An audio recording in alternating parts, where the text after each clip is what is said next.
Chapter 16-15. The self-introductions at the beginning were meaningless to them. In the battlefield of despair, there were only two kinds of people. The former were the living and the latter were the dead. In this place, who cared what you were called or where you came from? However, Zichen's last sentence was like a hammer to their hearts, causing them to tremble and their hearts to fiercely beat. A late-stage, seventh-stage existence looked at Zichen excitedly and asked, "What did you say you are?" Because he was too excited, his voice was trembling. He was afraid that the words he had just heard were an illusion. Alchemists, to the current him or them, were really too important. Zichen looked at him and gently smiled. "You didn't hear wrong. Or rather, you didn't hear wrong. I am an alchemist who can refine spirit crystals." Ah! Everyone couldn't help but lose their composure and cry out. There were even some people who were prepared to cheer. The spirit crystals at the feet of this human called Zichen were extremely tempting to them. However, as an alchemist, Zichen was more useful to them. This was the main difference between them, who pursued the path of the strong, and those scumbags. Scumbags only wanted to rob and not think about tomorrow. However, they didn't only think about tomorrow, but also the future. Alright, that's all for the self-introductions.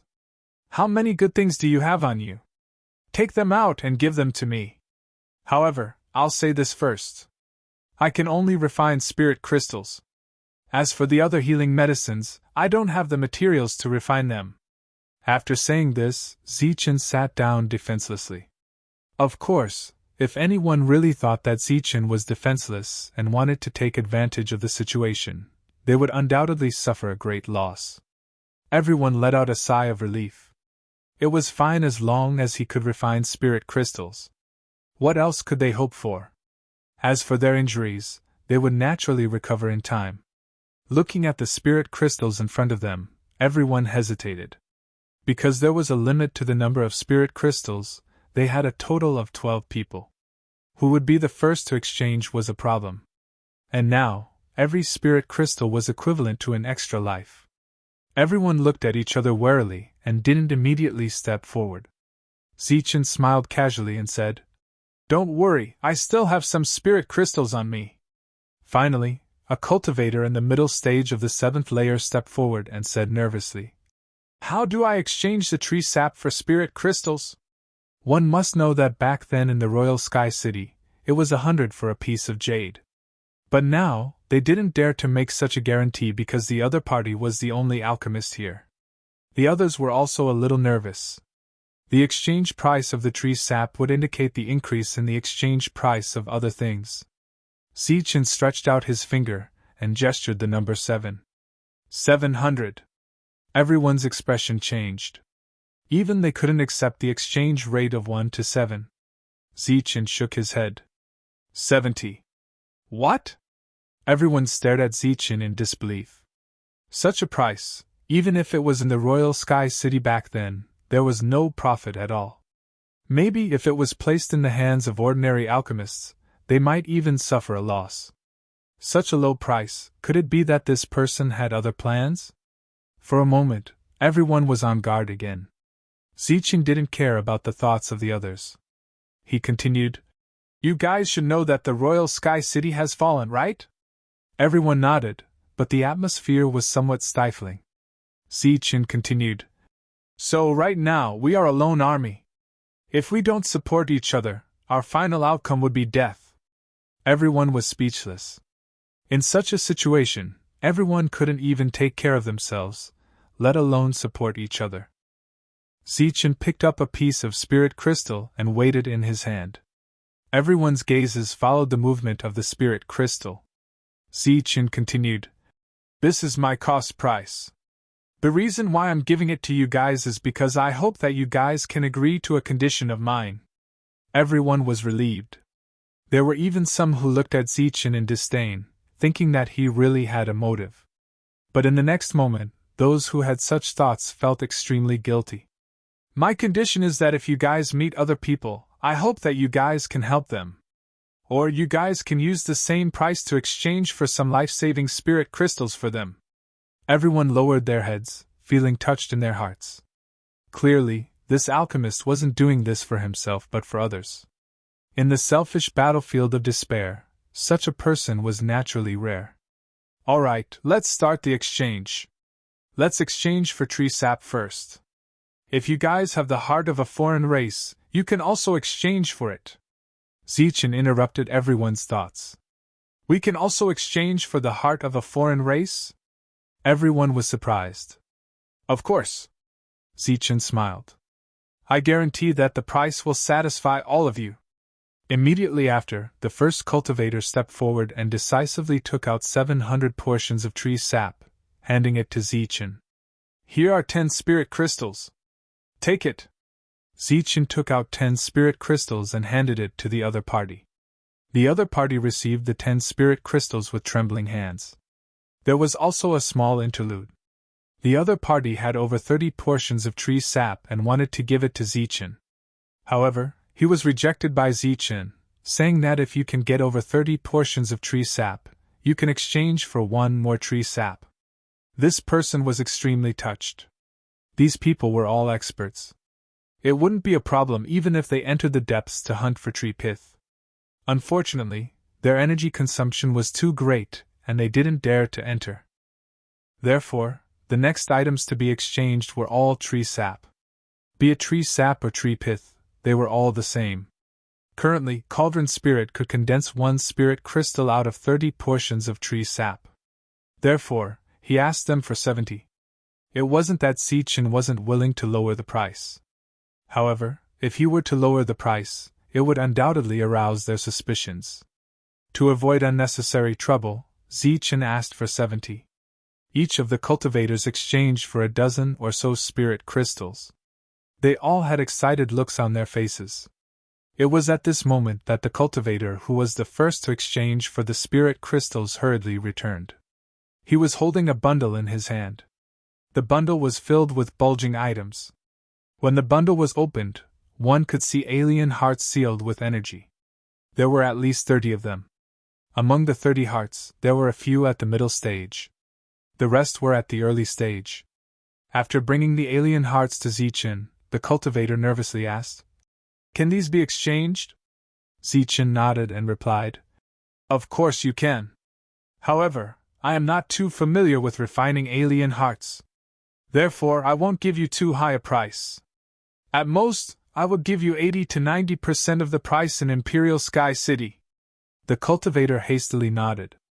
80 to 90%? He thought that Han Shou would only give him 50%. Zichen simply didn't know anything about these hearts. Therefore, he directly gave them the lowest price. 20 for each of the early 7th stage heart, 200 for the middle 7th stage heart, and 2,000 for the late 7th stage heart. Soon after, the other cultivators also came over with alien hearts. In the blink of an eye, Zichen's 10,000 plus spirit crystals were all exchanged. Apart from that, Zichen also owed a debt of 5,000. He owed it to a late-stage 7th tier Ascension stage cultivator. The other party had 3 hearts of late-stage 7th tier Ascension stage cultivators. Zichen expressed that he could not accept it. The other party threatened to owe him first, and only offered 5,000. Zichen was speechless. But when he thought about it, it made sense. The other party definitely couldn't bear to part with them. That was why he wanted to give them to Zichen. Alright then. I have to find a safe place to refine these things. I will come back here half a month later. At that time, there might be some unexpected surprises. Zichen mysteriously smiled. An unexpected surprise. Could it be a law crystal? Everyone felt their hearts trembling. Zichen took out the interspatial pouch in his hand and smiled. With so many alien hearts, I think I should be able to condense some. Naturally, the price wouldn't be lower than the price in Imperial Sky City. If you guys want to exchange for them, it's best that you kill more alien races. Now is a dangerous time. I suggest you guys form a group. Form a group? Everyone was stunned. Zichen smiled.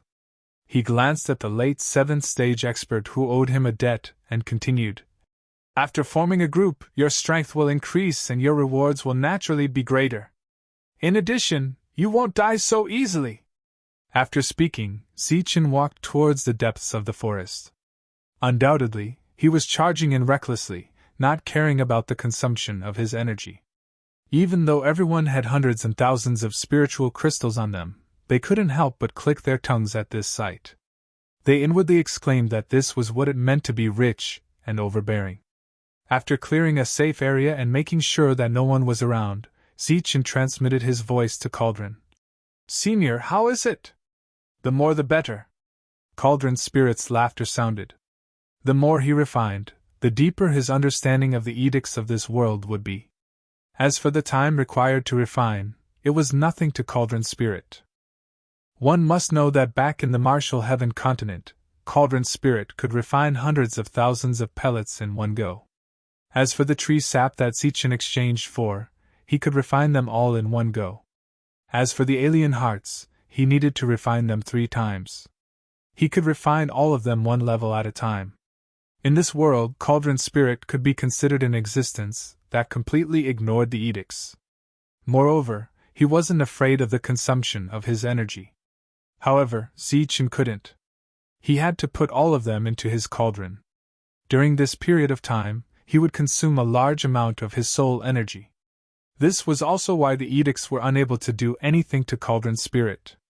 Instead, they gave Zichen a heavier punishment. The first thing that Cauldron's spirit refined were the early 7th stage alien hearts. As for the law chips, Zichen continued to refine and comprehend the edicts contained within them. Next was the middle stage, the late stage, and finally the tree sap. Cauldron's spirit was able to refine a portion of the edicts from each alien heart. After exchanging for over 100 early 7th stage alien hearts, Zichen was able to refine over 100 portions of the edicts. During the refining process, Zichen's understanding of the edicts had undoubtedly sped up significantly. His strength was also constantly increasing. At the same time as his strength was increasing, Zichen's realm was also increasing. His domain realm in particular was growing at a much faster rate. Seemingly due to the fact that Zichen had mastered some of the edicts of the edicts, his domain realm was also growing at a much faster rate. In the blink of an eye, half a month had passed. When the appointed time arrived, Zichen once again barged his way to the outside world. When Zichen arrived at the outside world, the corners of his mouth couldn't help but twitch when he saw the group of people who were already waiting there. Last time, there were 12 people. But this time, there were 8 more people in the group, making it a total of 20. These 8 newcomers were undoubtedly here to exchange for spiritual crystals. Fortunately, Zichen had the foresight to obtain quite a lot of tree pith in the past half a month. Every pith could be refined into 3 spiritual crystals. Chapter 16:16. The arrival of Zichen made everyone overjoyed. The 20 of them gathered together and were still able to chat happily without fighting amongst themselves. This was mostly because of Zichen. Normally, they were all arrogant and unruly. Although they didn't dare to fight whenever they met, it was impossible for them to sit together and chat like today. However, the alien race had cut off their escape route, so this impossible situation became possible. The 8 people who came after him all curiously sized up Zichen. They didn't immediately go forward and chose to wait.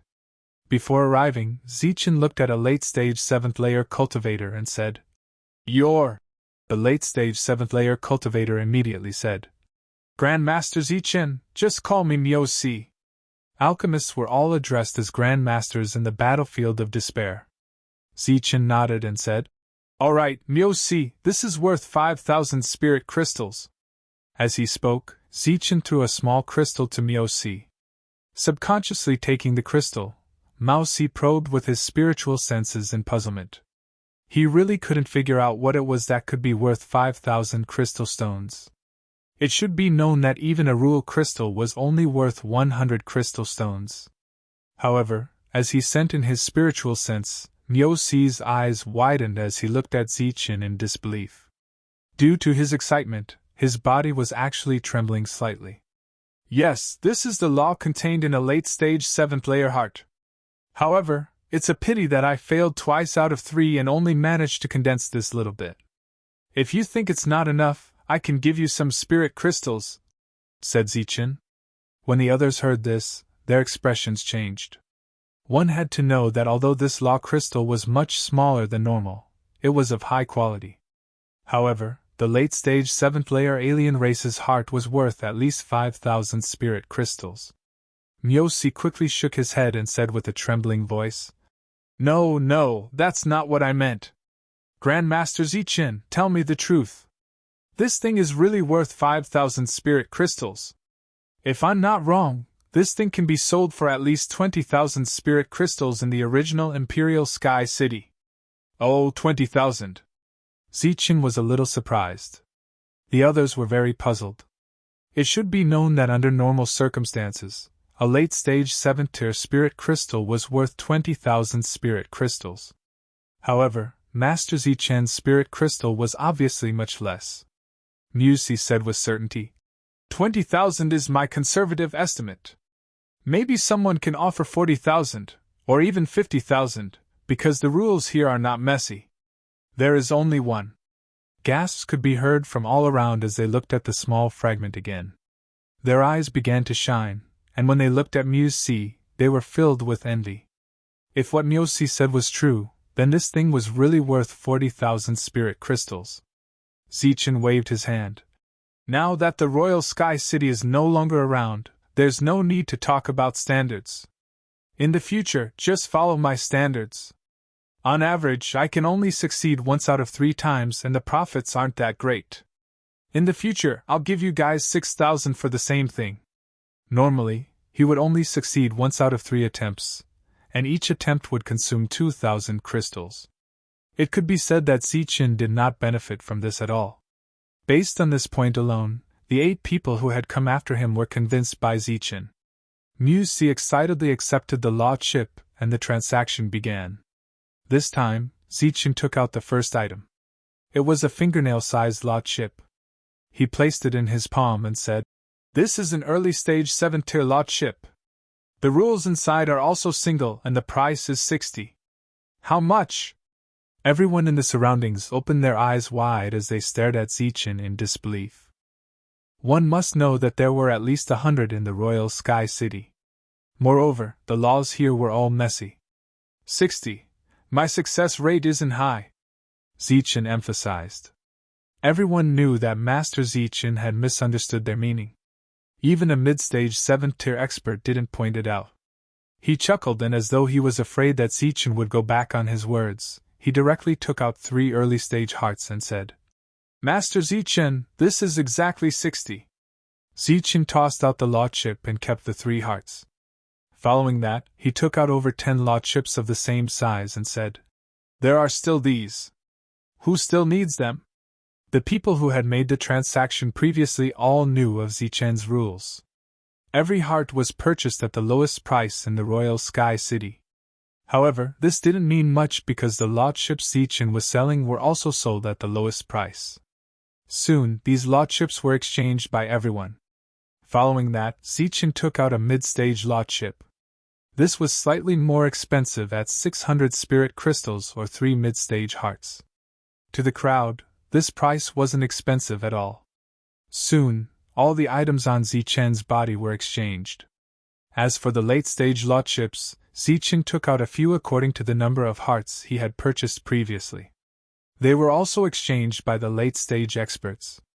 After exchanging all the law chips, the 8 newcomers also took the opportunity to exchange some tree sap and alien hearts for some spirit crystals. After the transaction, everyone looked at Zichen anxiously. Clearly, they were hoping to know when the next transaction would be. Zichen muttered to himself for a moment before saying, Use these spirit crystals sparingly. I'm preparing to make a trip to the Desert of Death. It might take a month or 2. What? The Desert of Death? Everyone's expression changed. That late-stage 7th-stage expert, Myosi, immediately said, Master Zichen, that place is filled with danger. Even a 9th-stage expert wouldn't dare to enter. Do you need anything? Why don't we accompany you? The others nodded.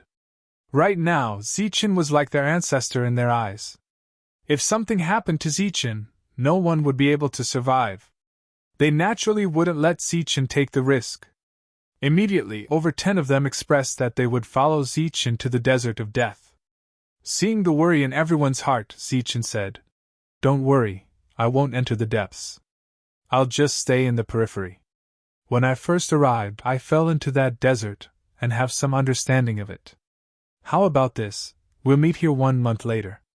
Everyone looked at Zichen in surprise. They didn't expect that this master's luck would be so bad. He had come to the desert of death the first time and had come back alive. This undoubtedly proved that he was extraordinary. Now that he dared to go, it was obvious that he was full of confidence. No one tried to persuade Zichen, but they all signaled him to be careful. "Right, if you have time, I hope you can help me find some healing herbs. I'll try to refine some healing elixirs next time." Hearing about healing elixirs, everyone's eyes lit up. A few early-stage 7th-stage experts immediately nodded and said that they had time. In the end, Zichen looked at everyone and said, "You all have to be careful when you go out. During this time, it's best if you don't kill the foreign races. You should improve your strength. The next time I come back, we'll go and kill the foreign races." After saying that, Zichen went around the secluded forest and walked toward the desert of death. Everyone watched Zichen leave until Zichen's figure completely disappeared. Then, the whole team split up. Under the circumstances that they weren't attacking the foreign races, they wouldn't team up. Thinking back to how he had almost died in the desert of death, Zichen was full of confidence for this trip to the desert. For this trip to the desert, Zichen had high hopes for Danding. Soon, the second summoning order for the battlefield of despair was sent out. This time, it included all 7th-stage experts. Any cultivator who was qualified to enter the battlefield of despair could enter. It was half summoning and half forcing. For true experts, this was the summoning order. For those who feared death and lacked ambition, entering the battlefield of despair was the same as forcing them to do so. From afar, Zichen saw the yellow sand. In the absence of any external objects, the sand was quiet. Zichen slowly walked toward the sand. He tightly gripped the spear in his hand and the sheathed black saber at his waist. As for the dragon stinger, Zichen put it away. He only needed these 2 weapons for the upcoming battle. Danding flew out from his storage pouch. Zichen first threw in a few late-stage alien hearts and signaled Cauldron Spirit to start refining them. Zichen, on the other hand, held his weapon and walked toward the desert step by step. Zichen walked 500 meters into the desert and did not encounter any danger. However, the sharp senses of his spiritual senses detected that some of the sand in the distance had begun to sink. He activated his defensive light barrier and allowed the energy to drain away. He did not advance any further. The twin scorpions of the desert of death were extremely sensitive to energy. The sand around Zichen began to move. The twin scorpions were approaching. Suddenly, the twin scorpions launched an attack. The first to attack was the female scorpion. Its long and sharp thorns pierced through the sand and mercilessly pierced towards Zichen. Whoosh! Zichen flicked the spear in his hand and pierced through the female scorpion's body. He then lifted the female scorpion with the spear and used the momentum to fling it into the distance. The female scorpion let out a final soul attack before its death. However, it was completely ineffective against Zichen. Its nearly 3-meter-long corpse fell to the ground 500 meters away. After the female scorpion died, the male scorpion immediately launched an attack. Unfortunately, it misjudged Zichen's position and missed. Puff! Zichen cleanly made his move. The spear immediately pierced through the male scorpion's back. He then soared into the air. With a flick of his hand, the male scorpion's corpse flew 500 meters away and landed beside the female scorpion. Just as Zichen soared into the air, sharp thorns pierced out from the ground and madly pierced towards the place where Zichen had just stood. Whoosh! Zichen's figure in the air descended once again. When he reappeared, a female scorpion had already been pierced through and brought out. Then, it was thrown 500 meters away. As long as one was not afraid of soul attacks and had enough energy to recover, this desert of death really could not be considered terrifying. Of course, This was on the premise that one had enough energy. If one lost all their energy and could not fly, even if a ninth layer came, they would die under the endless attacks of the twin scorpions. Zichen repeatedly attacked and killed the giant scorpions one after another. Their corpses were directly flung to the ground 500 meters away. The other twin scorpions did not dare to approach that place at all. When 90% of his energy was consumed, Zichen had killed more than 20 giant scorpions. During this period, the number of female scorpions was slightly higher. With the remaining 10% of his energy, Zichen returned to the periphery of the secluded forest. At the edge of the desert, many twin scorpions appeared. However, it seemed that due to the rules, even if they were extremely envious of those corpses, they still did not leave the desert.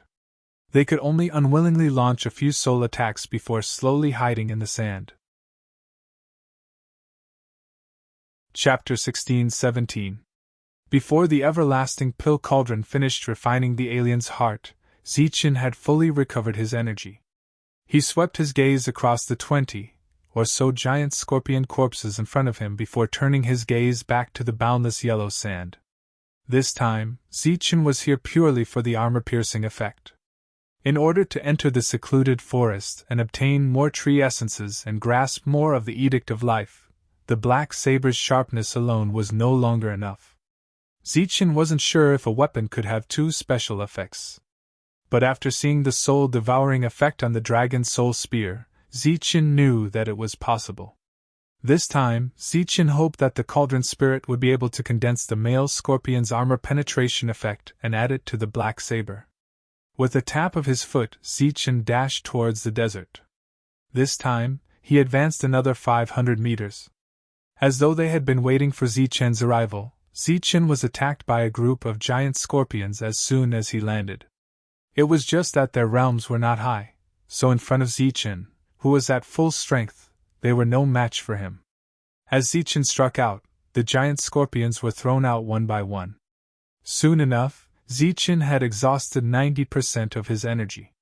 When Zichen returned, the group of giant scorpions emerged from the sand and glared at Zichen. However, they could do nothing to Zichen. As for the secluded forest, Zichen had cleared out a large area. Even though the other saplings coveted the corpses, they could not extend their branches to this area. By the time Zichen exhausted all his energy for the 5th time, there were more than 100 giant scorpion corpses piled up on the ground. It was at this moment that the cauldron spirit appeared. It spat out a dozen or so law chips from its mouth. Zichen put away the law chips while the cauldron spirit sized up the giant scorpion corpses on the ground. Zichen pointed at a giant scorpion corpse and said, "This is a female scorpion. It specializes in soul attacks. This is a male scorpion. Its sting is poisonous and has the armor penetration effect." The cauldron spirit nodded and gestured for Zichen to throw a female scorpion corpse in. 2 hours later, cauldron spirit appeared. Zichen immediately asked, "Senior, how was it?" Cauldron spirit replied, "It only contains some laws related to soul energy. It also has a special effect." "What special effects?" "Reduce energy consumption. Everyone's energy would be depleted when they entered the desert." This was the rule of the desert, and Zichen had long been aware of the female scorpion's nature. Pill Crucible had only refined one, and yet he was able to sense this special effect.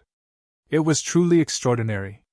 However, for Zichen, who was only 500 meters deep, this special effect was really dispensable. Instead, it was the soul rule that attracted Zichen. "Release another male scorpion," instructed Cauldron Spirit as he pointed at a 3-meter-long male scorpion. Zichen nodded and consumed his soul power to release another male scorpion. It also took Cauldron Spirit 2 hours to decipher one law and one special effect. The rule was the poison in the giant scorpion's stinger. It was considered a type of rule, and its special effect was armor penetration. Next, Cauldron Spirit asked Zichen which one he should refine first. After pondering for a moment, Zichen chose the male scorpion. The armor penetration and poison of the male scorpion could immediately increase his combat strength. On the other hand, the soul rule of the female scorpion did not provide much of an improvement. Alright, let's refine the male scorpion first. But we need more of them. The Desert of Death had a lot of twin scorpions. Therefore, Zichen spared no effort in slaughtering the male scorpions. As for the female scorpions, Zichen spared them. While Zichen was doing his best to kill the male scorpions, Pill Crucible was refining the hearts of other alien races or the tree sap that Zichen had exchanged with him.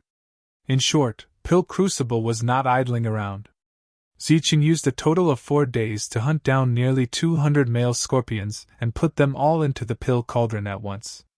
On the other hand, Pill Crucible only used 8 hours to completely refine the male scorpions after 4 days of hard work by Zichen. Cauldron Spirit appeared after the refinement was completed. Zichen did not obtain the poison fragment.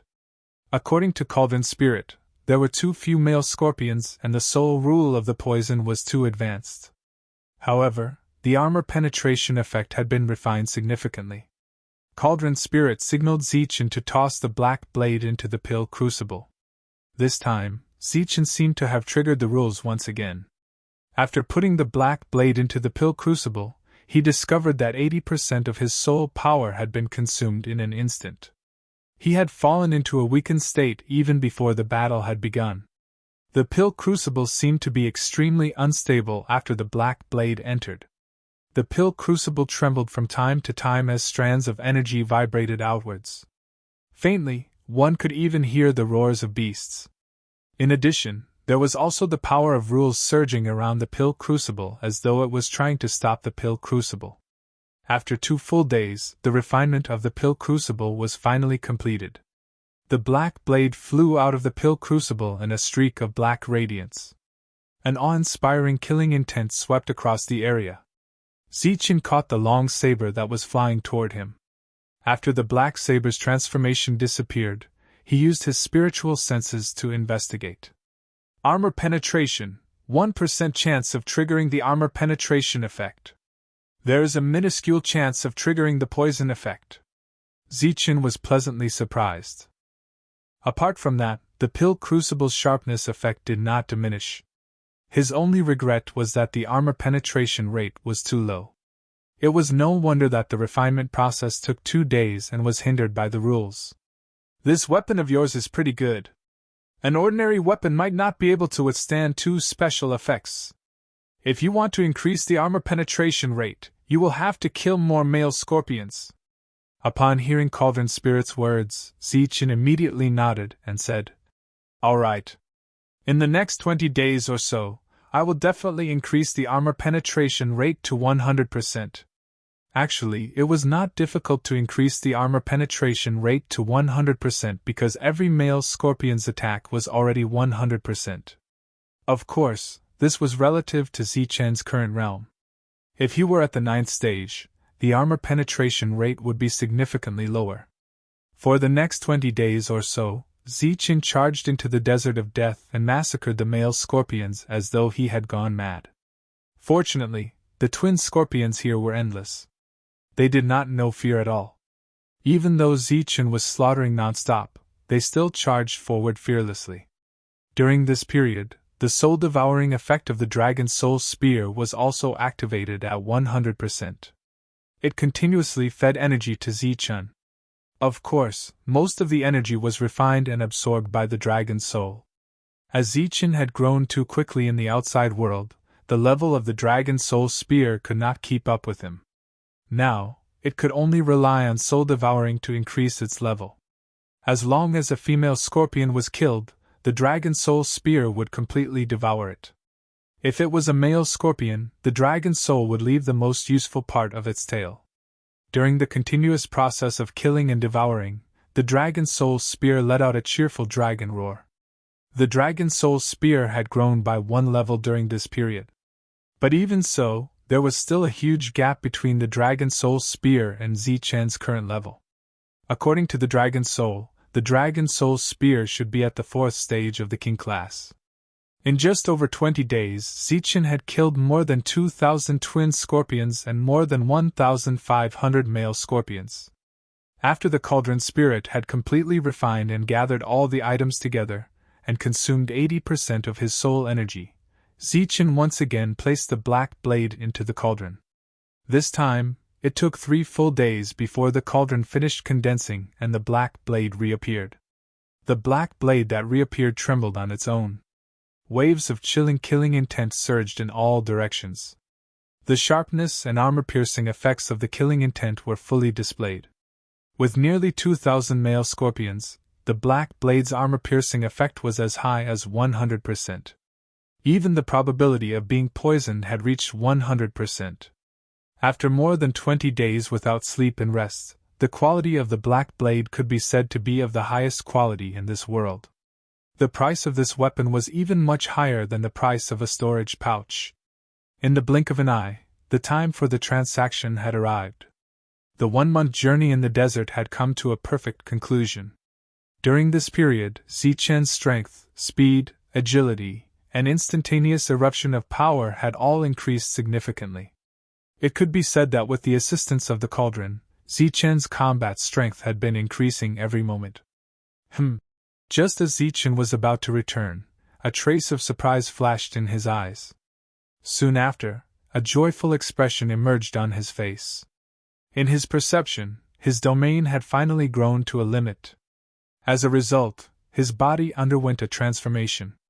And this transformation was a breakthrough.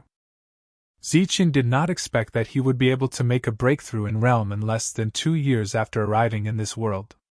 He quickly sensed that this breakthrough was of great significance to him. After taking out the cauldron spirit and the dragon spear and signaling them to guard him, Zichen immersed himself in the breakthrough. With the breakthrough in his domain, Zichen suddenly had a kind of enlightenment. This kind of enlightenment was like a sudden enlightenment, or the opening of the third eye, allowing him to see through everything in the world. There were laws everywhere in front of him. Some of these laws were familiar to Zichen, while others were unfamiliar to him. Some were simple, and some were profound. Zichen knew that these were the laws of this world. He did not know why they would appear in such a situation. Perhaps the opportunity was fleeting. Zichen's gaze immediately fell on one of the laws. It was a law that targeted spiritual senses. It would allow Zichen to have a deeper understanding of this law. Without any hesitation, Zichen began to comprehend this law. At the same time, Zichen discovered that he could also divide a second spiritual sense. After this spiritual sense swept past one law after another, it finally landed on the law of speed. With 3 weapons in his possession, Zichen did not lack powerful offensive means. The only thing he lacked was speed. It was said that speed was invincible. This was true for both attacks and footwork. Only by possessing extreme speed that others did not possess could one be invincible. And this second law would allow Zichen to have a deeper understanding of the profound meaning of speed, thereby allowing him to move even faster in this world.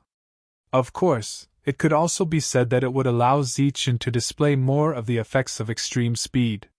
Just these 2 laws alone numbered no less than 100, from the simplest to the most complex. Zichen spent an entire 10 days to comprehend the simplest law. When Zichen opened his eyes again after 10 days, he discovered that this world had returned to its original state. He looked at this world and felt that it was covered in a layer of fog. After calculating the time, Zichen suddenly discovered that he had missed the appointed time. Therefore, he hurriedly rushed to the outer perimeter. After his strength had increased and he had comprehended 2 more laws, Zichen's perception and speed had greatly increased. When he rushed to the outer perimeter as fast as he could, Zichen heard voices. "Myosi, it's already been 10 days. Is the person you were talking about dead? Let's wait a little longer. Master Zichen might have something to do." Chapter 16-18. The one talking to Myosi was a man in the late 7th layer. He wore a black battle armor and held a black long sword in his hand. His whole body was exuding a strong murderous aura. In the battlefield of despair, the price of battle armor was very high. Being able to afford such an expensive battle armor was a proof of one's strength. Myosi, who was at the same level as him, was very cautious when she stood beside this man. However, when she heard the other party speaking to Grandmaster Zichin so rudely, a trace of anger appeared on Mioci's face. She said in a low voice, "Aogute, watch your tone. Grandmaster Zichin saved all of our lives." Aogute turned his head and glanced at Mioci with disdain. He smiled sinisterly and said, "What? You look like you're ready to fight me." Mioci's expression changed, but she didn't back down. She glared at Aogute. The others who had made deals with Zichin also glared at Aogute. It seemed like they would attack at any time. "A bunch of cowardly rats. Just as well. When your Grand Master arrives, I'll take him down and make him work for me." As soon as Aogute finished speaking, an indifferent voice came from behind him. "What a big tone." Aogute turned around and saw Zichin. A trace of killing intent flashed in his cold eyes. "Grandmaster Zichin! Grandmaster Zichin is here!"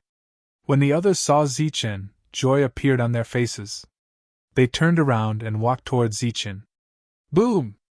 A powerful energy surged, and a dense killing intent swept out. Aogute glanced at Zichin and said coldly, "You're Zichin, the Grandmaster they're talking about." "Aogute, what are you doing?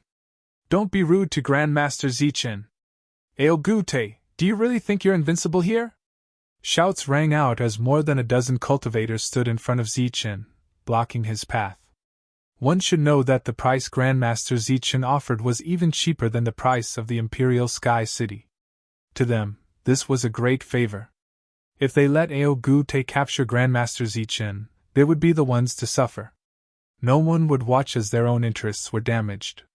Zichin scanned the field and found that besides these people, there were a few others who were also glaring at Aogu with righteous indignation.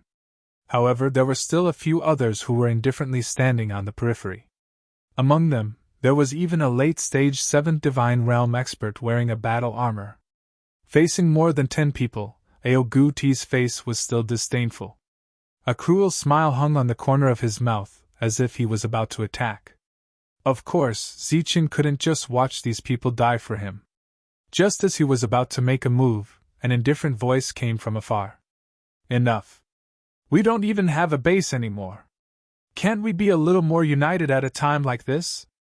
As the indifferent voice arose, a man came from a distance. Although he wasn't wearing armor, the murderous aura around him wasn't weaker than Aogu's. "Lord Wharton. It's Lord Wharton." It was Wharton, whom Zichin knew. The latter walked through the crowd, indifferently glancing at Aogute. Then, he came to Zichin, looking at Zichin as he said, "I didn't expect that the master they were talking about was really you." Zichin joked, "I didn't expect that Lord Wharton would come here either." "Good boy, you dared to joke with me. Oh, you've broken through." Wharton looked at Zichin in surprise. It had only been a little more than a year since they last met. At that time, Zichin had just entered the Dax plane. He didn't even know the rules. Now, only a little more than a year had passed. Zichin had already broken through. "I was just lucky." Seeing the two chatting happily, the others heaved a sigh of relief. Wharton had a high status in the battlefield of despair. He was no longer an expert who was between the living and the dead. He was the one who had the highest chance to enter the weapon list of despair. With Wharton here, he obviously had to take charge of the situation. Moreover, the two seemed to be familiar with each other. Obviously, Master Zichen's crisis had been resolved. "Wharton, you want to stop me?" Auguste glared at Wharton. Although Auguste had some fame, he couldn't compare to Wharton. His words had obviously enraged Wharton. Wharton turned around, glancing at Auguste and coldly saying, "Who do you think you are? How dare you talk to me like that? You!" Auguste's eyes flashed with killing intent. "If you want to die, I can fulfill your wish," Wharton coldly said. "Good, Wharton. Let me see what kind of power you have, the one who has the highest chance to enter the weapon list of despair." Auguste was obviously enraged by Wharton's attitude. He raised the black sword in his hand, pointing it at Wharton. Wharton frowned, looking at Auguste. "You're courting death." At this moment, What humans needed was unity, not infighting. Wharton actually didn't want to kill anyone. Clang! The black sword vibrated, releasing a wisp of power, causing the space to tremble. Apparently, Auguste had also comprehended the rules, which was the source of his confidence in not fearing Wharton. The others scattered, obviously not wanting to get involved. However, it was more likely that they didn't want to get hurt. Auguste was indeed annoying. They didn't mind Wharton teaching him a lesson. Auguste took several steps back, pointing his black sword at Wharton, provoking him. Come! Let me see your power! Wharton was finally enraged. He shouted, courting death! Dashing towards Auguste. He didn't use any weapon, but just threw out a punch. The air shrieked. Wharton's punch had a deep understanding of the rules of power. Not many people could resist it. From the moment he appeared, Zichen had been frowning. Seeing Wharton take action, Zichen's brows were still knitted. Wharton's punch had given him a deeper understanding of Wharton's power. Auguste might have some tricks, but in front of Wharton, he was simply courting death. At this moment, Zichen seemed to have figured out the key to the problem. His right hand gripped his saber tightly. At this moment, Wharton's punch landed on Auguste's sword. He had obviously held back his power, but Auguste was still pushed back. Everyone's attention was on the battlefield. Their faces were filled with shock. No one paid any attention to Zichen. Of course, no one noticed that the other person in armor, who hadn't said a word since the beginning, was quietly approaching Zichen. When he was 2 meters away from Zichen, he launched a sneak attack towards Zichen. This was also a long sword, aimed at Zichen's back. This attack was aimed to take Zichen's life. However, facing this sneak attack, Zichen seemed to have eyes on the back of his head. The moment the long sword arrived, his body bent forward, and the tip of the sword brushed past Zichen's back. At the same time, he unsheathed his black saber. His body spun, and a flash of saber light slashed towards the back. Puff! A deep wound appeared on the armored cultivator's abdomen. The wound turned black under the naked eye. It was the black saber's armor-piercing and poisoning effect. You! The late-stage 7th stage cultivator covered his wound and retreated. He pointed his sword at Zichen, his face full of disbelief. The commotion attracted the attention of the surrounding people. When they turned around and saw the injured late-stage 7th stage cultivator, their faces changed. Wharton understood what was going on. When his eyes fell on Auguste again, there was a murderous intent in his eyes. I stopped playing this kind of trick when I was in the mortal realm. Die! Zichen's eyes flashed with murderous intent. His body flashed, leaving behind a series of afterimages, and swept past the late-stage 7th stage cultivator. With the armor-piercing and sharpness effects, the late-stage 7th stage cultivator's body was cut in half. This scene shocked everyone. They never thought that a late-stage 7th stage cultivator would die in the hands of a mid-stage 7th stage cultivator like Zichen. On the other side, Auguste, who saw that the situation was not good, shouted. The energy around his body surged wildly, forcing Wharton to take 2 steps back. Then he turned around and ran. Since the Wang family sent you to die, then you can die here. An indifferent voice suddenly came from Auguste's side. The latter's face changed greatly. He shook the black saber in his hand, and without thinking, he directly slashed towards the direction of the voice. However, this slash hit nothing. Then he felt a pain in his waist, and saw that there was a wound on his body.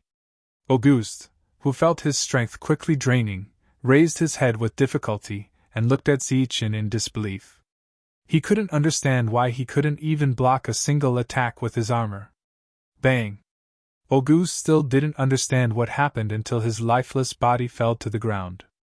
On the contrary, when Wharton saw this scene, his pupils couldn't help but shrink. When he looked at the black saber in Zichen's hand again, his eyes were filled with dread. After killing the famous Auguste with a single attack, the surrounding people were shocked. They all stared at this scene with wide eyes, unable to believe what they had just seen.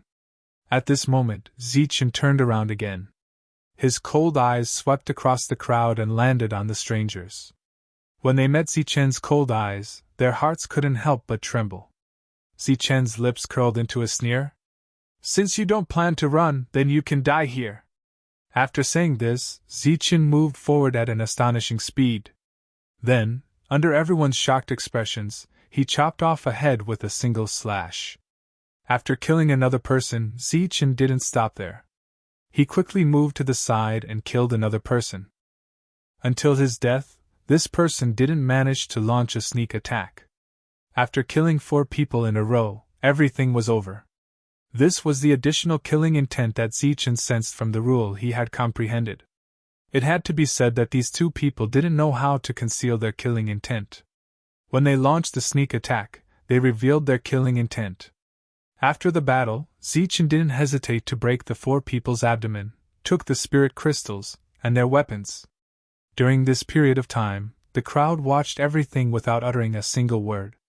They were still in a state of shock. Furthermore, they had never imagined that Grandmaster Zichen, who appeared to be extremely gentle, would actually possess such extraordinary abilities. Chapter 16-19. Everyone seemed to have woken up from a dream. They all came forward and took out what they had gained. Some of them followed Zichen's instructions and didn't go out to kill the foreign races.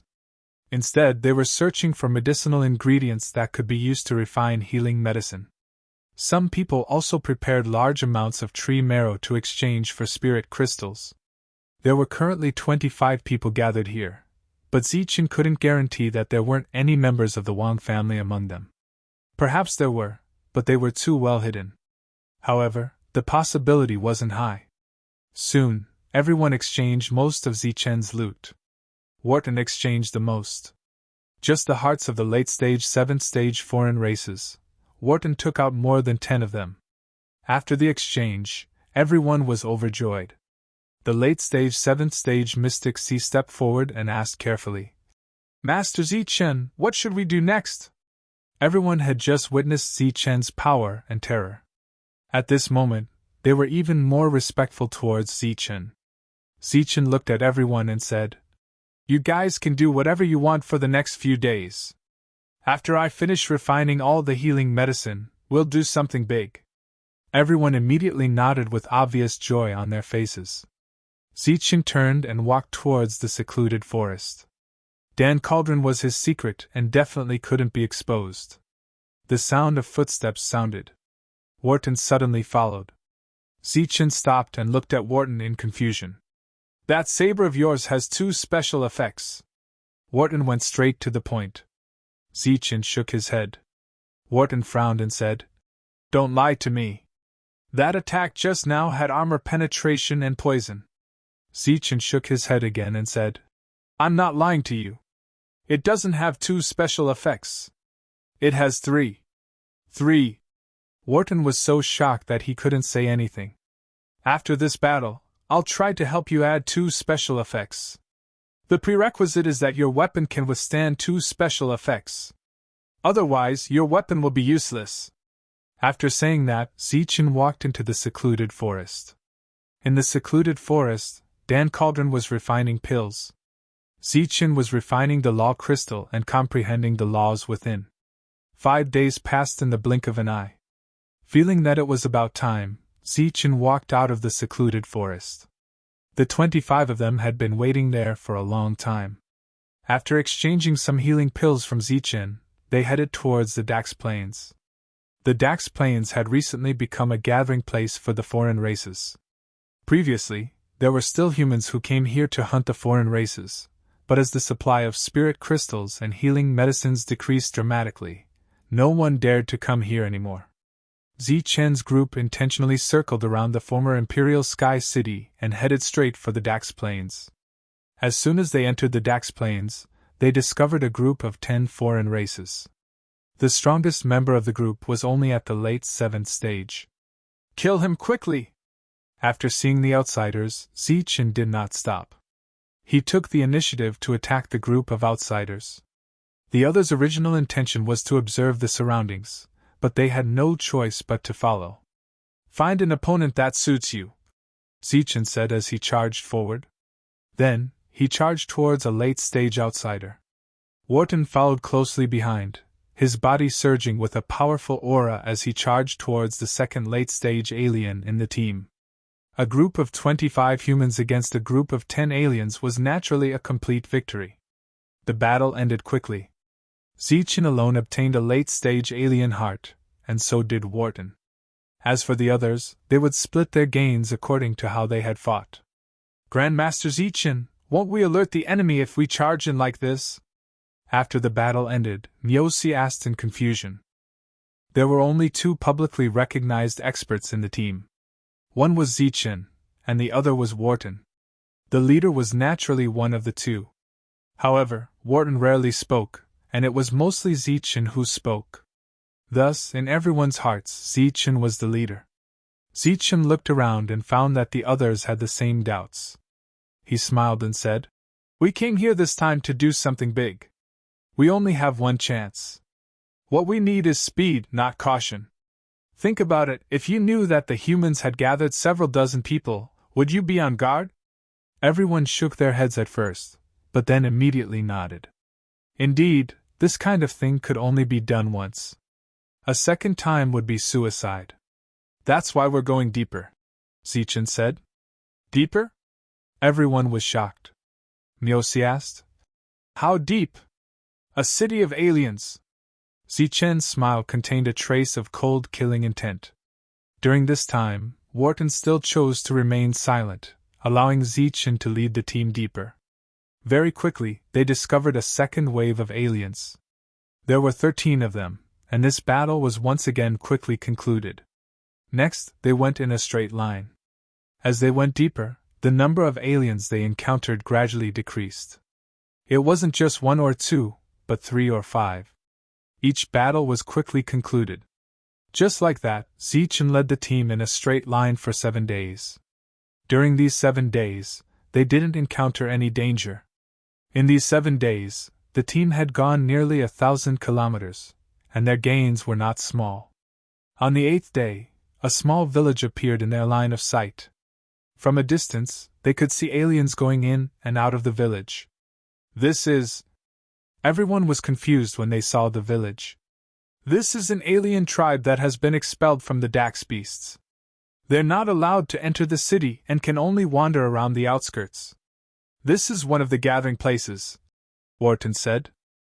Normally, humans would come to the Dax Plains by themselves. It was impossible for a single person to come here, so they knew very little about the Dax beasts.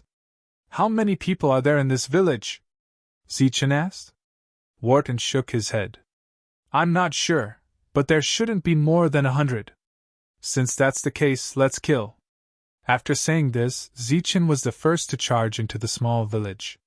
There were many different kinds of beasts living in the village, and they were all at the early or middle stage. When Zichen's team arrived, they were like tigers in a flock of sheep, wantonly slaughtering. However, during this time, a distress signal soared into the sky from a building. Now, Zichen's team of 26 was completely exposed. 15 minutes later, the battle ended. The 56 aliens in the village were all killed. Not a single one was left alive, and not a single one escaped.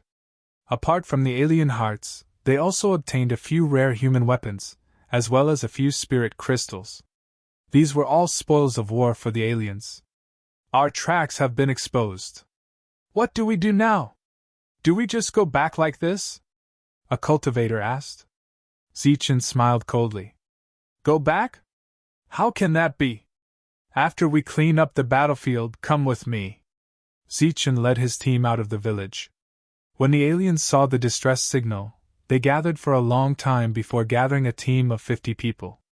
At this time, a large portion of the aliens had gone to the human city that they had just conquered. In this region, the aliens' greatest threat was the humans. Now that they had conquered the human city, they were much safer. Thus, there weren't many aliens left in the Dax Plains. The team of 50 was led by 5 late-stage 7th-stage soul formation cultivators. To be honest, they didn't know what had happened, but when the distress signal appeared, they had to gather.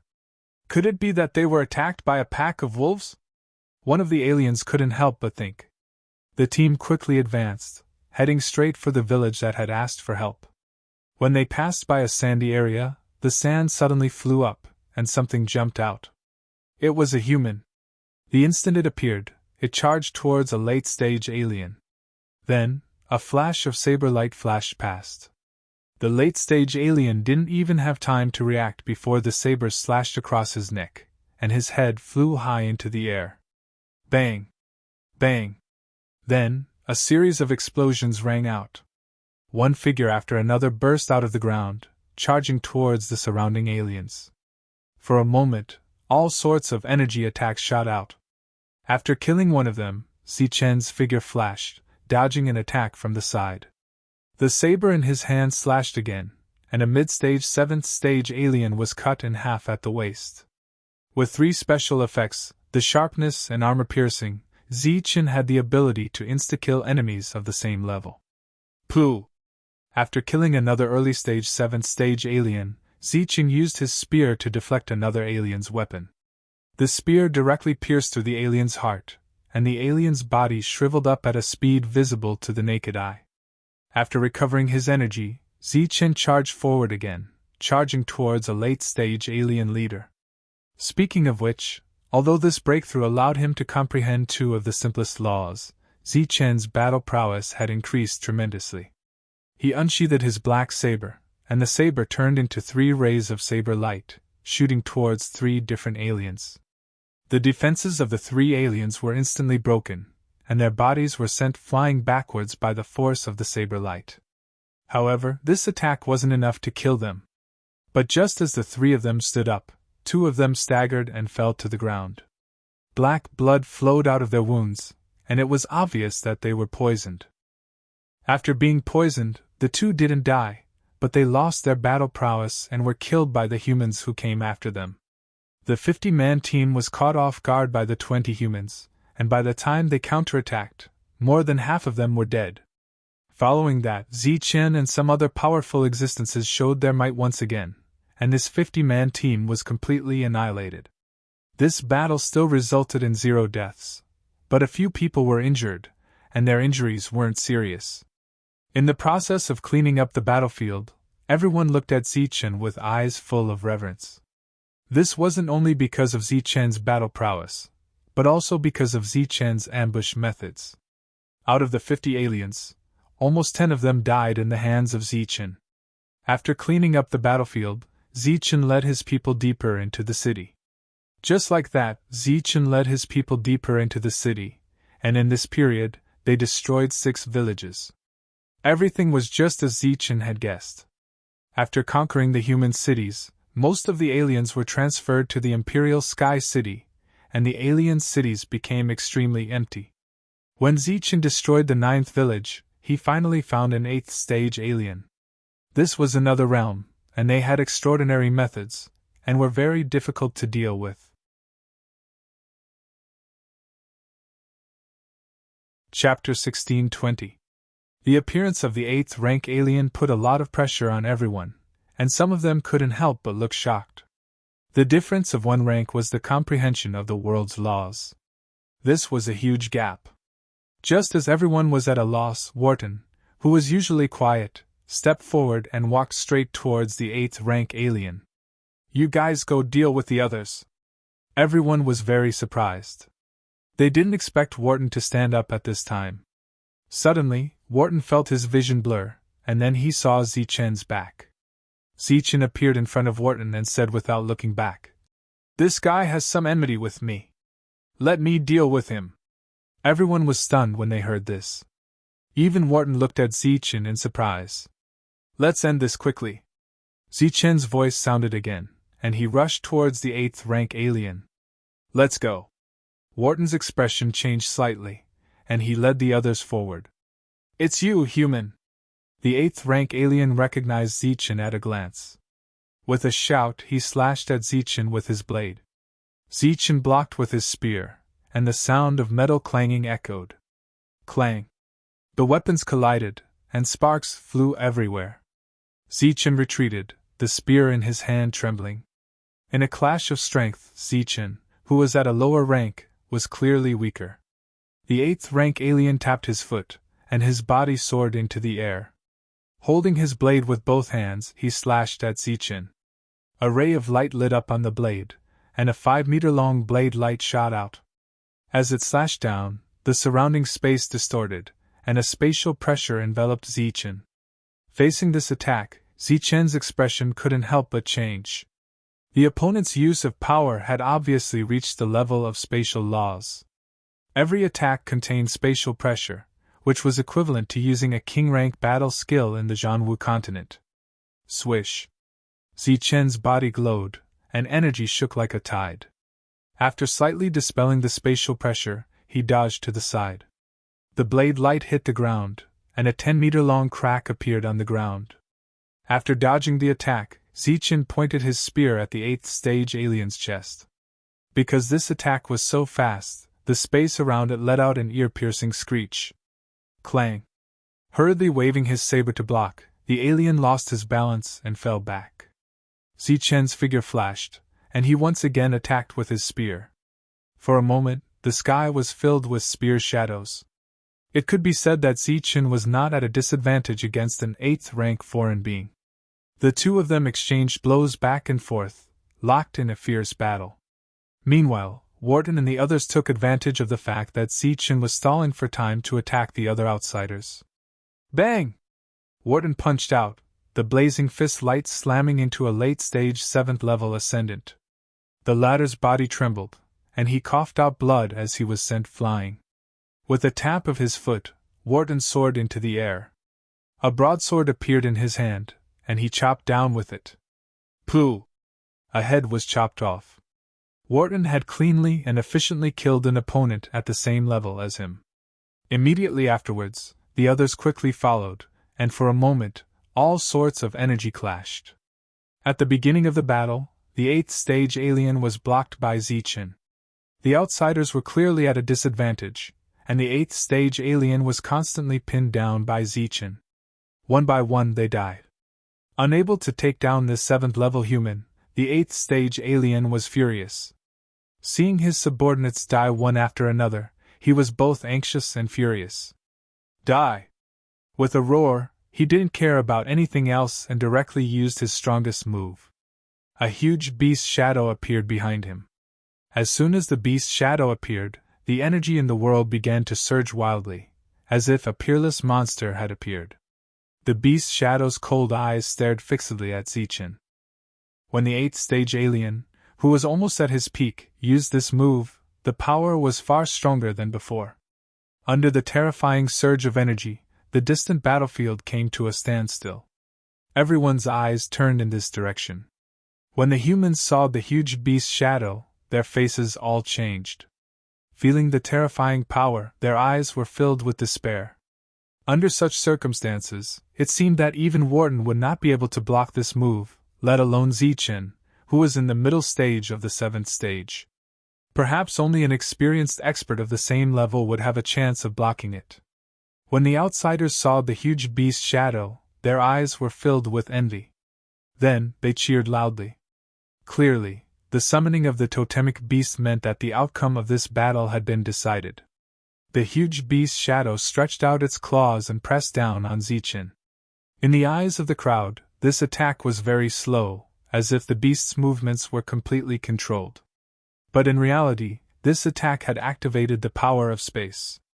It just gave people the illusion that it was very slow. They believed that as the person involved, Zichin, must be unable to move at this moment.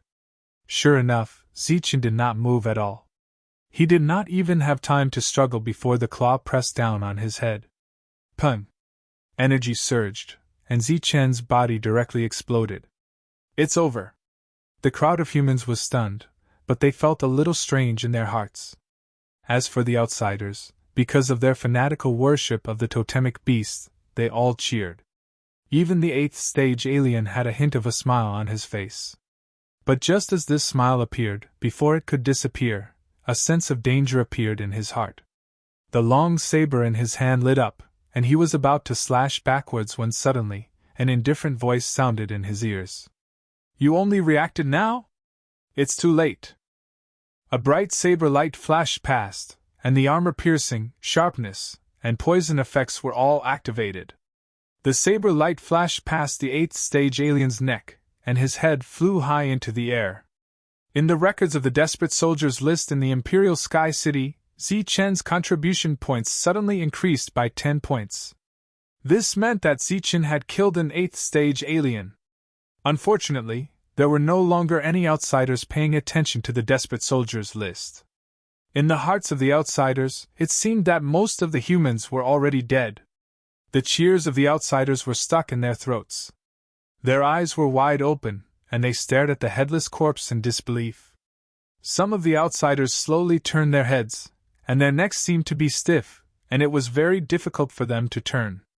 Their gazes landed on Zichen, and their eyes were filled with shock. The other humans were also stunned. They did not expect such a scene. Even Wharton had a look of confusion on his face. This idiot. If he had attacked directly, he would have done something. Unfortunately, he had to act cool. Zichen sneered in his heart. It seemed that the attack from the outsider was very powerful, but after Zichen's speed increased, he still had the chance to react. If the outsider had shot out 2 attacks from his eyes, Zichen would have been heavily injured even if he dodged. But now, Zichen did not even have a light injury. Pooh! Another human head flew down, startling the people who were still in a daze.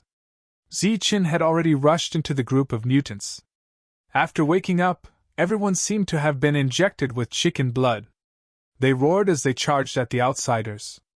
Because of the deaths of their experts, the outsiders' confidence had greatly decreased, and some of them were even preparing to flee.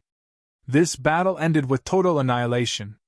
Among them, Zichen, who had obtained an 8-fold heart and a few other hearts, could be considered to have gained the most. This seemed to have become a habit. After every battle, in their eyes, Grandmaster Zichen would gain the most, even more than Wharton. And on the battlefield, Grandmaster Zichen was just like Lord Zichen. After the battle ended, the next step was to clean up the battlefield. A day later, after killing a few more outsiders, Zichen and the others saw a large city in the distance. This was already over 3,000 kilometers deep into the Dax Plains. This was the first city they had encountered. At this point, they had already been in the Dax Plains for 3 months. Their gains were so great that Zichen and Wharton's bags of holding were completely full. There was no helping it. Only the 2 of them had bags of holding, so everyone's gains were all in their hands. Seeing the city in the distance, Wharton said, "I heard that the Dax Plains are distributed like us humans, with each realm occupying a city. This must be the 7-fold city." "Really?" Zichen looked at Wharton. "I'm not sure. I've only heard of it," Wharton said. "That won't do. Even the 7-fold city we're in has a 9th stage expert. There must be one here as well." A hint of worry flashed through Mioci's eyes. The others were also very worried, but at a time like this, everyone's gaze unconsciously fell on Zichen, waiting for Zichen to make a decision. After pondering for a moment, Zichen looked at the crowd and said, "Everyone, I feel that this city is tight on the outside, but loose on the inside. Perhaps it is incomparably empty. This might be an opportunity for us to spread our names throughout the battlefield of despair. Of course, our original intention is still to harvest." Hearing Zichen's words, everyone was slightly tempted, but some were still very worried. "What if there's a 9th stage expert in the city?" a cultivator asked worriedly. "At a time like this, do you think the outsiders would put a 9th stage expert here?" Zichen didn't answer, but instead asked a question. "Then there should be one in the 8th stage. Leave the 8th stage to me." Everyone was a bit surprised, but Zichen said, "Everyone, don't worry. If we see that the situation is bad, we'll immediately run. But let's say this first. After we enter, don't be too far away from each other." Everyone nodded, their faces filled with fervor. Next, it was time to recover from all their injuries and adjust their battle prowess to peak condition. 2 days later, a group of 26 people rushed towards the majestic city of the outsiders. The city gate was guarded by outsiders, but they were all 7th stage experts. After Zichen and the others rushed to the gate, they slaughtered and then directly charged into the city. This was the first time the humans had truly attacked this city. For a moment, everyone's faces were filled with excitement. Even Zichen was no longer calm. Die! An 8th stage outsider appeared, his body surging with a powerful aura. Continue the slaughter! Zichen shouted and charged towards the 8th stage outsider. Pooh! After consuming 30% of his strength, Zichen killed the outsider with a single strike. Immediately after, the Dragon Soul Spear's devouring and feedback effect was activated, recovering 30% of his strength. Seeing Zichen almost insta-kill the 8th stage outsider, everyone cheered and charged into the city. Zichen's powerful spiritual sense spread out. He was looking for the outsider's trading location. This was actually the main reason why Zichen attacked this city. Just as Zichen led people into the city, in the distant horizon, a huge object appeared in the void. This was a very ancient-looking warship. Its entire body was black, and at the front of the warship was a huge, ferocious, and mighty dragon skeleton. In its eye sockets, 2 cold dragon eyes were still there. Chapter 16:21. Zichen led his party into the battlefield of the alien races without a hitch. During this period of time, they displayed tremendous destructive power. All the alien races they encountered along the way were killed. Among them, Zichen killed a total of 5 of the 8th rank alien races. During this period of time, Zichen, who had been constantly releasing his spiritual senses, finally discovered the trading places of the alien races. It seemed that because most of the alien races had left for human cities, these trading places were very few in number and were not bustling at all. Zichen even discovered that some stall owners were dozing off out of boredom. Even the clamorous battle cries did not wake them up. Zichen led his party of 25 humans and charged into one shop after another. These shops sold human weapons, rare materials, and special ores, as well as healing pills. Zichen charged into a shop. The shop owner was actually an 8th stage tiger man. When he saw the humans barging in, his eyes immediately flashed with surprise. Whoosh! Zichen showed no mercy. With a jolt of his spear, he transformed into a streak of light and charged forward. At the same time, he unsheathed his black blade and flashed across the air. Before the 8th stage shop owner could react, he was killed on the spot by Zichen. A 7th stage alien was so frightened that he immediately fled through the back door. Zichen did not pursue him. Instead, he turned his gaze to the dazzling array of goods in the shop. Senior Cauldron Spirit! While there was no one around, Zichen took out his cauldron and transmitted his spiritual senses. Take all of these away! Cauldron Spirit appeared in his white robe. He swept his gaze across the goods in the shop. The quality of these goods was not bad. There were quite a number of good materials among them. Take all of them. Leave none behind. Zichen nodded. At this moment, the spear in his hand was still pointing at the 8th stage alien. The alien's body was shriveling at a rate visible to the naked eye. An unending stream of energy was converging into Zichen's body. Of course, his 8th stage heart was still intact. Kill these humans. Humans are invading. Quickly call for reinforcements. Kill these invaders. Loud shouts sounded from outside the shop. It was the aliens from other parts of the city who had heard the news and were charging towards the shop. In the shop, as Cauldron Spirit waved its sleeve, an enormous suction force appeared and pulled all the materials in the shop towards the cauldron. This could be considered a violation of the rules. Zichen's spiritual power was rapidly depleting. Fortunately, he had the soul power of an 8th rank outsider to maintain it. 4 minutes had passed by the time everything in the shop had been taken away. During these 4 minutes, many outsiders rushed over after hearing the news, and some of them were still in the process of rushing back. Zichen rushed out of the shop and saw many of his companions carrying large bags flying out of the shops. Their harvest was not small. Just as Zichen had guessed, there were no powerful beings in this city. As long as Zichen was given some time, he would be able to slaughter all the non-humankind beings in the city. Just as Zichen was about to order a massacre, he suddenly felt his heart palpitating. Zichen had never experienced such a feeling before. Even his soul was trembling because of it. A large shadow fell from the sky as though the dome of heaven was collapsing. The immense pressure made Zichen breathless. It was as though a huge rock was pressing down on his heart. He raised his head with great difficulty and looked at the dome of heaven. Then Zichen saw a large black ship. This was an ancient warship that seemed to have experienced the baptism of countless wars. It was riddled with holes and exuded an ancient aura of decay. The sails of the warship were tattered, as if they could fall apart at any time. But when Zichen saw the complete appearance of the warship, his face was filled with shock. The hull of the ship was not tattered. Instead, it was a complete set of beast bones. It was at least 3,000 meters long, and there were 4 skeletal claws at the bottom of the ship. It seemed to be some kind of powerful creature. Looking at the hull, Zichen could not recognize what kind of creature it was. But when his eyes fell on the skull at the bow of the ship, Zichen's heart shook.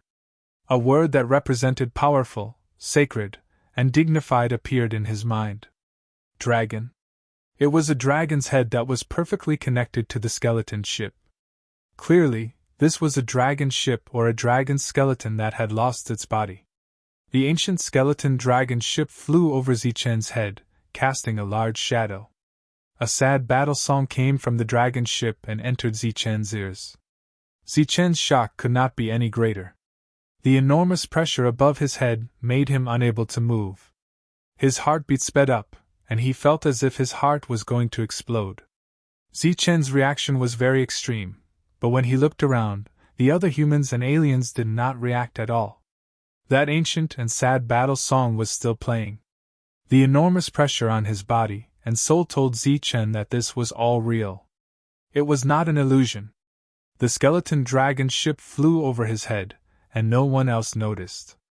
Only Wharton seemed to feel something. He looked up, but he could not see anything. The appearance of the dragon ship completely shocked Zichen. After the dragon ship left, Zichen found that his soul and power had been consumed by 90%. He had a very bad feeling, as if something big was about to happen. He shouted, "Retreat! Retreat!" The dragon ship was too scary.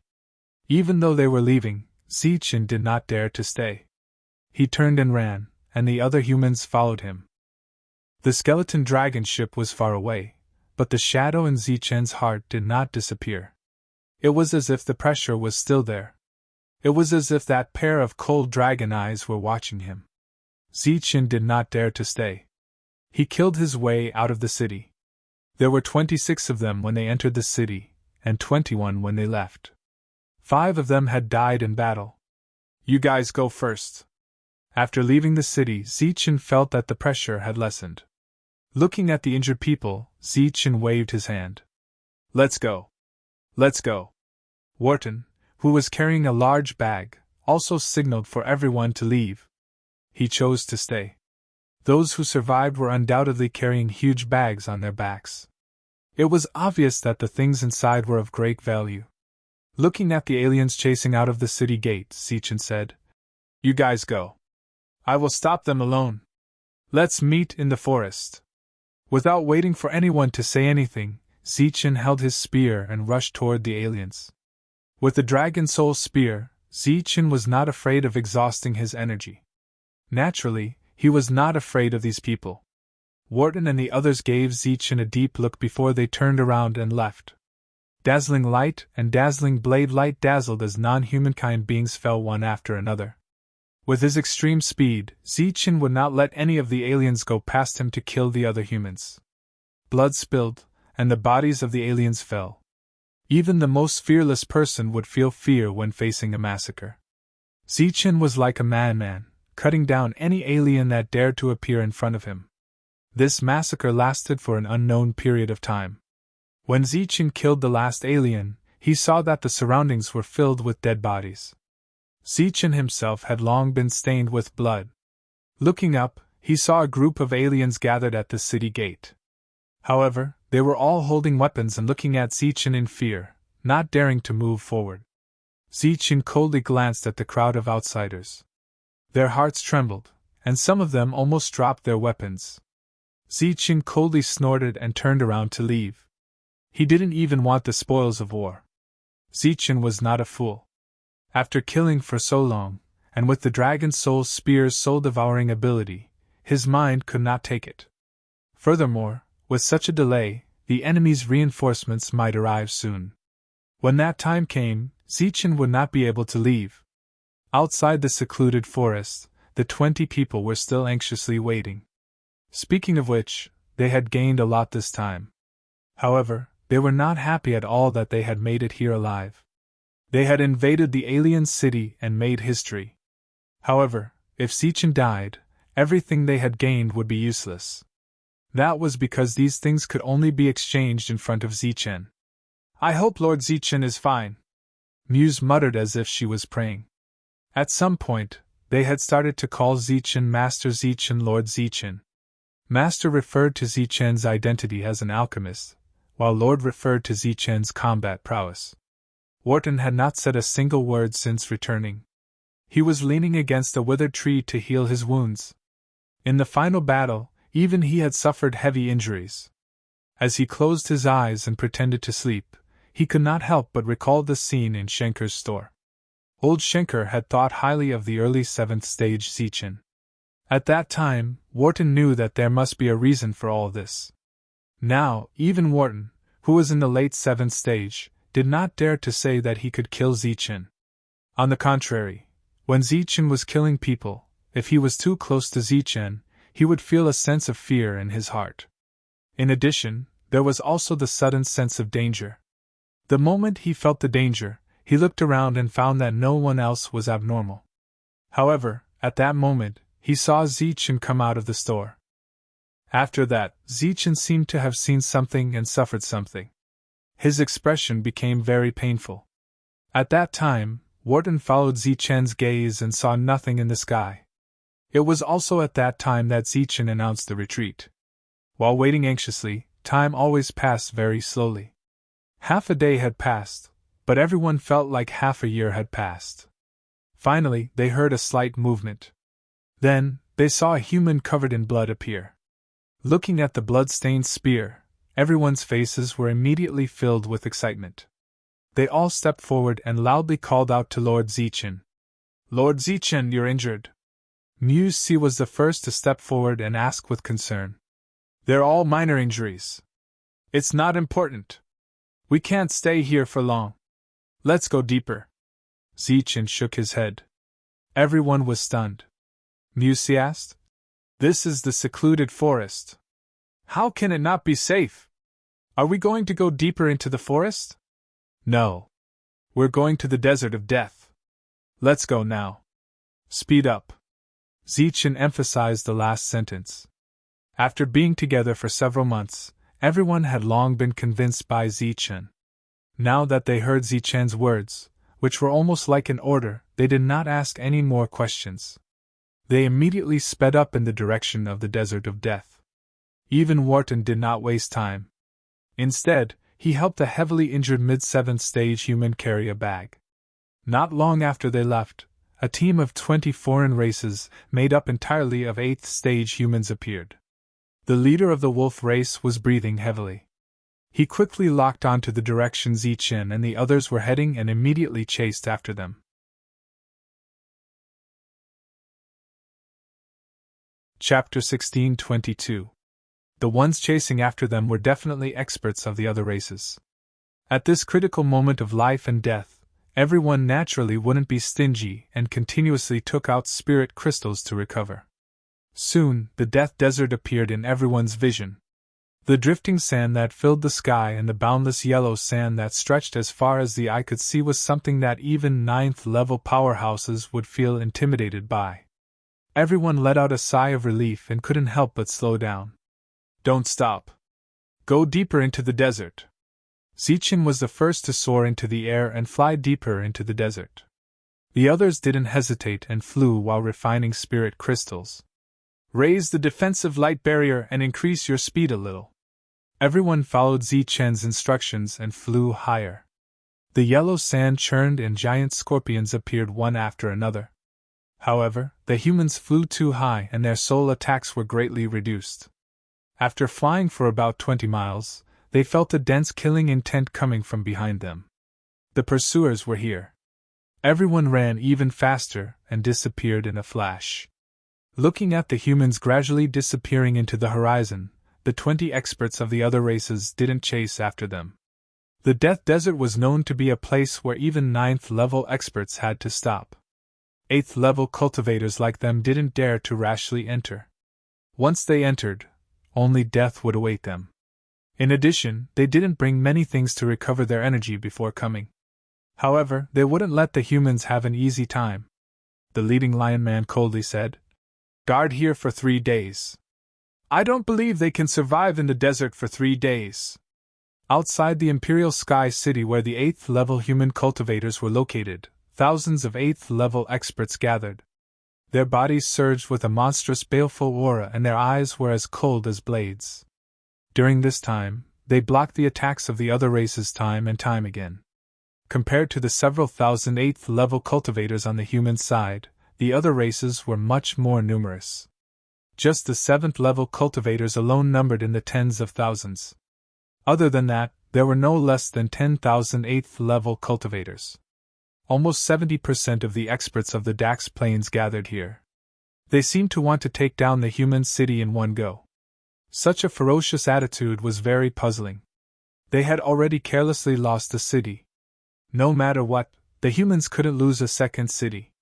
Thus, after the battle started, they kept transferring 9th-level cultivators to guard the city. Today, an expert on the Desolate Land list came. Su-Ho. He was the only powerful existence that had entered the Desperate Zones list in the past 1,000 years. Although he was currently ranked in the top 100 on all 3 lists, it was enough to intimidate everyone present. Su-Ho wasn't tall. He had a bald head and wore a flame-like armor. As soon as he arrived, he immediately went to battle. His opponent was also a powerful being on the list. At this moment, on the battlefield, tens of thousands of people were watching the battle between the experts on the rare list. There was no earth-shattering power in the battle between the two of them. However, the distorted space and the flickering power of the nomological laws were a testament to how terrifying their attacks were. This was the first time Su-Ho had truly fought since he took charge of this place. However, he didn't expect that the Dax clan would send someone on the ranking as well. The two of them had been fighting for so long, but there was no clear victor. In the middle of the battle, for some reason, the two of them suddenly stopped and looked up at the sky. Their expressions became extremely solemn. Hence, the battle ended here. The foreign races returned to the Royal Sky City on the 7th level, while the humans retreated to the 8th level. During this period of time, there was still an endless stream of 8th level cultivators entering the battlefield of despair from the Imperial Sky region. After returning to his residence, Su-Ho asked with a frown. A moment later, his door was pushed open and an old man walked in. "You saw that thing too?" Su-Ho said as soon as the old man walked in. "Only an idiot wouldn't be able to see such a big thing," the old man said in annoyance. Su-Ho snorted and said, "There are tens of thousands of foreign races and humans. Less than 5 people have seen that thing." The old man waved his hand and said, "That's enough. I'm not here to discuss this with you today. Didn't you find it strange that the foreign races would suddenly attack? Perhaps that's the reason." Su-Ho's expression changed slightly and said, "How is that possible?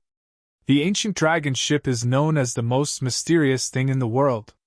The ancient warship, the Desolate War Song, summons powerful beings to explore the depths of the world.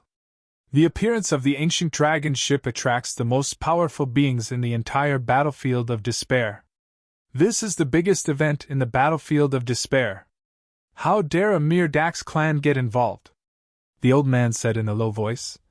"Perhaps they found a way to control the dragon ship," Su-Ho said. "So what? Among all the races, the Dax clan isn't the strongest. Long Fei, who was about to board the ship, gave up at the last moment. From this, it can be seen that it's not a good thing." The old man fell silent. In the history of the battlefield of despair, the dragon ship had appeared several times. Anyone who felt the call of the dragon ship was a true powerhouse. However, so many powerhouses had boarded the ship, but not a single one returned alive. Back then, Longface suddenly chose to give up right before boarding the ship. The other races said that Longface was a coward, but the humans didn't think so. They felt that Longface seemed to have understood something the moment he boarded the ship. The same scene happened before. At that time, the strongest human, Tang Noa, also chose to give up the moment he boarded the ship. After a moment of silence, the old man said, "This matter is very important, and it's not something we should worry about. Today, I called you here because I have some good news to tell you." Suho asked. "What good news?" "The little Seventh Order fellows that we lost contact with not long ago went to attack a city of the Beast clan." "That's good news, but did they all get wiped out?" "No, they successfully entered the city, stole some resources, and finally succeeded in breaking out." Suho was startled, but he couldn't say a word. A moment later he said, "To be able to organize a group of people to attack a foreign city, they have some ability. You stayed there for so long, can you guess who it is?" The old man thought seriously and said, "In terms of combat power, there should be two people. Unfortunately, one of them doesn't have that much courage, nor does he have that much leisure. Combat power, courage, and intelligence, although I don't dare to believe it, it seems that only that person can do it." "Who?" "A little fellow that entered the battlefield of despair a year ago." "Old man, you're joking, right?" Suho was dissatisfied. "Do I look like I'm joking? I've seen that little fellow a few times. He's very courageous, and has a lot of potential," the old man said with a smile. "No matter how courageous or how much potential he has, the time he can enter the battlefield of despair is limited. What can he do in a short year?" Suho shook his head. "Courage is enough. As for battle prowess, he came in with 3 weapons and a bag of holding." "How is that possible?" Suho's eyes widened as he asked in disbelief. "Whose is it?" "Tang Noa's." Suho wasn't familiar with Tang Noa, but he had seen Tang Noa's name before. Back then, Tang Noa was ranked first, but was replaced by Long Fei in the end. Ever since he became a powerhouse on the list, Suho had some understanding of the battlefield of despair. Here, only one person had special privileges, and that was the number 1 person. After a long silence, Suho asked, "What do you think of this matter?" The old man said indifferently, "I didn't have any opinion at first, but since they did something, I plan to go back and see them." "You want to go personally?" Suho was shocked. "I'm not at ease with others going, and that little fellow seems to have enemies, so he's very vigilant." "Then be careful. Don't worry, the person who can kill an old man like me in the battlefield of despair hasn't been born yet." With that, the old man walked out of the room. The ancient warship that passes through the edge of the world, the bleak and tragic war song, the call from fate, the journey to the end of the world. After Sinker left, Suho's mind was filled with legends about the ancient warship. Due to limited resources, Shantian Prefecture couldn't send out too many level 8 cultivators. After discussing with the other 6 prefectures, Shantian Prefecture sent out a group of level 7 cultivators to enter the battlefield of despair to scout the situation. At the same time, the Imperial Sky region indicated for those who had obtained the War Marshal Domain token to enter the battlefield of despair immediately. On the same day, Shantian Prefecture issued a level 7 summoning order, summoning all level 7 cultivators to enter the battlefield of despair. "These damn bastards, isn't it obvious that they're sending level 7 cultivators to their deaths?" In the Shantian Prefecture, the number 1 person in the battlefield of despair, Tang Noa, couldn't help but show anger on his face. He had a great reputation in the battlefield of despair, so he was naturally familiar with the place. The loss of level 7 city meant that any level 7 cultivators who entered the battlefield of despair would have no support. Under such circumstances, those who weren't familiar with the battlefield of despair, no matter how talented they were, only death awaited them. The scholarly middle-aged man walked into the room. Seeing the furious prefecture lord, he smiled lightly and said, "Prefecture lord, although the battlefield of despair can't be predicted, I've seen those little fellows before. They're basically not people with short lives. Perhaps there's still a chance to turn things around." "A chance to turn things around? How is that possible?" Tang Noa smiled bitterly. "According to reliable sources, Ziqin has already entered the battlefield of despair for more than a year. Perhaps the chance to turn things around lies with Ziqin," the scholarly middle-aged man added. "Perhaps," Tang Noa said indifferently, obviously not in a good mood. "The implications of this matter are too great. It's not something that a single force can control. The battlefield of despair has its own rules of conduct. Even if others are willing to let a prefecture's people die for nothing, the battlefield of despair won't allow it." The scholarly middle-aged man continued. "Take Meng Shi for example. Although he doesn't seem to be in the right place, he's very prudent in his actions. It's said that he allowed Ziqin to bring in 3 weapons. A trace of surprise flashed in Tang Noa's eyes. 3 weapons, this is a bit surprising." After a moment of silence, Tang Noa said, "This time, you should personally go to the battlefield of despair. These little fellows have great potential. I don't want them to die under a scheme." "That's not a problem." The summoning order quickly spread to the 108 cities, and some people were named.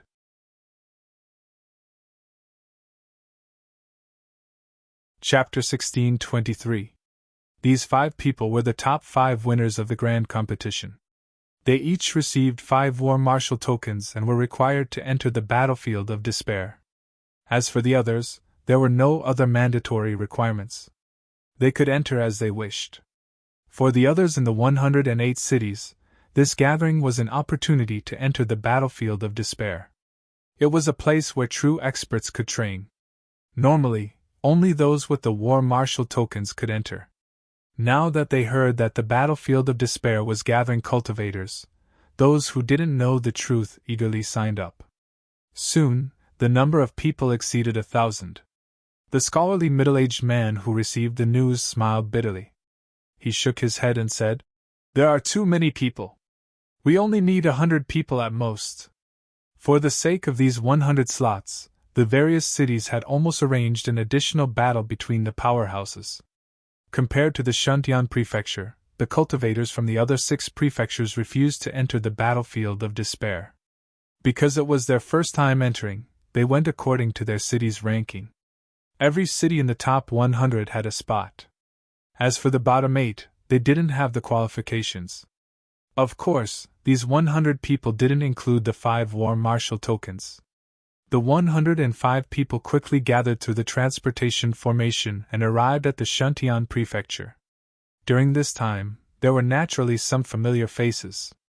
Shuntian Dao, Jin Qingqing, Manshur, Wu Xie, Dark Mantle, and the others were already very familiar with them. Other than some familiar faces, there were naturally some who were annoying. For example, Golden Leaf City's Yiming. His strength had also reached the 7th level, and he occupied the Golden Leaf City's spot. As for Jin Qingqing, she had the war marshal token. When the two sides met, there was naturally no lack of banter. Everyone was already used to this and couldn't be bothered to find out who was right and who was wrong. After that, the middle-aged man led everyone into the Imperial Sky region. The group gathered in the Shuntian prefecture. A day later, the scholarly middle-aged man led everyone into the Imperial Sky region. When they arrived at the Imperial Sky region and entered the tavern, he saw Meng Shi talking to a black-clothed man in a low voice. Seeing someone enter, Meng Shi immediately took away a priceless Imperial weapon material on the counter. The two seemed to have reached an agreement. The black-clothed man turned around and coincidentally saw the middle-aged man. He nodded at the other party and smiled kindly. Then, he turned around and left the room. The fortune-teller's perception was very sharp. He saw indifference in the other party's smile and said, "The way he looked at us was like a dead man." Everyone's expression changed because no one doubted the fortune-teller's words.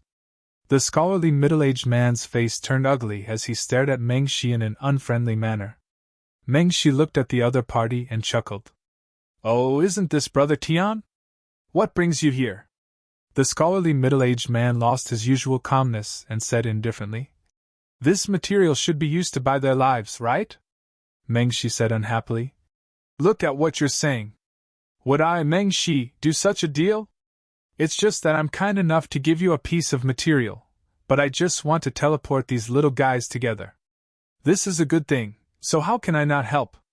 The middle-aged man's face turned even uglier. Then tell me, where are you going to send them? Mengshi said without hesitation. The desert of death. The scholarly middle-aged man stared at Mengshi, his eyes flashing. Mengshi stared at the middle-aged man with a smile. Neither of them said a word. In the rear, the faces of Shun Tian and the others became very ugly. They had just arrived, and they were already being schemed against. Just by hearing the name of the Desert of Death, they knew that it was not a good place. They originally thought that the scholarly middle-aged man would lead them away, or at least fight for fairness. Who would have thought that after looking at each other for a while, the scholarly middle-aged man would actually agree? This time, even Mengshi's eyes flashed with a hint of astonishment. I'll leave them to you. The middle-aged man turned and left. Mengshi chuckled and said, Go back and tell Tang Nuo that he might be preparing the second batch of people soon. The middle-aged man paused for a moment and said, Okay, I will definitely tell him. The scholarly middle-aged man left just like that. The crowd seemed to explode, and everyone had a bad feeling in their hearts. Okay, little guys, follow me now. Since you're here, you have no other way out. Enter the battlefield of despair and head north. Mengshi instructed as he walked. Seeing the middle-aged man leave, the black-clothed man from before walked out from the corner and quietly looked at the teleportation array in the distance. As the teleportation array opened, a large area of yellow sand appeared in his line of sight. It was indeed the Desert of Death. He nodded in satisfaction. After watching the crowd enter reluctantly, he returned to report. In the blink of an eye, all 105 people had entered. Mengshi smiled. However, after a short while, he said in exasperation, That damned guy, he actually left without worry. Did he really think that I wouldn't dare to kill him? After muttering a few words, Mengshi returned to the tavern, but in his heart, he was thinking about what benefits he should ask for next time. The foreign race army waited outside the Desert of Death for 3 days. After 3 days, they turned and left. They hid in the dark and observed for another 2 days. When they did not see the return of those humans, they were completely relieved and truly left. 1 day later, Zichen brought the group back. After staying in the Desert of Death for 6 days, they had suffered greatly. Fortunately, there were no casualties. When they returned to the edge of the desert, everyone breathed a sigh of relief. They sent 2 people to stand guard, and the others to treat their injuries and recover. As for Zichen, he took out the spoils from his interspatial pouch and began to distribute them. Actually, this distribution was just a matter of registration. After the registration, the items returned to Zichen's hands. Everyone doesn't have many spiritual crystals left. If you recover from your injuries, get some more tree marrow so that you can refine the next batch of spiritual crystals. Before entering the secluded woods, Zichen instructed. After entering the secluded woods, Cauldron Spirit took out all the items from the shop. There were many refining materials, some medicinal pellets, and quite a lot of spiritual crystals. Unfortunately, there was no interspatial pouch. Zichen was very disappointed. Cauldron Spirit began to refine the alien hearts, while Zichen began to organize the spoils. He put aside the useful items and the useless items. In the blink of an eye, 1 month had passed. Zichen walked out of the secluded woods. Of the 20 people in the party, only 7 or 8 remained. The rest had temporarily gone elsewhere. After waiting for another day and waiting for everyone to return, Zichen distributed the fragments of laws that they deserved according to their harvest. After distributing the spoils according to their contributions, the party exchanged their tree marrow for a new batch of spiritual crystals from Zichen. During the exchange, Wharton was somewhat absent-minded. He had been thinking about how to enhance his weapons. Zichen had his own plans for this. But before he could give the order, a person suddenly appeared in his perception. It was a person who should not be here. Zichen's expression turned vigilant. He clenched his spear and looked ahead. The party's expression also became extremely cautious. When Old Man Schenker appeared and saw that everyone was looking at him vigilantly, a trace of astonishment flashed across his eyes. Soon after, he smiled and said, "What's wrong? Are you all in a battle stance? Do you not welcome me? Who are you?" Zichen looked at Old Man Schenker and asked indifferently. The old man stared blankly for a moment before he smilingly asked, "Who do you think I am? I have long guessed that you are very vigilant. But I didn't expect that even this old man couldn't do it. TSK. It has only been a short time and you have already made a breakthrough. It seems that your potential is really high." Zichen still stared at the old man unkindly. The old man did not care at all. Instead, he smiled and said, "Boy, you are looking at me so vigilantly. Are you going to renege on your debt?" "Renege on what debt?" Zichen remained calm. "When you took away the storage bag, you said that it was a debt," Old Man Schenker said. Only Zichen and Old Man Schenker knew about this matter. The others did not know at all. Zichen confirmed the old man's identity, but he was still puzzled. "Why are you here? To give you some resources?" "Us?" "Yes, you. You have successfully escaped from the Orc City. Apart from the Desert of Death and the secluded forest, there is nowhere else to go." At this point, Zichen knew that the news of the invasion of the alien city had spread. After the old man explained the purpose of his visit, everyone breathed a sigh of relief. "What good things did you bring?" "It just so happens that we have materials here that we can exchange with you. But remember, the price is lower than normal." Zichen completely let down his guard. The old man stepped forward and asked curiously, "What good things do you have?" Zichen glanced at everyone and said, "Take out all the things that we don't need for the time being and exchange them for something useful." With that, everyone walked around and dug out one big bag after another from the ground. They took out a lot of materials. Seeing those materials, the old man's expression changed slightly. "What do you want? Spirit crystals? Pills?" the old man asked. These should be the things that everyone lacked the most at the moment, but after the old man said that, he found that everyone was indifferent. Instead, some people even curled their lips, as if saying that those things were rare. Zichen stepped forward and said, "We don't want spirit crystals or pills. We want some high-quality weapons, armor, and boots. They must be high quality, and preferably without special effects." "Oh?" The old man's eyes lit up and he looked at Zichen curiously. Obviously, from the beginning, Zichen spoke as if he was the leader. After thinking carefully, the old man understood the reason and said in surprise, "You succeeded?" "Of course," Zichen said proudly. After that, the two of them walked into the forest. Along the way, they whispered to each other. No one knew what they were talking about, but when they returned, the old man and the young man had satisfied smiles on their faces. The old man took away all the materials, leaving behind some weapons with special effects. Although these things were worthless in Zichen's eyes, in the eyes of everyone else, they were precious treasures. After the old man left, Zichen looked at everyone and began to give instructions on what to do next. "Everyone, from now on, don't do anything. Just focus on killing the male scorpions." Everyone was puzzled, and Yosi stepped forward to ask the reason. Zichen didn't hide anything and said directly, "The tail of the male scorpion has two special effects, armor penetration and poison. I happen to be able to refine it. Next, you capture the male scorpions, and I will buy them back at the price of 10 crystals each." This book came from the web. Read the original content first.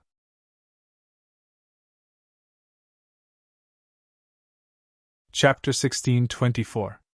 If you wanted to get something, you had to pay a price. This was the rule of the battlefield of despair, and no one objected to it. Moreover, Zichen had bought it at a normal price. Thinking back to the shock Zichen's saber had given them, they were very excited. Weapons with the armor-piercing special effect were the most expensive of all the special effects. They didn't hesitate and headed straight for the Desert of Death. The fastest was Wharton, who had been eyeing the armor-piercing special effect for a long time. Looking at the group charging into the Desert of Death in the blink of an eye, Ziethen turned and walked towards the secluded forest. Next, he needed to refine the law crystals and increase his strength. Old Man Schenker would come again in a month, so Ziethen only had a month to refine the law crystals. A month passed quickly, and Ziethen finished refining them. His strength had increased again. Next, he walked out of the secluded forest. From afar, Ziethen saw piles of male scorpion corpses. They were like small hills, piled up into 20 piles of varying sizes.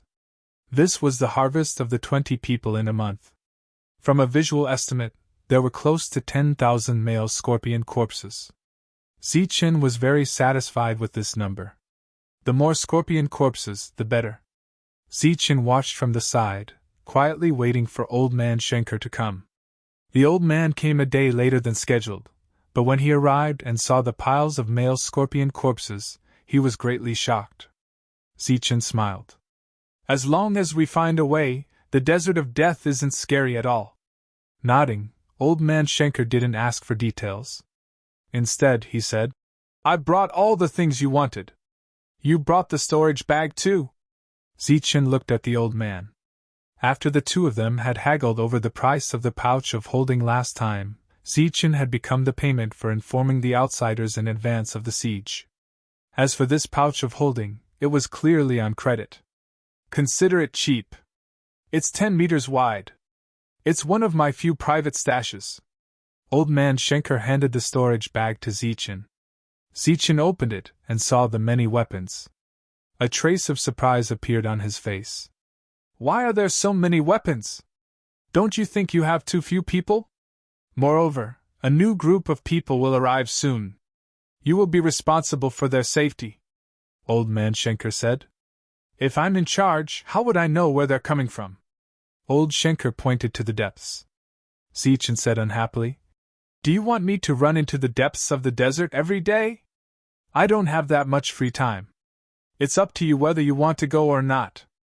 In any case, once a batch dies, another batch will appear soon. It doesn't matter. The Imperial Sky region doesn't have many things, but it has a lot of people." The old man didn't seem to mind.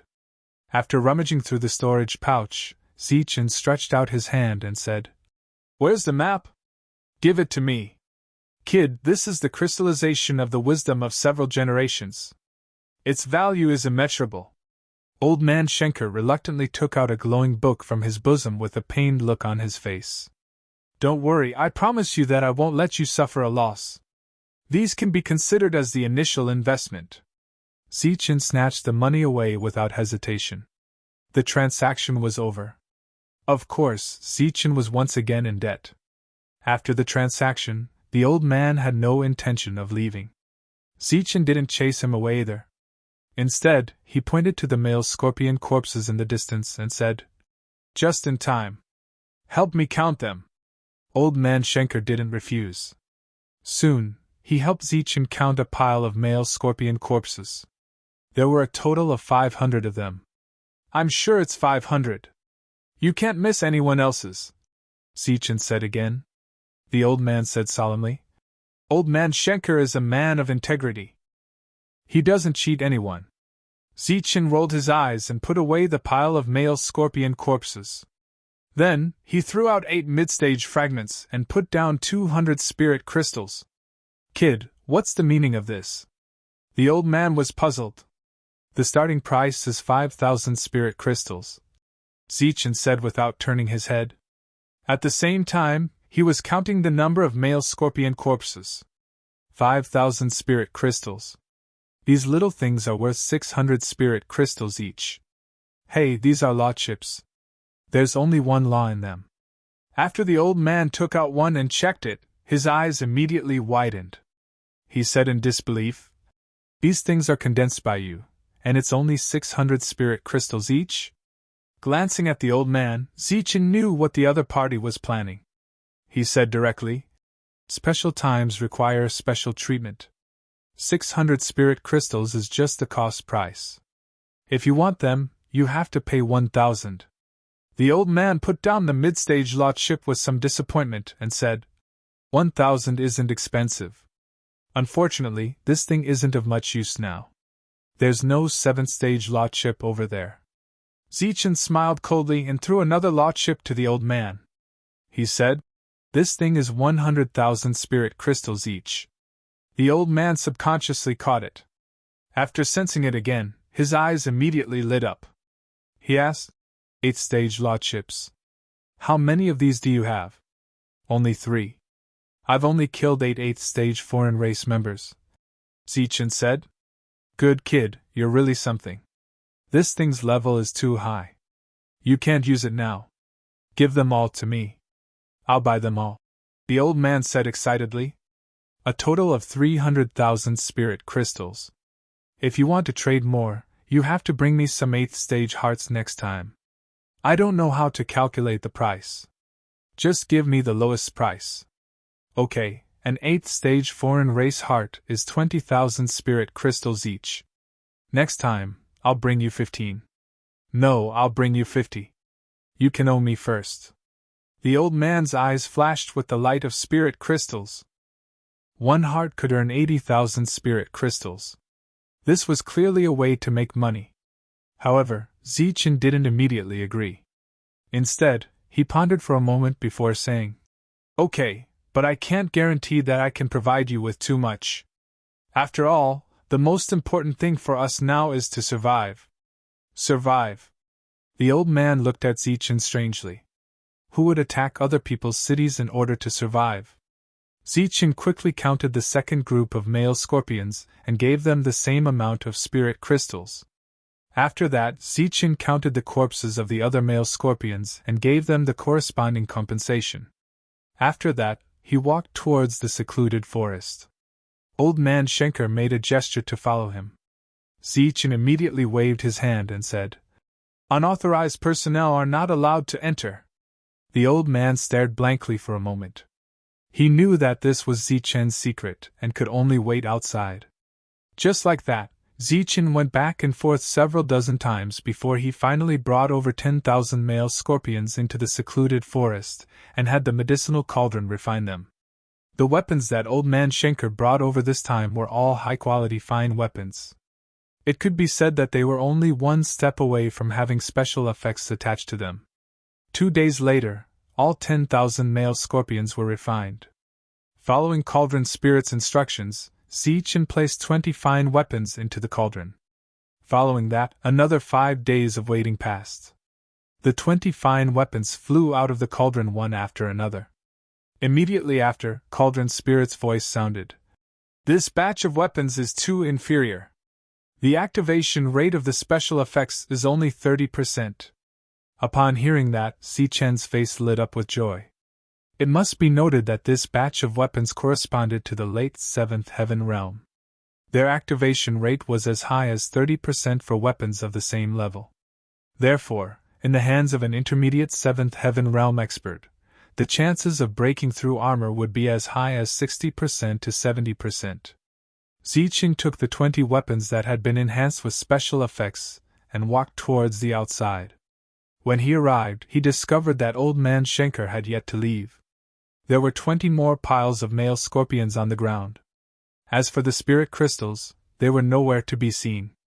Why haven't you left yet? Asked Zichen curiously. I wanted to see your results.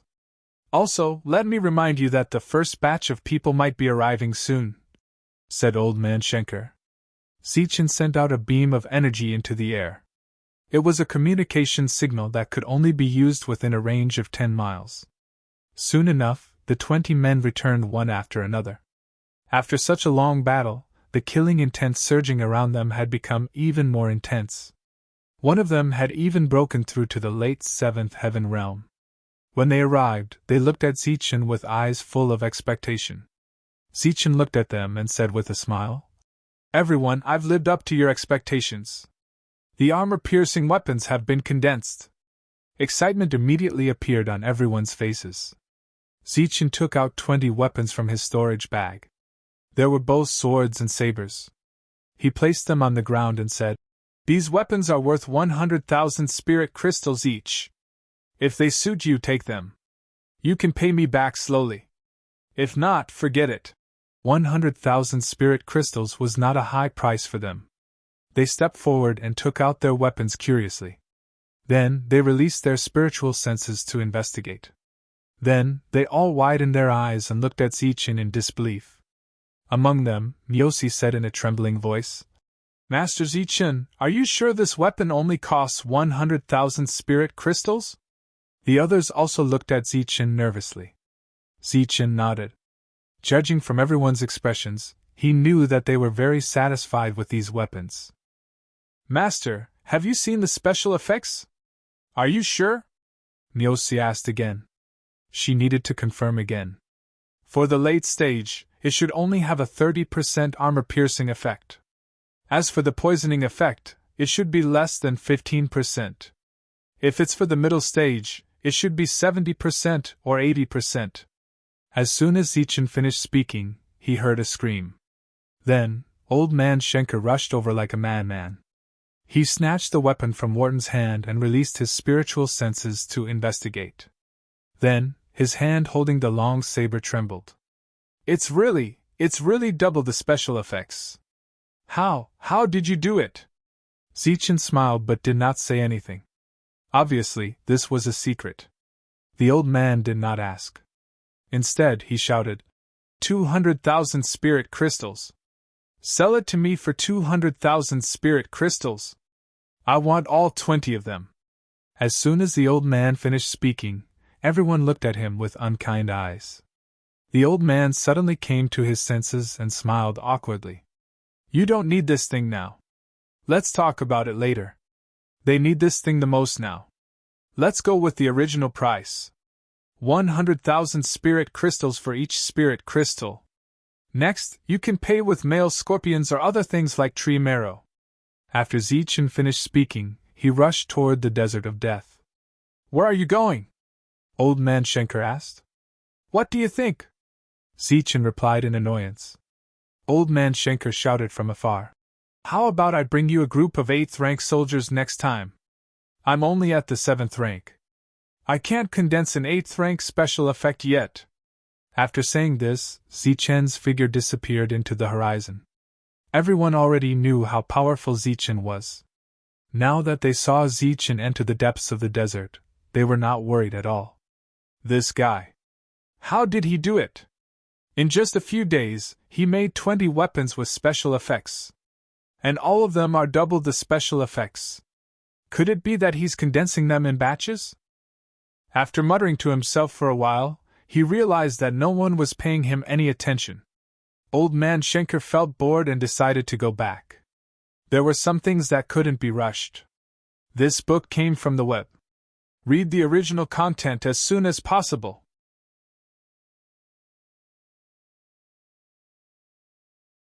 Chapter 1625. The team of 105 people arrived at the Desert of Death directly. The same defensive light barrier and the same basic knowledge aroused everyone's curiosity about this area. The light barrier disappeared quickly. Everyone was curious. After a few miles, they encountered the first wave of attacks from the twin scorpions. The team of 100 people lost more than 10 people in an instant. This was under the condition that a few people with sharp senses told them in advance. The rest of the cultivators flew into the air. Then, someone was poisoned and fell to the ground. Looking at the twin scorpions that ate the cultivators in an instant, everyone's expression changed. Energy was draining quickly. The scorching desert was like a flame roasting everyone. The long-awaited life and death crisis surfaced in everyone's hearts. "Go north!" Obedient Tian now shouted and headed north. After flying for a few miles, a group of female scorpions crawled out from the sand. The first wave of soul attacks caught them off guard and killed more than 10 people. The team of 100 people only moved for about 10 miles. There were only 60 people left. The energy in our bodies is draining too fast. If this continues, everyone's energy will be depleted before we reach the end, Fortune teller said with a sullen face. Damn old man. He must be the one who killed us.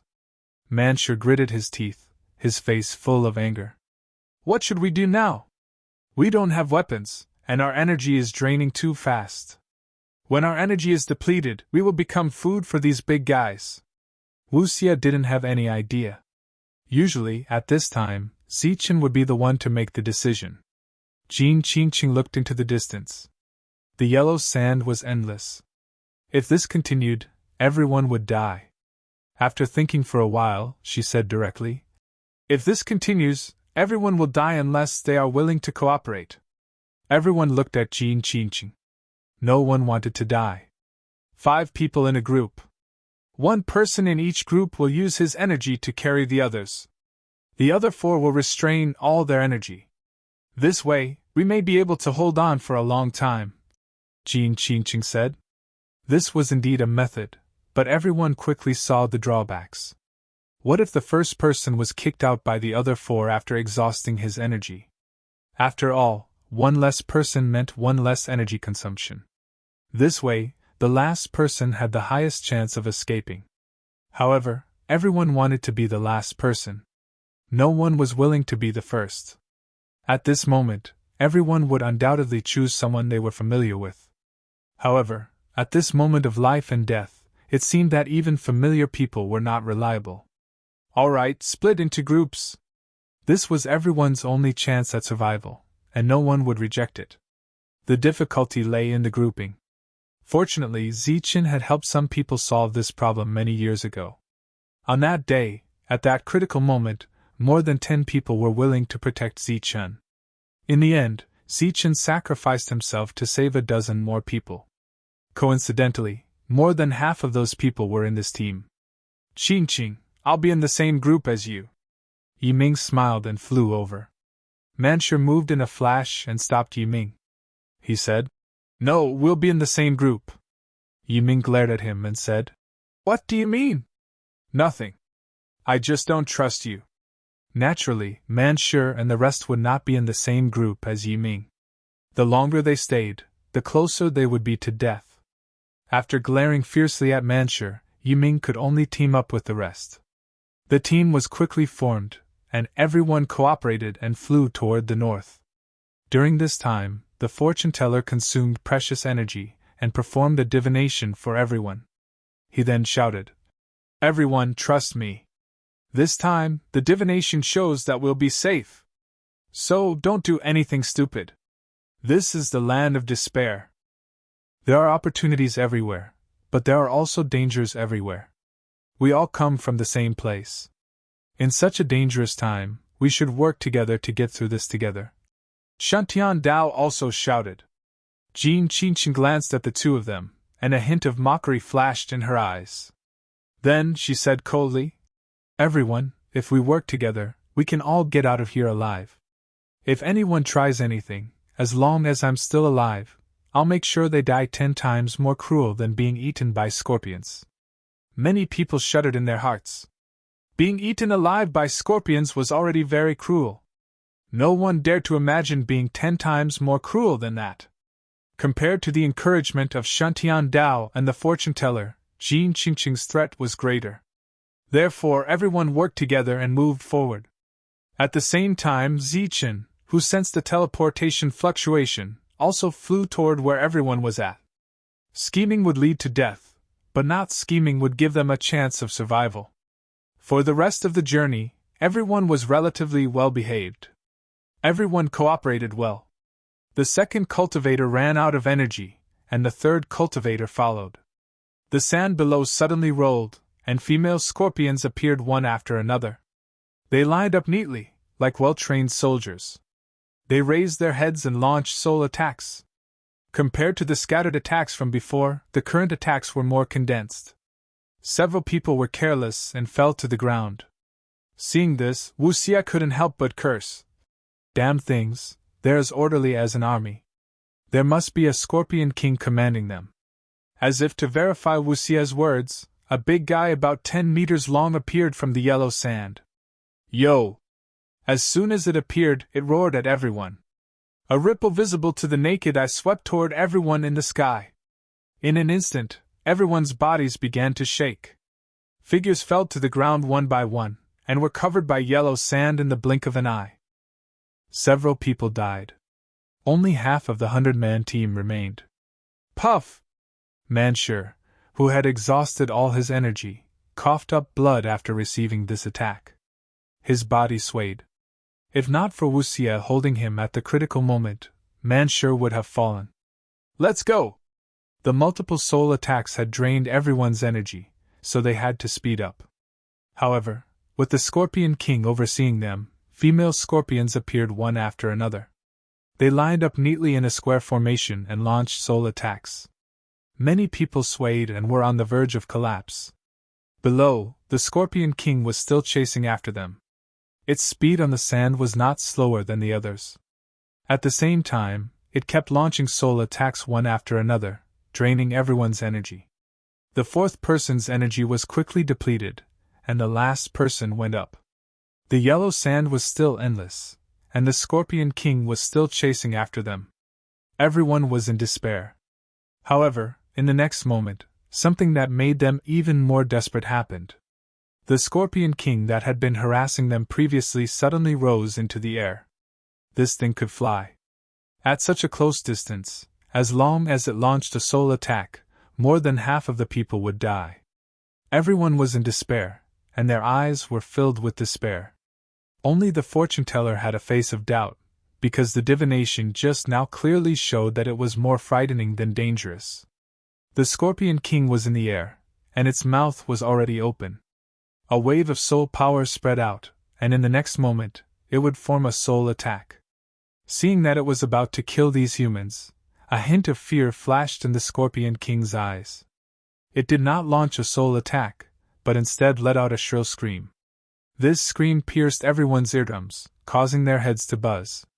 However, it was only a sound wave, and there was no soul attack. The people could not block a single attack from the Scorpion King, but they did not understand what the latter was afraid of. The sound of something breaking through the air came from the horizon, and there was also a faint dragon's roar. A silver light appeared in everyone's line of sight. The silver light cut through the sky, and with a powerful force, shot straight at the Scorpion King. The Scorpion King's body kept twisting in the air, struggling to escape, but the rainbow light arrived in an instant.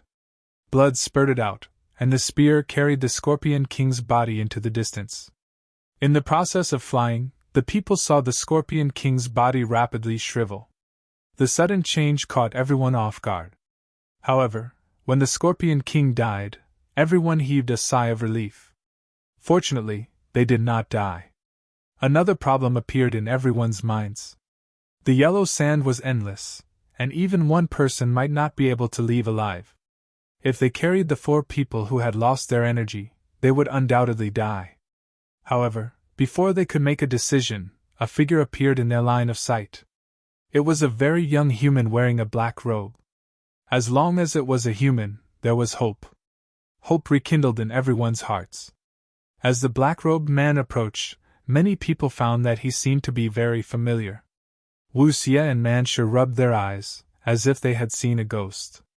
Shuntian and Dark Mantle also opened their eyes wide, looking at the black-robed man in front of them in disbelief. Zichen! Jing Qingqing cried out in alarm. The black-robed man was Zichen. When he saw the group of people, he was obviously stunned. Finally, he heard loud exclamations. In the group, there was Shuntian, Fortune Teller, Mansur, Wuxia, and many other familiar faces. Zichen was stunned. He did not expect that most of the people that old man Schenker mentioned were his friends. Because everyone was too excited, they neglected the existence of their companions, causing them to lose control of their energy and fall from the sky. Exclamations sounded again. Seeing this, Zichen immediately waved a light of energy to hold everyone back. He understood the situation at a glance. There was no time to reminisce. He shook his hand and threw out a piece of spirit crystal, saying, "Absorb the energy first." Everyone caught a piece of spirit crystal and began to absorb the energy in it. At the same time, they slowly stabilized themselves. Why are you all here? Zichen came forward and asked almost at the same time as the others. It's a long story. Let's go to the safe zone first. The dragon soul spear devoured the giant scorpion's vitality and flew back into Zichen's hand in a stream of light. Hey, this is your dragon spear. How did you bring a weapon in? Wu Xie saw the familiar weapon and asked in confusion. Is it strange? Everyone can bring a weapon in, Zichen said. Everyone looked at Zichen as if they were looking at a monster. Why? You can't? Then Zichen found that everyone was empty. Not only were there no storage bags, but there were also no spirit crystals. Now Zichen vaguely understood the purpose of his reward. We'll talk about this later. Follow me first. Zichen led the way in front and the others followed behind. As for the twin scorpions below, they were no longer a threat to the group. Along the way, Zichen also hunted some male scorpions. Halfway through, everyone's spirit crystals were used up. Zichen threw another piece to each of them and told them to keep the account first. Everyone was confused. This book came from the web. Read the original content first.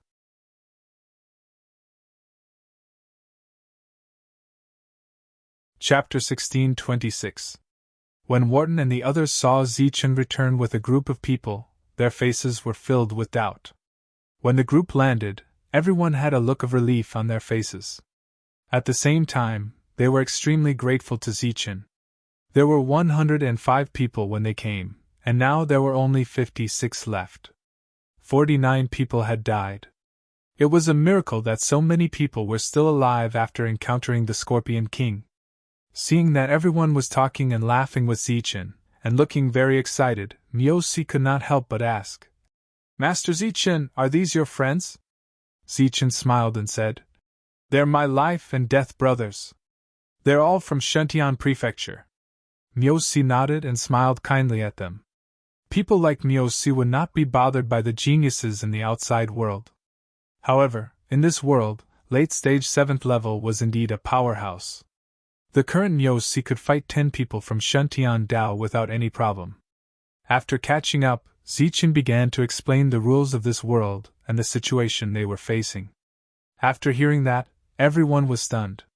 They did not expect that the battlefield of despair, which was already extremely difficult, would now have no foothold. Looking at everyone's bitter faces, Zichen patted everyone's shoulders and said, Don't worry, I have supplies here. However, you have to exchange them with something. However, I can record it. Remember, each of you now owes me 2 spiritual crystals. TSK, isn't it just 2 spiritual crystals? Tell us how to get it. Yiming curled his lips and said. Zichen smiled and then pointed at the small trees in the distance and said, See those small trees? Kill 70 of them and take 70 of their sap. You can exchange it for 1 spiritual crystal. Isn't it just 70? It's a piece of cake. Yiming did not seem to care. However, when he was about to step forward, he suddenly realized a very serious problem. He did not have a weapon. Immediately, he stopped in his tracks and looked embarrassed. If you have extra weapons on you, you can sell them to them. Zichen looked at the 20 people and took out a few ordinary weapons from his storage bag and distributed them to Wu Xie and the others. These will be 2 spiritual crystals for you. Now you owe me 4. Looking at the serious Zichen, Wu Xie curled his lips and said, I say, is it necessary to calculate so clearly? Zichen nodded and said seriously, Of course it's necessary. These are the rules of this world. Seeing Zichen's serious expression, everyone nodded solemnly. Almost everyone had gotten a weapon. Looking at those small trees, they were eager to give it a try. In this place, your strength will be greatly suppressed, so you must not be careless. After that, Zichen didn't say anything else. They were here to gain experience. Only the path that they found on their own was the most suitable for them. There was no point in saying too much. Here, everything depends on oneself. Soon everyone went to cut down those small trees one after another. Only Jin Qingqing was still there. Zichen asked in surprise, Why don't you go? Jin Qingqing looked at Zichen and smiled. I want to see you. Zichen blushed with embarrassment. You really haven't changed. Seeing Zichen's expression, Jin Qingqing smiled again. This time, she was very happy. You think I've changed? You're so calculative with them. Don't you think you've changed? Zichen was silent for a moment. After a while, he looked at Jin Qingqing and said, You'll understand soon enough. Whether it was Jin Qingqing, Manshur, or the others, they all grew up in the Jianwu continent.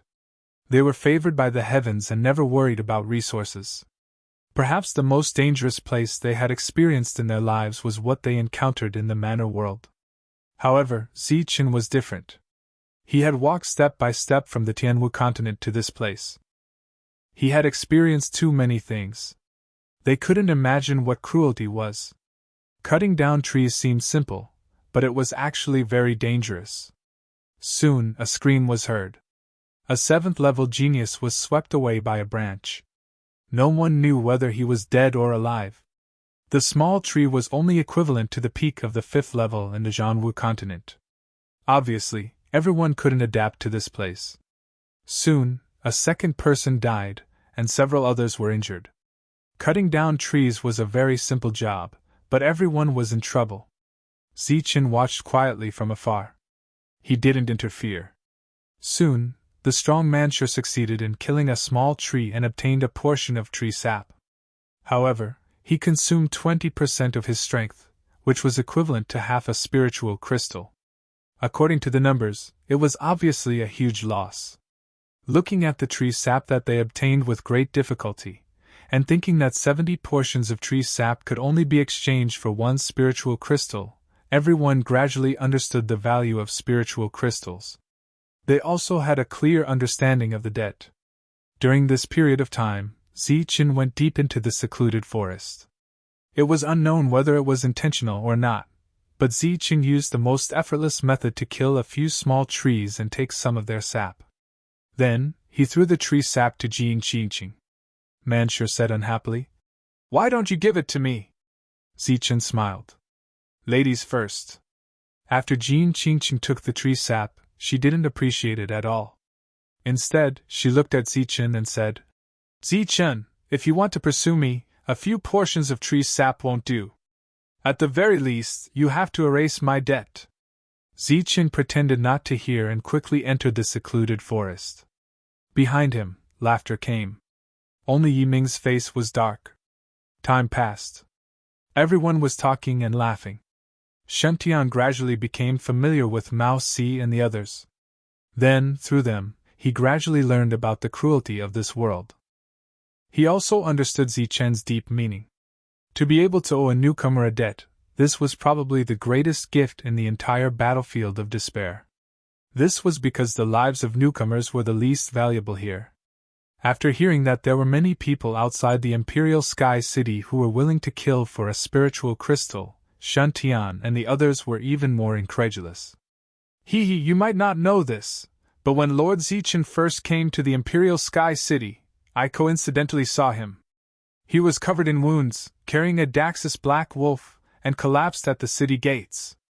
If it weren't for his good luck and falling within a kilometer, his abdomen would have been broken and his spiritual crystal taken away. Mao Si chuckled, recalling the scene when she first saw Zichen. When Wu Xie and the others heard this, their noses became a bit sour. Because just yesterday, Zichen had brought back a Daxus black wolf as food. At that time, he had even introduced the value of the Daxus black wolf. Who would have thought that Zichen had almost died because of a Daxus black wolf? When I saw Zichen, it was his first time coming back from a hunt. He was carrying a stack of beast skins on his spear and was almost surrounded. The silent Wharton finally spoke. Everyone chimed in one after another. Shentian and the others also gained a deeper understanding of this world. Next, when they killed the saplings, they began to look for ways to consume as much tree sap as possible. Zichen, here are 70 portions of tree sap for one spiritual crystal. Manshur walked over, sweating profusely, and took out the tree sap he had accumulated for a period of time. Zichen smiled and gave Manshur a spiritual crystal. You now owe me 8 spiritual crystals. Do you want to pay it back quickly? Of course. What method do you have? Manshur nodded. Zichen pointed at the desert of death and said, A male scorpion's tail can be exchanged for 10 spiritual crystals. Okay, I'll go. Manshur's eyes flashed with a ruthless light as he turned and walked towards the desert of death. Zichen's voice rang out from behind him. I suggest you recover your energy first.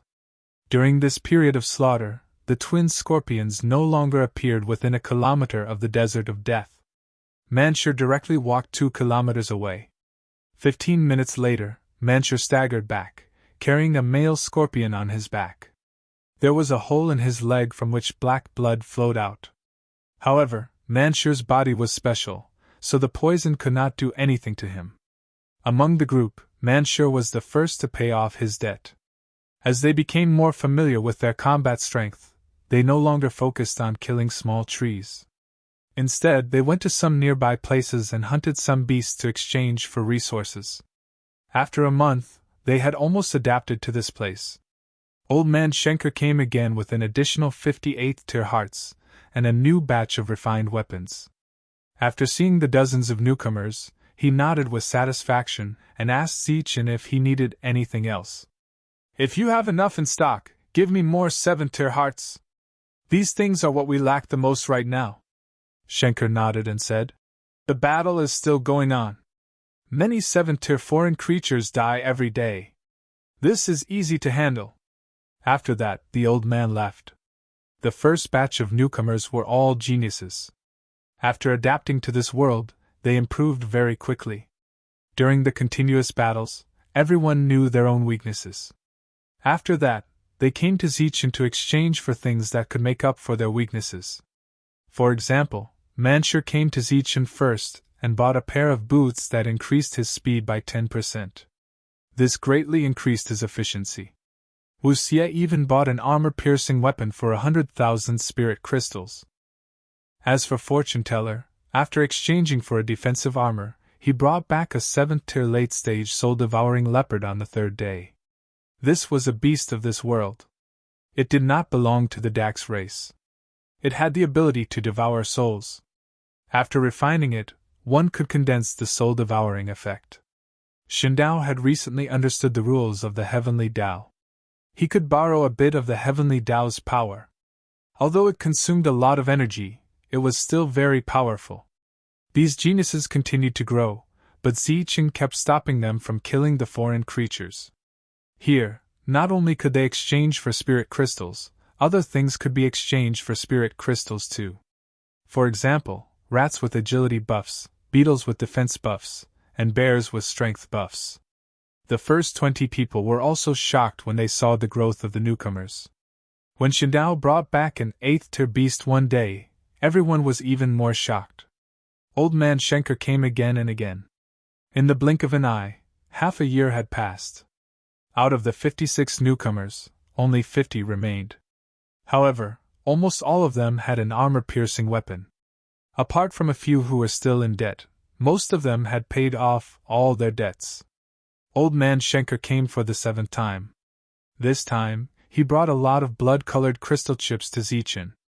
The exchange rate for spirit crystals was 10,000, 1. In other words, 1 crystal chip could be exchanged for 10,000 spirit crystals. The function of the crystal chip was to summon an item with one's mind, just like how Zichen could summon the Wuji pill cauldron. This book is from the web. Read the original content as soon as possible.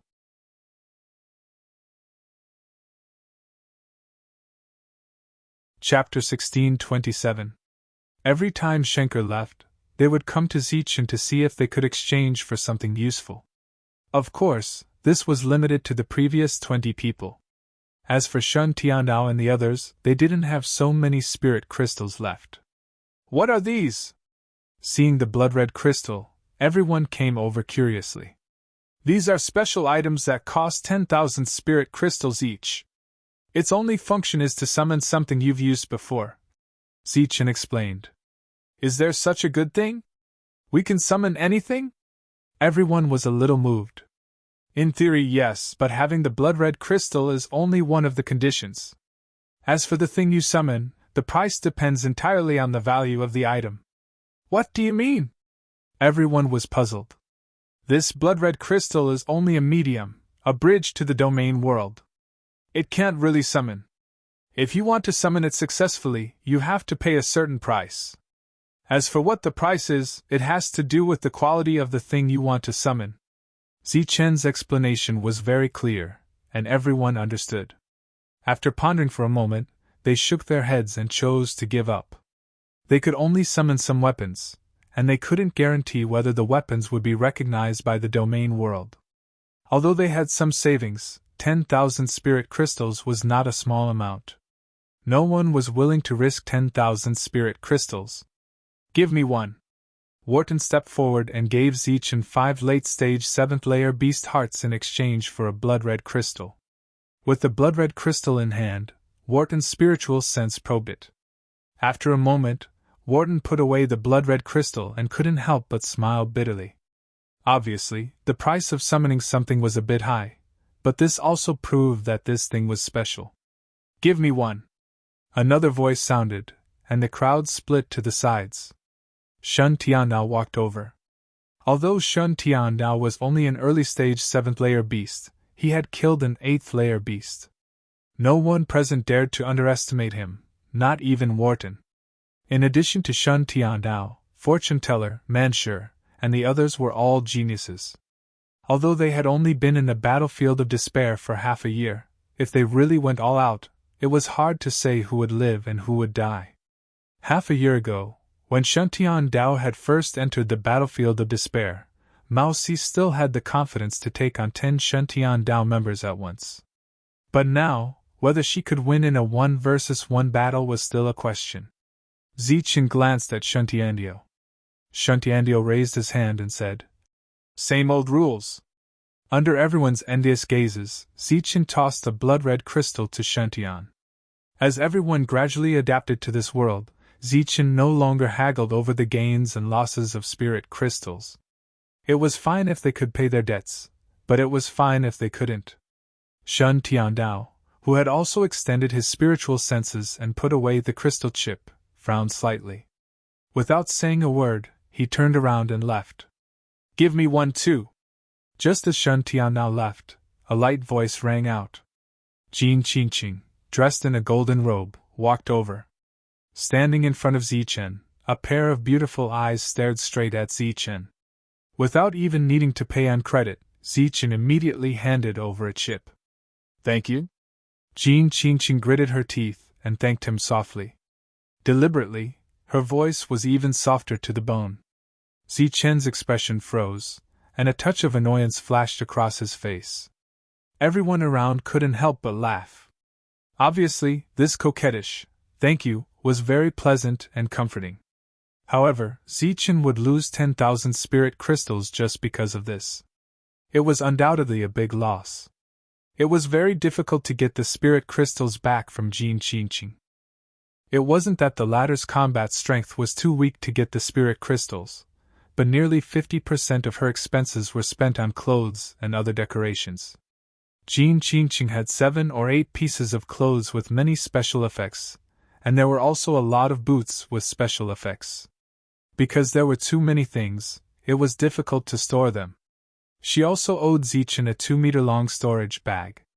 These were all debts. After Jin Qingqing left, the fortune teller came forward and took a blood-red crystal chip on credit.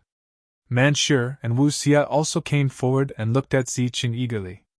Both of them had a new debt recently, and they were too embarrassed to ask for another debt.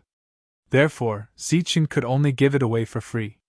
In this way, the blood-red crystal chips sent by old man Schenker changed owners in the blink of an eye. Zichen couldn't even keep one for himself. After that, everyone began to work hard for the goal on the blood-red crystal chip. On this day, Zichen called Miaosi. Miaosi stood next to Zichen, looking a little cautious. Shuntian and the others were very strong, and he didn't want to provoke them. However, the strongest person in the group was neither Shuntian nor Wharton, but Zichen. During this period of time, although Zichen didn't make a breakthrough in his realm, his combat strength had increased to an unfathomable level. After telling Miyoshi some things to pay attention to, Miyoshi left with the 18 people except for Wharton. Zichen turned and walked toward the secluded forest. For outsiders, the secluded forest was dangerous, but it had always been Zichen's closed-door cultivation place. When the sapling discovered the intruder Zichen, it extended its branches and immediately launched an attack. Swoosh! The black saber was unsheathed, and the shining saber light drew a perfect circle around Zichen. The circular saber light spread in all directions, extending for 100 meters. All life within 100 meters disappeared. Sheathing the saber, Zichen went deeper. As for the tree sap, Zichen didn't have the leisure to pick it up. Soon, Zichen walked to the area of the big trees that contained the tree crystals. He used to stop here, but these trees couldn't stop him now. The attacks of the big trees were even sharper. Every branch was like a spear, shooting at Zichen. Looking at the spears and branches shooting at him from all directions, Zichen's figure flashed, and he flashed through the attacks like a wisp of smoke. He then unsheathed his saber and slashed at the tree. Ka! The armor-piercing effect was activated. The saber light cut open the tree, and a sparkling tree crystal appeared in front of Zichen. The value of the tree crystal was 10 times higher than the tree marrow, and it was purer. It was equivalent to the heart of a late-stage 7th-layer alien. After taking the tree crystal, the tree still had a tenacious vitality. The branches were still struggling. A silver light flashed, and the dragon's spear pierced into the tree. It began to devour the tree's energy, turning it into its own. After reaching the tree crystal area, Zichen walked a few more miles. He killed more than 100 trees and obtained more than 100 tree crystals. Then, Zichen sat cross-legged at the center of the area and began to refine the law fragments. Due to his 100% success rate, Zichen had accumulated a lot of law chips. At present, Zichen had only refined 2 types of law chips. One was strength, and the other was combat agility. Only Zichen could be so picky. Moreover, he was only refining the law fragments of late-stage 7th-layer law fragments. While Zichen was refining the law fragments, Cauldron Spirit was also refining other items. At present, Zichen still had more than 100 armor-piercing weapons on him. These were Zichen's private stash. If he sold all of them, he would be able to make an immeasurable fortune. Currently, Zichen didn't lack spiritual crystals, law chips, or magical robes. The only thing he lacked was time. If Zichen was given enough time, he was confident that he could make a breakthrough to 8th layer in one go. In this state of cultivation, another month quickly passed. Zichen had gotten used to appearing once a month and trading once a month. During this month, more trees grew and Zichen had to deal with them.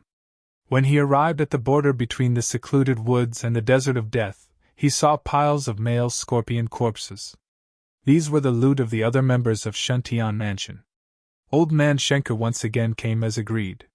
Zichen grew more and more curious about the old man's combat strength. After another round of trading, Old Man Schenker asked Zichen what he needed next. Then the old man asked, "What do you think of that matter?" Zichen pondered for a moment before he replied, "The plan is feasible. But if we don't cooperate well, we will be wiped out. I know what I'm doing. I will cooperate with you," said the old man with a solemn face. "Good. Send people over. Don't send too many. Just send a batch every 2 months. As he spoke, Zichen smiled coldly. "If that's the case, some people must be vomiting blood." After arriving here, Shuntian Mansion had already informed Zichen of the scene they had seen. Clearly, someone was plotting against them. They would never have expected that they had already gained a foothold in this desert of death. This place was no longer dangerous. Moreover, when Mengshi was teleporting, he seemed to be intentionally moving in Zichen's direction. 2 months? Isn't that a bit rushed? Old Man Schenker asked in surprise. As long as you have enough resources, 2 months is not rushed at all. However, I only want geniuses with high comprehension.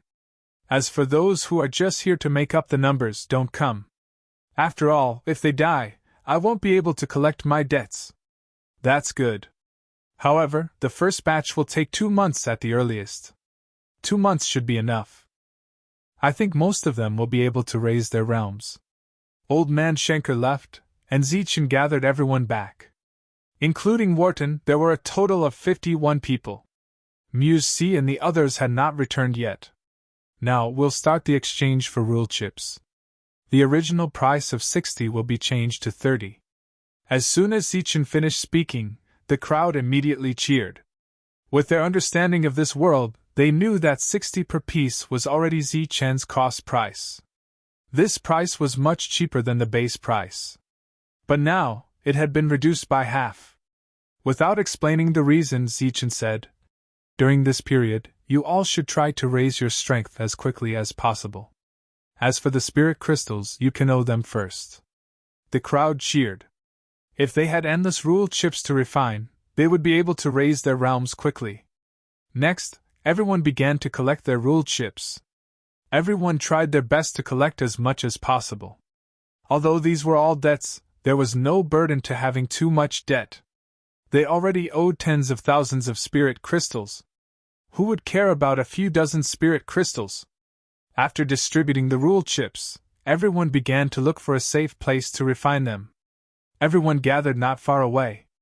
Ziethen stood guard for everyone while waiting for Muse C to return. This time, he arranged for Muse C to do something special. 2 days later, Muse C returned in a sorry state. When she left, Muse C had brought a total of 18 people with her.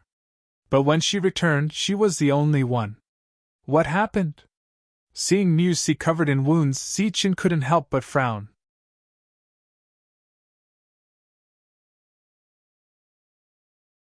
Chapter 16:28. Muse C's body was covered in wounds. She ran straight to Ziethen, feeling guilty. Ziethen gestured for Muse C to treat her wounds first and talk about the rest later. "They didn't intend to kill me. These are just minor injuries. It doesn't matter." Muse C didn't treat her wounds. Instead, she slowly explained what had happened. Previously, when Shun Tiandao went to the Blackstone Mountains and saw other humans, they didn't fight. Instead, the other party tried to recruit Shun Tiandao. Ziethen guessed that there should be many humans gathered there. That was why he asked Muse C to bring people there. His original intention was to bring all of them back and form a stronger force. Before leaving, Ziethen gave the 3-meter-long storage bag to Muse C. His original intention was to let her put the things that couldn't fit in there. When she returned, she would be given the same amount of spirit crystals according to the transaction price. Muse C brought 18 people there. Unexpectedly, only one of them returned, and all of their belongings were taken away. As for Muse C, they deliberately released her for ransom. There were 18 people in total, and each of them had 2 armor-piercing weapons. If they didn't pay, they would kill all 18 of them. "Are there many of them?" "All 19 of them were captured." Ziethen frowned. These 19 people had been in the battlefield of despair for a long time. Their combat strength wasn't weak. The other party was actually able to capture all of them. It was obvious how powerful they were. "According to Milord's instructions, we didn't kill them because of a disagreement. However, who would have thought that 2 8th-stage domain realm cultivators would appear out of nowhere and shamelessly launch a sneak attack on us? They knocked a few of us unconscious and captured us in the end." Muse C looked sullen. He had a powerful armor-piercing weapon. Even if he faced an 8th-stage domain realm cultivator, he wouldn't be afraid. When the battle started, they didn't have any killing intent. However, the 8th-stage domain realm cultivators still chose to sneak up on them. In the end, they were all wiped out. "Did the other party introduce themselves?" "Yes, the leader is called Fei-Te." The commotion here attracted the attention of others. When they saw Muse C's appearance, they were furious and expressed that they wanted to destroy this group of people. Not to mention that there were 2 8th-stage domain realm cultivators. Even if there were 3 or 5 of them, they wouldn't be afraid. "Fei-Te, do you know this person?" Looking at Wharton, who was walking over, Ziethen asked. In the outside world, one's cultivation realm did not necessarily represent one's battle prowess. However, in the battlefield of despair, Only those who had comprehended some laws could break through to the next realm. Since the other party was able to break through to the 8th level, he was obviously not an ordinary person. However, when Wharton heard this, he fell into deep thought. After a while, he slowly shook his head, indicating that he did not know of this person. Suddenly, Wharton's expression changed as he said, "Fit, could it be him?" "You know him." Wharton shook his head and said, "I don't know him, but I've heard of him. However, that Fit has already reached the 8th level. Logically speaking, it's impossible for him to appear here." When Zichen heard this, he sneered and said, "It seems so." In the past 2 years, the 8th stage had only come to the 7th stage once, and their target was Zichen. To be more precise, they were here for the Star Illusion Dragon Spike. "Are there any alchemists among them?" Zichen asked. "There was one. He was a very young fellow, but he was forcefully controlled. Other than refining medicine, he had no other freedom." "How many of them are there?" "More than 50. When Zichen asked for details, Manshur and the others came forward. Manshur directly said, "Where are they? Damn it, let's go and destroy them." "That's right. How dare they touch our people? They're simply courting death." Wu Xie also said coldly. Looking at the excited crowd, Zichen smiled and said, "This is not a big matter. I'll go personally. Your top priority is to break through as soon as possible." Now that Zichen was the backbone of the group, nothing could happen to him. Thus everyone spoke up and expressed their willingness to go together. "Just 2 8th stage cultivators. There's nothing to be afraid of. How about this? Shun Tianao and Wharton, come with me. The rest of you continue refining the law crystal." The two's battle prowess was publicly acknowledged, so no one had any objections. After a simple treatment of their wounds, Nyosi led the 3 towards the Blackstone Mountains. At the outskirts of the Blackstone Mountain range, there were 2 late-stage 7th-layer Heavenly Kings stationed here. The 2 of them were bored and were currently chatting with each other. "Sa, I say, this armor-piercing weapon is really extraordinary. Ever since I got it, I've already killed 5 late 6th-stage mutated beasts. Its special effect is as high as 30%. Of course it's good stuff. I really don't know how that blacksmith called Zichen managed to condense such a high trigger rate. Who cares how he condensed it? As long as we have an endless supply of armor-piercing weapons to use in the future, it's fine." "What do you mean? Didn't you only ask for 30-something weapons? We just happen to have 1 each. We're not rich at all." "Humph, this is just a ransom. When we get the ransom and everyone has an armor-piercing weapon, it'll be time for us to launch a large-scale attack. When that time comes, that blacksmith called Zichen will obediently serve us." The cultivator had a look of realization. It seemed that this was how the group's alchemist came to be. While the 2 of them were chatting, they suddenly sensed a wave of aura. Then, 4 people appeared in their line of sight. "It's the fellow who went to get the ransom." They came rather quickly. A thin late 7th stage cultivator sneered. "He even brought helpers. Looks like he's not satisfied. It's just 4 people. It's not enough."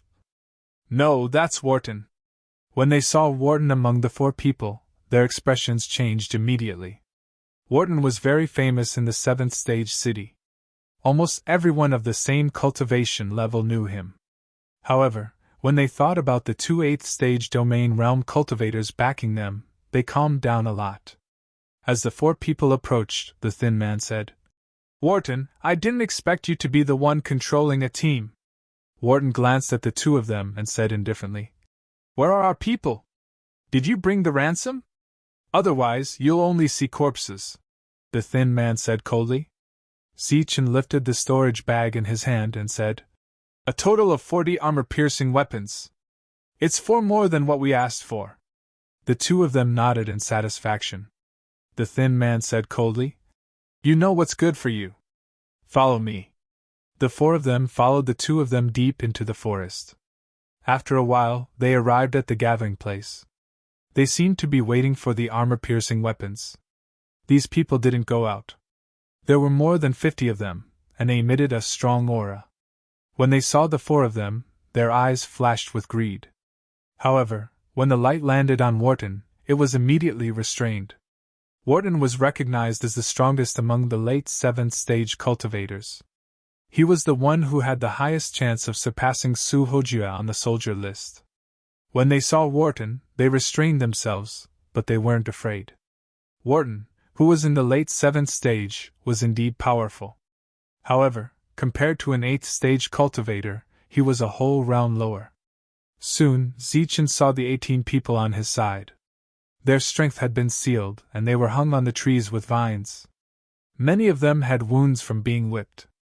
As for their equipment, they had been stripped clean. The 18 of them looked listless. Some of them were even on the verge of death. Seeing the state of these people, Zichen's heart was filled with killing intent. "Release them immediately," Zichen said coldly.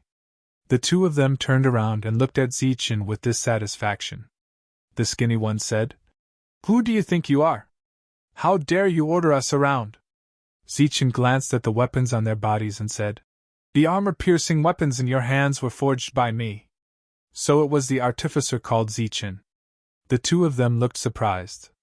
Zichen said indifferently, "Release them, and we'll let bygones be bygones. Otherwise, the two of you will die." Threatened by a mid-7th stage cultivator, the two of them immediately turned cold. One of them shouted at Zichen, "You dare threaten us? Are you looking to die?" When the 18 of them heard the commotion, they opened their eyes and saw Zichen. Their lifeless and despairing eyes were reignited with hope.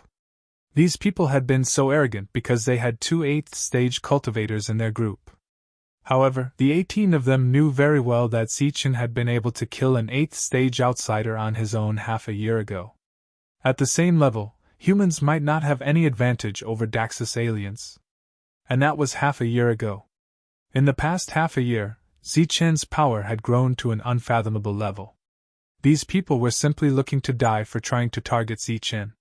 This was why they would rather be hung up and beaten than submit. Shuntiandio's sword flashed, and the vines on the 18 of them were all severed. A wave of solidified energy supported them as they slowly descended. Cold light flashed everywhere as the others instantly surrounded them, their eyes filled with hostility. Ironically, there were many armor-piercing weapons forged by Zichen amongst these weapons. The group was surrounded, but they all looked at Wharton warily. To them, Wharton was the greatest threat. "You want to die?"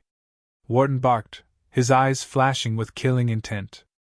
"Wharton, this isn't a place where you can act wildly," the skinny one from before said. "Die." Wharton's killing intent was clearly aroused, but in the next instant, his arm was grabbed by Zichen. Zichen chuckled, his gaze sweeping past the group. These people were not weak, and it would be a waste to die like this.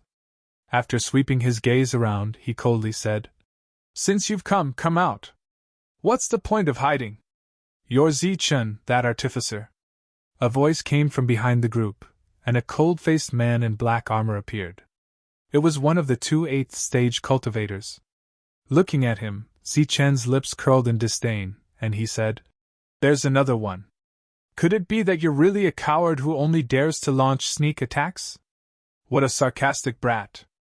Another voice rang out, and the second 8th stage cultivator appeared from the opposite direction. It was Fit. Zichen looked at the two of them, disdainfully saying, "You two really are jackalls of the same lair.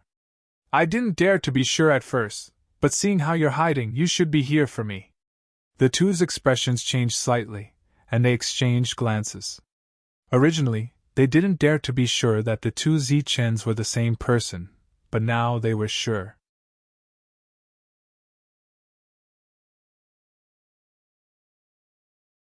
Chapter 1629. Originally, Fit had only wanted to capture Zichen in the name of plundering and steal his belongings before working for him.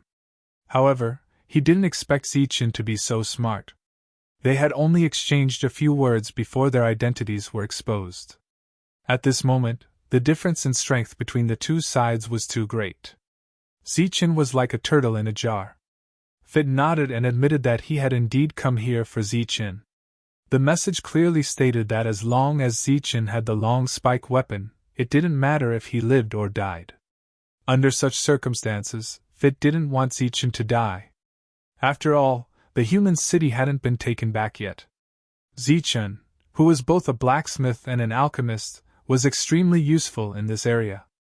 At the very least, he could refine an armor-piercing weapon with a 30% chance of success. He wasn't someone that the trash on his side could compare to. Fit waved his hand, and everyone surrounded him. The armor-piercing weapons in their hands flashed with a cold light. He planned to surround and kill him. Facing the cold armor-piercing weapons and the huge difference in strength between the two sides, Zichen's expression was still calm.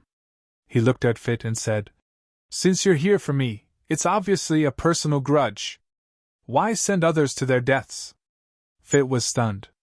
What did this mean? The others were also puzzled. Personal grudges should be settled by individuals. You two 8th stage cultivators will work together. I will deal with both of you. Hearing Zichen's explanation, everyone was stunned. They all looked at Zichen as if they were looking at a fool. A mid-7th stage cultivator dared to challenge two early 8th stage cultivators at the same time. Did he eat the wrong medicine, or did his brain get squeezed by a door? One had to know that this was the battlefield of despair, not the Jianwu continent. Even in the Jianwu continent, the two of them had a 90% chance of winning. "Sirs, this brat is too arrogant. Why don't I take him down first, teach him a lesson, and then hand him over to you two, sirs?" A voice came from the crowd. It was the thin man who had just led the way. He looked at Zichen with eyes full of disdain. "All right, as long as he doesn't die." Fit nodded, preparing to let this person test Zichen's strength. One had to know that there were almost no fools in this place. Since the other party dared to speak such arrogant words, he should have something to rely on. "Disperse." The skinny man received the order, and a ferocious smile flashed across his face as he waved his hands outwards. The crowd responded and dispersed. They stood in the distance to watch the show. There were even people who shouted and jeered. "You guys spread out too," Zichen softly said. He merely swept a glance at the skinny man before his gaze landed on the two level 8 experts. He wanted to end this battle quickly, and wipe them out in one fell swoop. "Brat, I'll let you." The skinny man grinned maliciously as he raised the armor-piercing weapon in his hand. However, before he could finish his sentence, he saw Zichen's figure in front of him sway slightly as two afterimages appeared. The next moment, a bright saber light appeared. The light was so bright that it made the skinny man a little uncomfortable, so he subconsciously blinked his eyes. The bright blade light disappeared in an instant. The human in front of him was still there. All of this was like an illusion. He shook his head and found that it was a little strenuous. He cursed in his heart, and continued to say, "Brat, I'll let you live, worse than..." Before the skinny man could finish his words, he felt the strength in his body rapidly draining away. A familiar cry of surprise rang out as the figure in front of him slowly dissipated. His expression changed drastically as he slowly lowered his head, and saw that there was an additional saber mark on his chest. "Die!" Blood gushed out from the corner of his mouth. The skinny man's eyes widened as his gaze became unfocused. His body fell to the side as he finally said the word, "Die." However, he died with his eyes wide open. After killing the skinny man with one slash, Zichen's figure did not stop. He directly rushed towards the early level 8 expert in black armor. Speaking of which, he was Zichen's real target. As for the skinny man, he was just incidental. In the process of rushing forward, the saber had already returned to its scabbard. A long spear appeared in Zichen's hand. With a flash of silver light, the long spear stabbed straight towards the black-armored man. Clang! The black-armored man blocked with his sword. In a hurry, he was directly pushed back by Zichen. The long spear pointed again and activated the collapse formula. Another powerful force exploded. The black-armored man's figure began to stagger as his center of gravity became somewhat unstable. At this moment, Zichen pulled out his saber. The shining saber light swept towards the black-armored man. Pooh! The armor-piercing effect was activated. The black armor was like paper in front of Zichen. At the same time, the sharpness and poison immediately took effect. The black-armored man's body had a long and deep wound that exposed his bones. The saber cut almost from his lower abdomen to his shoulder. One could vaguely see his wriggling intestines. Under the corrosion of the poison, the black-armored man's figure could not help but sway. He retreated more than 10 steps again as he looked at Zichen in disbelief. He did not expect that in just 3 short moves, he would be seriously injured by a level 7 expert. The surrounding people were also shocked. Fitz's eyes were wide open. Only the people brought by Zichen showed a matter-of-fact expression. On the huge wound, black blood gushed out.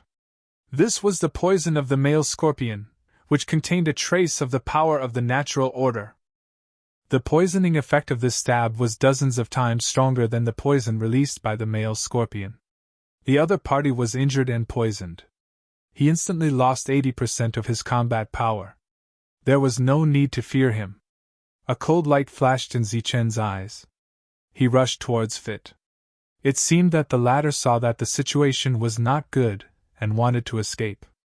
Kill him! Kill him with all your strength! Seeing Zichen rushing towards him, Fit's expression changed. He shouted loudly as he retreated. Fit's people were still in shock. When they heard this shout, not only did they not go forward, but they also retreated. What kind of joke was this? He killed the skinny man in 1 move and crippled an level 8 expert in 3 moves.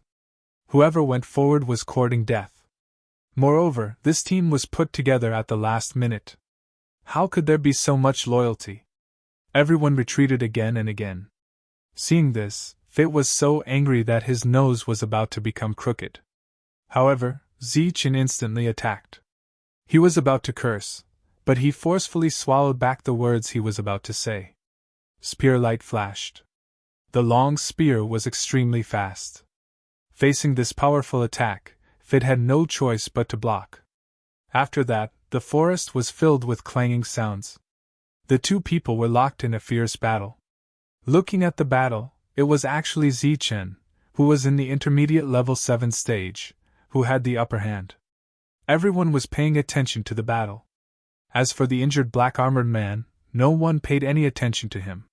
When he saw this scene, he planned to quietly escape. "You want to leave before the show is over?" A voice rang out behind him. He immediately turned around and saw that it was the early-stage level 7 expert that Zichen had brought. Even if he was heavily injured, he still had a chance of winning against an early-stage level 7 expert. Just as he was thinking about how to kill him in 1 move, he saw the other party slashing at him with a sword. The sword was not fast, but the man realized that he had nowhere to hide. It looked like a sword, but it sealed off all his escape routes. His expression changed drastically, and the word, laws, appeared in his mind. Only laws could have such means. If he had been at his peak, he would have been able to instantly explode with power. But now, he was heavily injured and had less than 20% of his power. There was no way he could dodge. Pooh! The sword light flashed, and the black-armored man's head fell to the ground. Shindao withdrew his sword and said coldly, "No wonder Zichen always uses a blade. So this is how it feels to cut people." Shindao had just finished off the black-armored man when he heard Fit's angry roar from the forest. "Zichen, let's die together." Fit's body glowed, and a powerful surge of power surged. He had completely fallen into madness. But Zichen only smiled mockingly. Using his extreme speed, the blade light brushed past Fit's body. Fit's glowing body flew into the distance, but his head flew high into the air. Pun! An ancient tree was smashed to pieces by Fit's glowing body, and his corpse exploded as well. Flesh and blood splattered everywhere. Zichen waved his hand, and a storage pouch flew high into the air, transforming into a beam of light that flew towards Zichen. After receiving the storage pouch, Zichen's expression froze for a moment, and then he couldn't help but smile. So there was another storage pouch in the storage pouch. One belonged to Zichen, while the other belonged to Fit. The battle had ended, and everyone was still in a daze. 2 powerful 8th-stage Taoists had died just like that, and at the hands of a mid-stage 7th-stage Taoist. They had originally thought that Wharton was the strongest in the group, but now it seemed that wasn't the case at all. Facing Zichen, who could instantly kill a 7th-stage Taoist, no one chose to run. They all stood there uneasily. The one who had led the way at the beginning was so scared that his entire body was trembling. "Take back your weapons!" Zichen walked towards the group, and said indifferently. Those people hurriedly handed over the armor-piercing weapons in their hands, as if the things in their hands were hot potatoes. His gaze swept across the uneasy crowd, and Zichen said, "Those who want to come with me, once you've earned 100,000 spirit crystals, you can exchange them for an armor-piercing weapon. As for those who don't want to come with me, I won't make things difficult for you." The expressions of the group of 50 people constantly changed. "Now take me to your alchemist." Sweeping his gaze across the crowd, Zichen said indifferently. Everyone's hearts trembled, and there were some who had already fallen into despair. Originally, there were some who wanted to control the alchemist, so that they could gather a group of people. Now that they heard Zichen's words, they knew that there was no hope. After that, everyone expressed their willingness to follow him, and then took Zichen to find the alchemist. It was said that there were 4 cultivators guarding the place. 3 of them were early-stage 7th-stage Taoists, 1 late-stage 7th-stage Taoists, and 3 early-stage 7th-stage Taoists. They were very close to the 2 lords. Soon, the group of people arrived at the place where the alchemist was imprisoned. It was a hollowed-out area, and the alchemist was here. When Zichen brought the group in, they saw a frail youth squatting in front of a 1-meter-tall cauldron, diligently adding firewood. Next to him stood 3 early-stage 7th-stage Taoists. If the youth's movements paused for even a moment, he would be met with a flurry of punches and kicks. Not far away, a middle-aged late-stage 7th-stage Taoist was sitting cross-legged. Not only did he not ask about the youth's plight, he didn't even open his eyes when Zichen and the others arrived.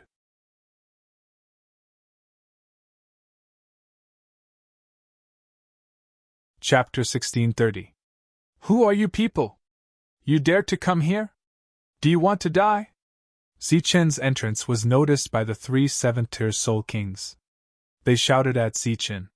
One of them said indifferently, "Viper, what are you waiting for? Kill them quickly." Viper was the middle-aged man beside him. Unfortunately, the latter's eyes were still closed, as if he was meditating. He didn't move at all. "Throw them out and kill them," Zichen said indifferently. If he wasn't wrong, these 3 were from the Wang family. Wharton and the others came in and dragged the 3 out. The 3 tried to resist. One of them shouted, "Viper, you ingrate! Hurry up and kill them!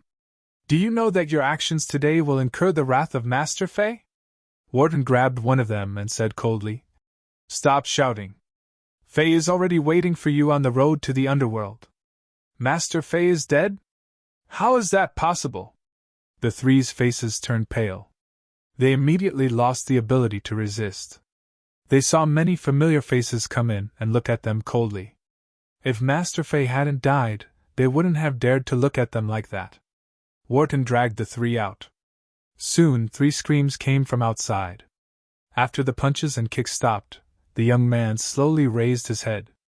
But when he saw so many people, his eyes were filled with fear. Zichen squatted down in front of the young man and said, "Okay, it's safe here." The young man was confused. He clearly didn't understand what this meant. Zichen pointed at the cauldron in front of him and said, "Take your things and come with us."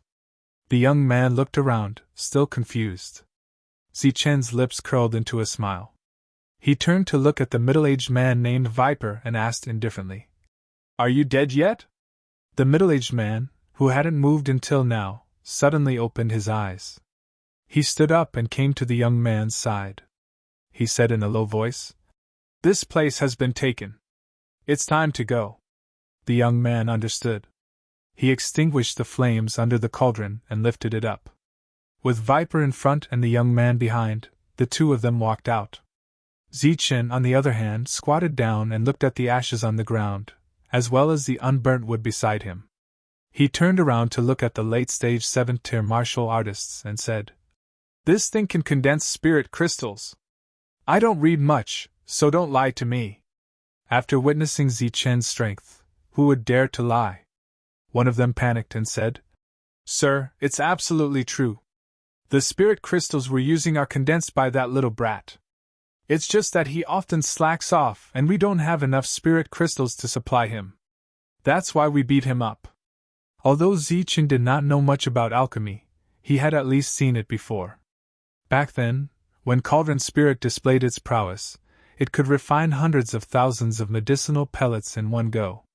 But what was it that used? It was the earth fire, which could only be ignited under certain conditions. Even now, Cauldron Spirit still needed to absorb earth fire. I don't know. When we found him, he was already at the 5th tier. He must have suffered a serious injury. After a moment of hesitation, Zichen picked up a few more pieces of wood and put them into his storage pouch. Then, he stood up and walked out. Those who talked to Zichen earlier were sweating profusely. Although Zichen did not release any killing intent, they could still feel the aftershock of the battle. The young man and Viper had been waiting outside. Of course, Zichen's men were still far away. They had nowhere to run. "My lord, where are we going now?" someone asked cautiously. "Back to the Desert of Death first," Zichen said indifferently. "Ah." The person was startled. The expressions of the others also changed. "What are you off for?" "That is our base," a wounded cultivator said proudly. By now, Zichen had recruited over 50 experts, an alchemist, and a strange Viper. Suddenly, Zichen recalled something and asked, "What's up with Viper?" "I don't know. I'm not sure. Back then, we caught the two of them and they didn't resist. They seemed to be together, but he didn't care when our men beat and kicked him. However, if we wanted to kill him, Viper would act." Once again, Master Fei was furious and wanted to kill the young man. Viper stood up at that time, but the two sides didn't fight. After staring at each other for a while, Master Fei left. After that, Lord Fei and Viper exchanged glances. Both the young man and Viper were puzzled. However, Zichen did not mind. What he needed to think about now was how to settle these people down. After they successfully returned to the Desert of Death, Zichen began a new round of exchange. When they heard Zichen's exchange rate, the newcomers were all dumbfounded. This price was even cheaper than the price of the Imperial Sky City. After that, everyone took out their private stash and began to exchange with Zichen. The storage pouch in Zichen's hand was like some kind of magical treasure. It could store and take out anything. Viper and the young man stood in the distance and watched the exchange in a daze. They looked at the excited expressions on their faces. Viper suddenly said, "He has a lot of spirit crystals. He doesn't have to worry about resources. We are useless." The young man's blank expression changed. It seemed that this was the first time the two of them had encountered such a situation. "Then what should we do?" the young man asked. "I have no choice." After saying that, Viper closed his eyes. The young man's blank eyes were filled with confusion, helplessness, and even hesitation. In the past, when they were captured, the other party had taken a fancy to their abilities. However, it seemed different this time. From the beginning until now, the young leader had not spoken a single word to them. After the exchange, everyone's harvest was not enough to exchange for armor-piercing weapons. Therefore, some people immediately went out to hunt to earn enough spirit crystals. Some people directly entered the Desert of Death to hunt male scorpions. After that, Zichen called Shuntian Dao and asked him to bring people into the Desert of Death. For the next period of time, dozens of them took turns to wait in the depths of the desert to welcome the arrival of others. The second round of summons was sent to Shuntian Prefecture. When Tang Noa saw the summons, his expression changed.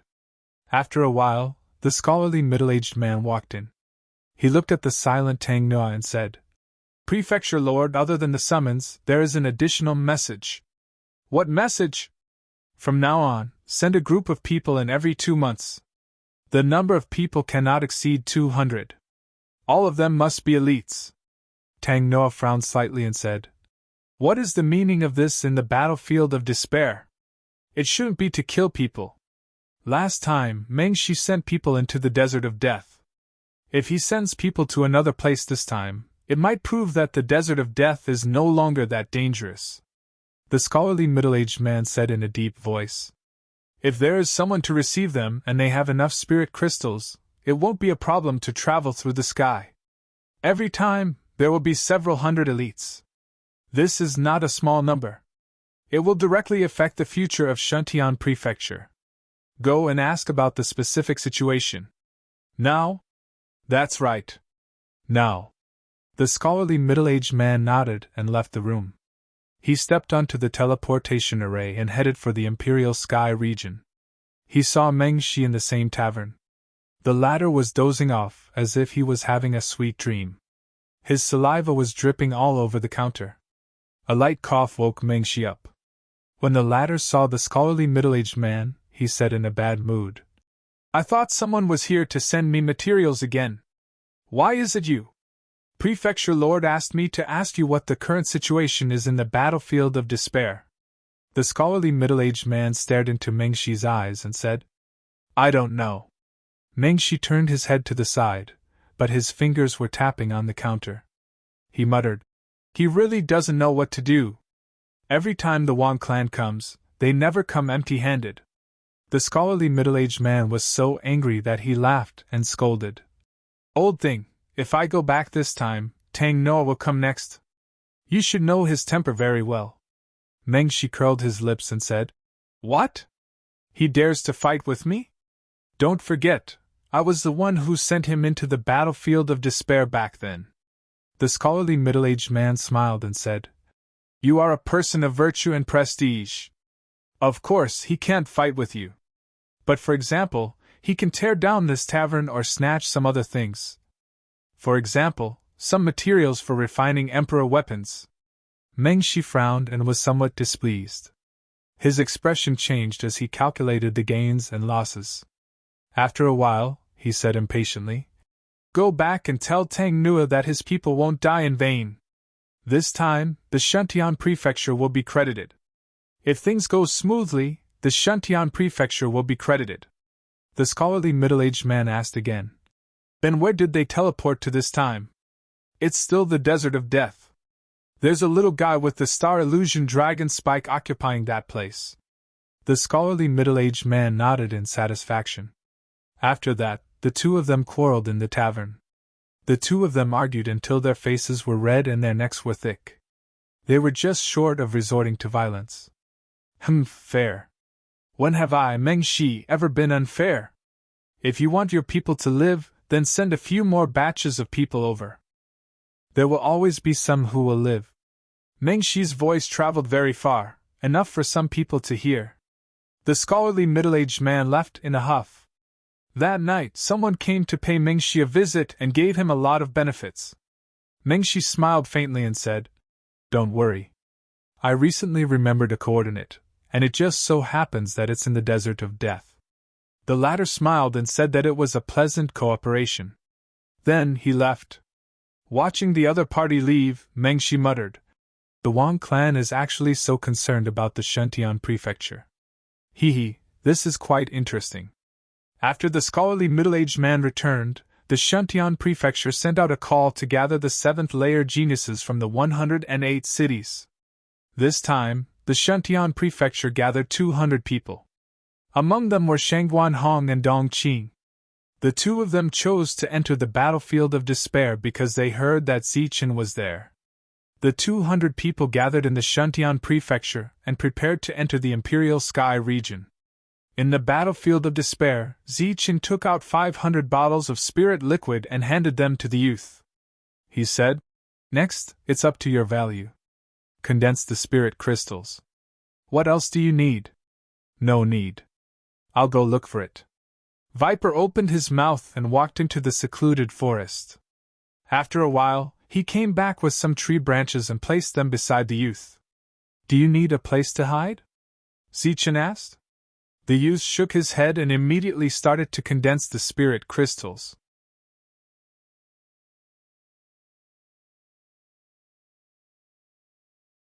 Chapter 1631. Zichen had absolute trust in the cauldron spirit. Naturally, he trusted the cauldron spirit this time as well. However, the youngster's skills were witnessed by dozens of people. The youngster was indeed able to refine spiritual crystals with firewood. Zichen wanted to observe the refining process. Perhaps he could discover something. With Zichen at the side, the youngster and Viper did not speak much. The youngster picked up a tree segment, and the tree segment spontaneously combusted. The youngster then placed the tree segment under the cauldron. The second and third tree segments were placed under the cauldron one after another. The flames burned fiercely.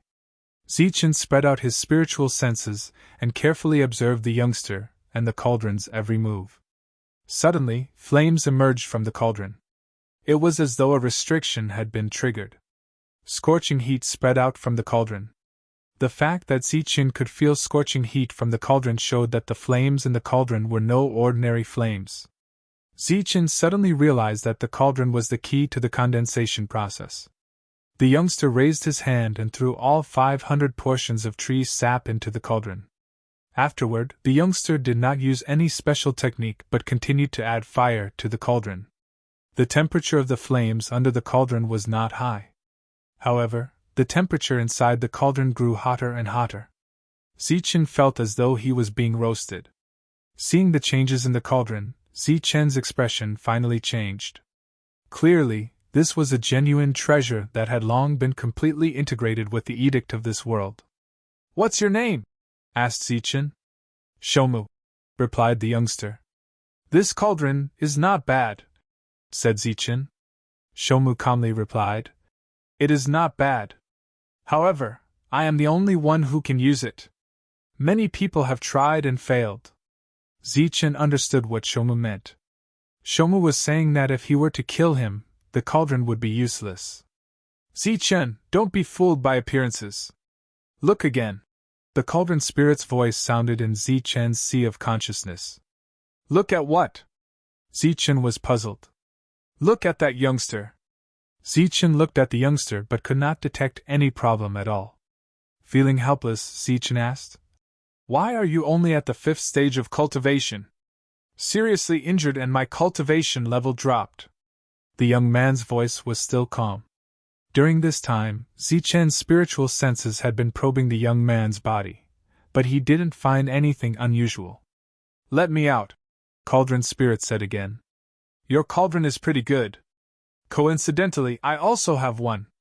With that, Zichen took out a pill cauldron from his storage bag. Whether it was Viper or the youth, either of them looked at the everlasting pill cauldron, but in the next moment, their expressions changed as they turned to look at the cauldron. It was a small cauldron the size of a palm. It was very simple and unadorned. Some lifelike beast carvings were carved on it. The beast carvings looked sinister, terrifying, and dignified.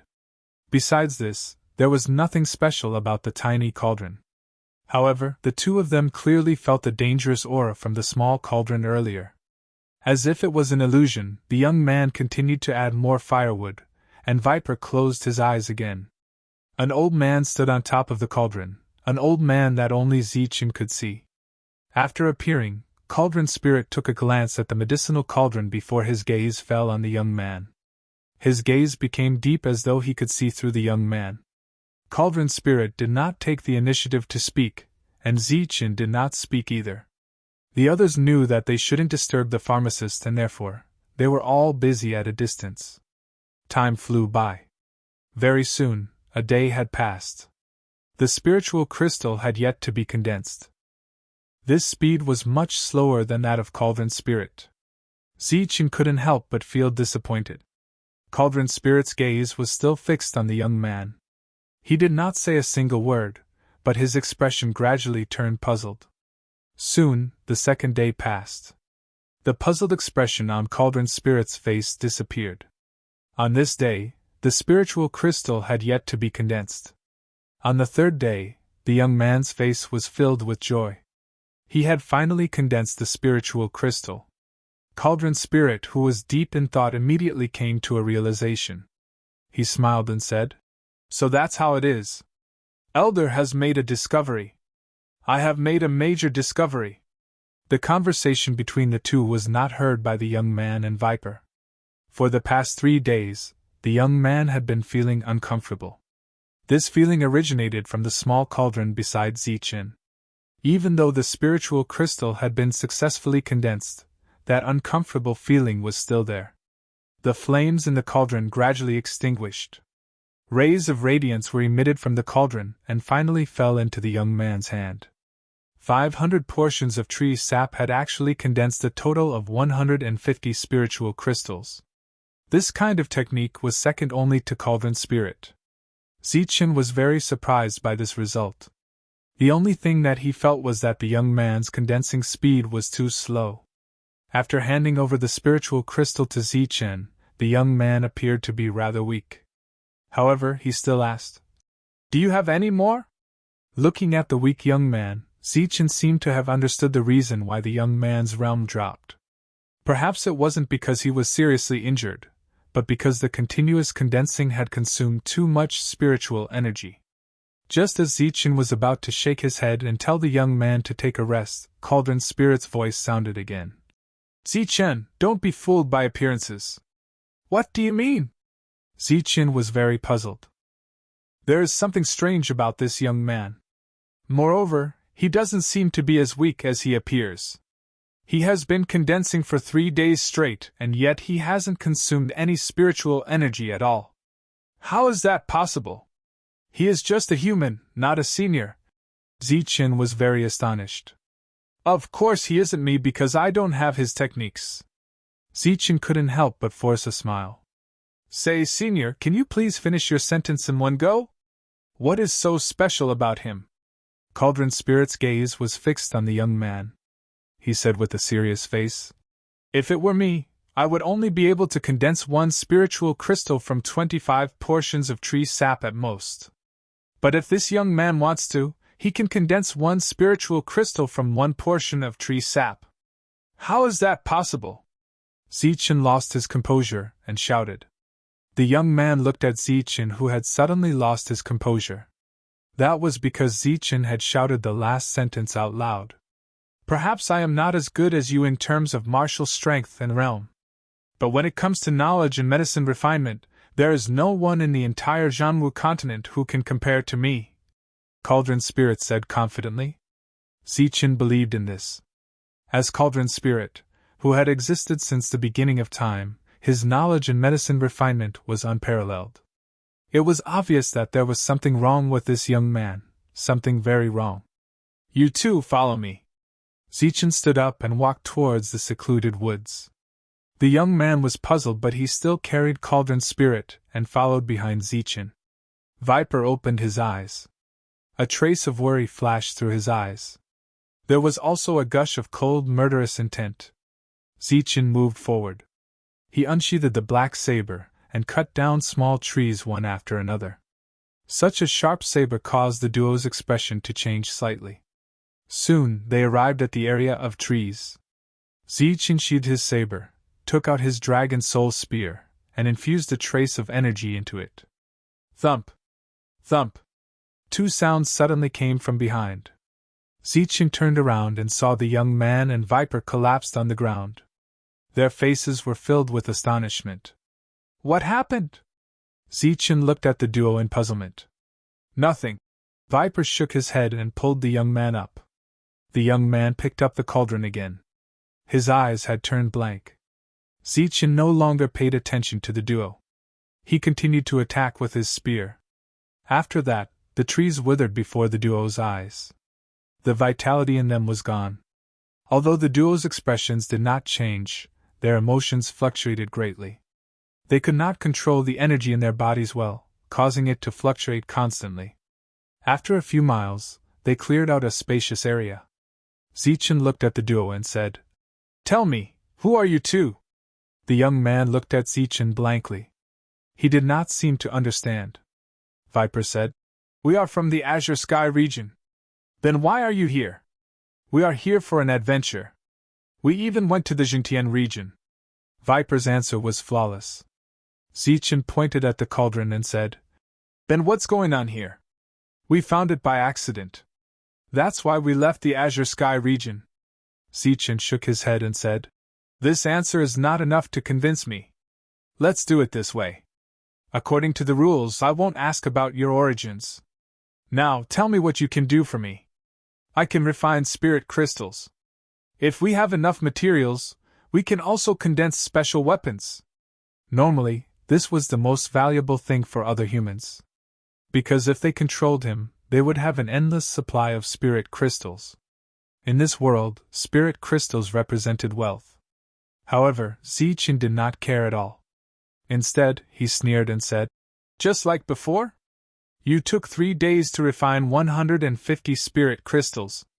Then you pretended to be weak. Speaking of which, you disappointed me. I thought you delayed for 3 days to give me a surprise. You can condense 500 spirit crystals. 1 drop for 1 spirit crystal? How is that possible? Even God can't do it," Viper said in shock. Zichen pointed at the young man and said coldly, "Of course God can't, but he can. I don't care about spirit crystals or special weapons. Don't compare me with other humans. Now tell me your true value. Otherwise, you two will stay here forever. You want to kill us." Viper's eyes flashed coldly. Zichen said indifferently, "You can resist." Viper was enraged. His eyes suddenly turned scarlet, and a violent aura surged around him. Zichen stood with his spear and looked at Viper coldly. The violent strength that this guy was displaying now was not weak even against a level 8. However, he was willing to follow Faye and watch the young man get beaten up. There was a big problem here. However, even if Viper looked very dangerous, Zichen was not afraid. His eyes were cold. He held the spear tightly and the tip of the spear flashed coldly. Seeing that a fight was about to break out, the young man suddenly pulled Viper back. His expression was no longer blank and his eyes were bright. He looked at Zichen and asked, "Is there a dragon soul hidden in your spear?" "My dragon soul has never appeared. You can actually sense it. There is indeed a problem," Zichen said coldly. "Your dragon soul has the ability to devour." The young man's voice trembled. "That's right," Zichen answered this time.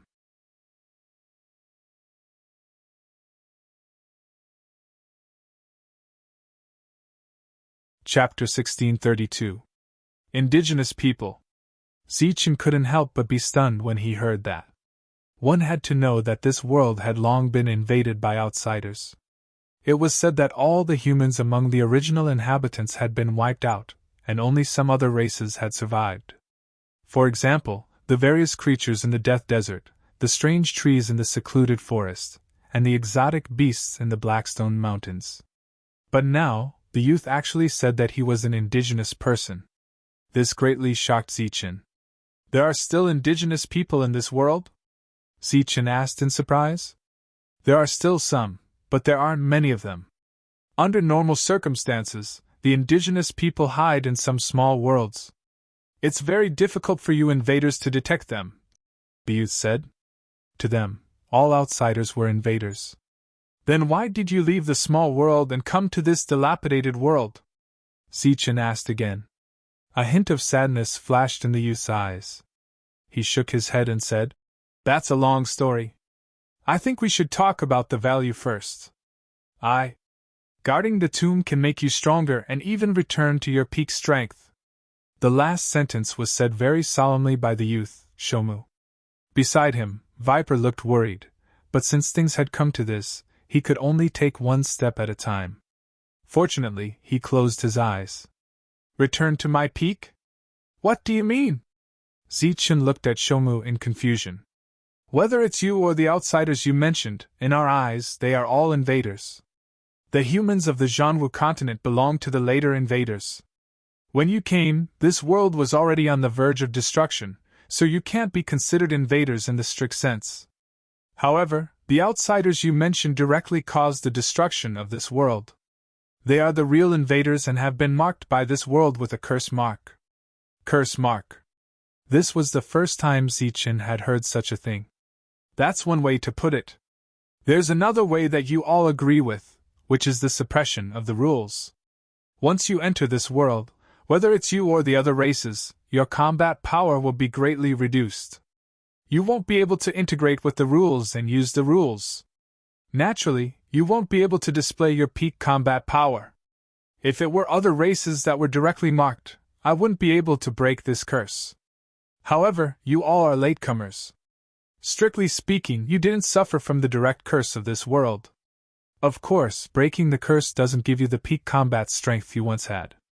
In fact, when you came to this world, your strength has been suppressed to the limit. The current you is actually the real you. Zichen could understand this explanation. It's like a mass of energy.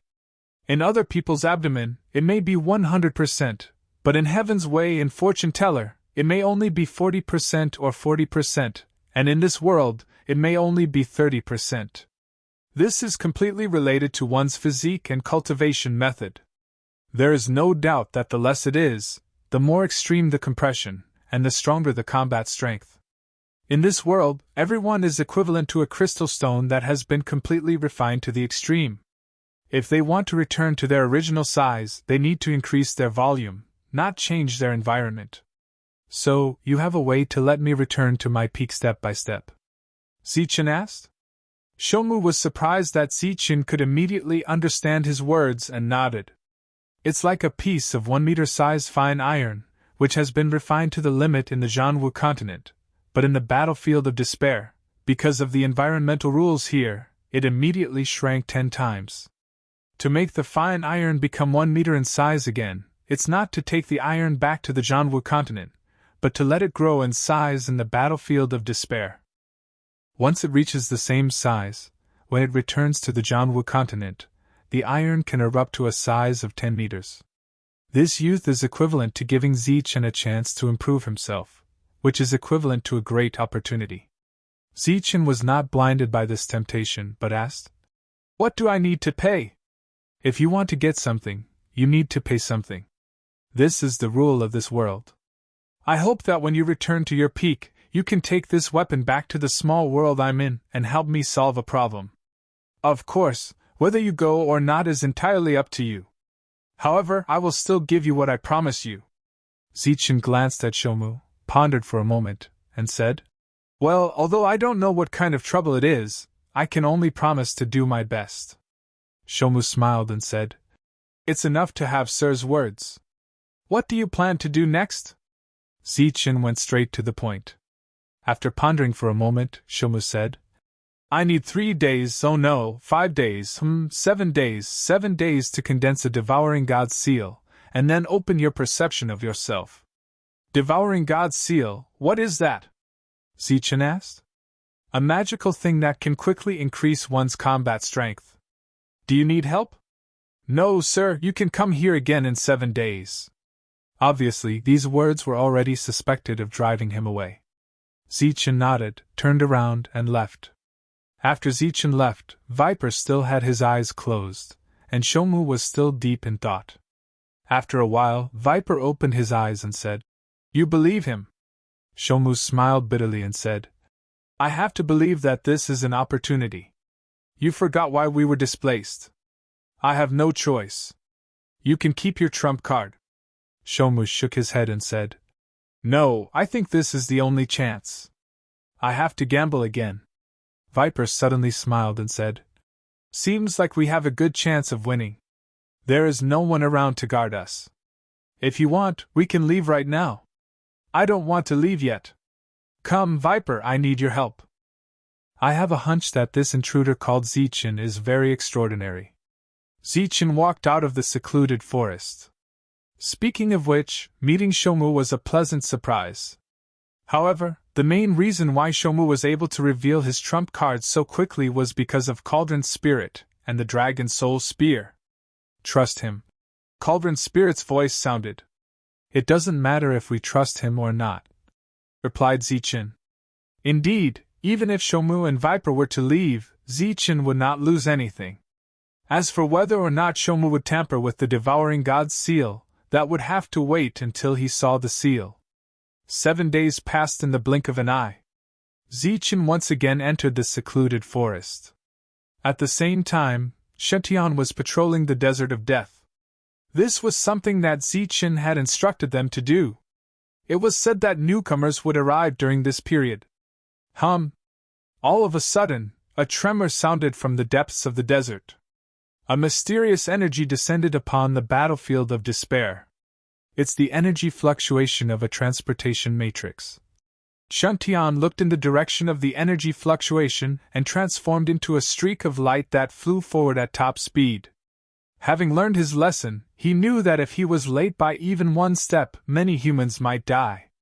After vaguely learning about Zichen's plan, every single person who came to this place was of utmost importance to Zichen. Shuntian, who was advancing at top speed, even borrowed a trace of heavenly energy to transform his body into a streak of light. At this moment, if Zichen were here, he would certainly be astonished by Shuntian's speed. Shuntian's early stage speed actually surpassed that of Zichen's mid-stage speed.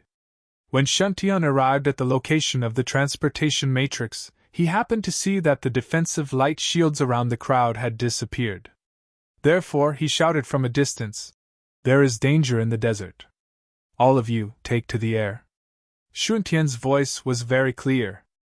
After hearing his words, the crowd of over 200 people instinctively took to the air. Under normal circumstances, the twin scorpions would not immediately attack. Therefore, the crowd was temporarily safe.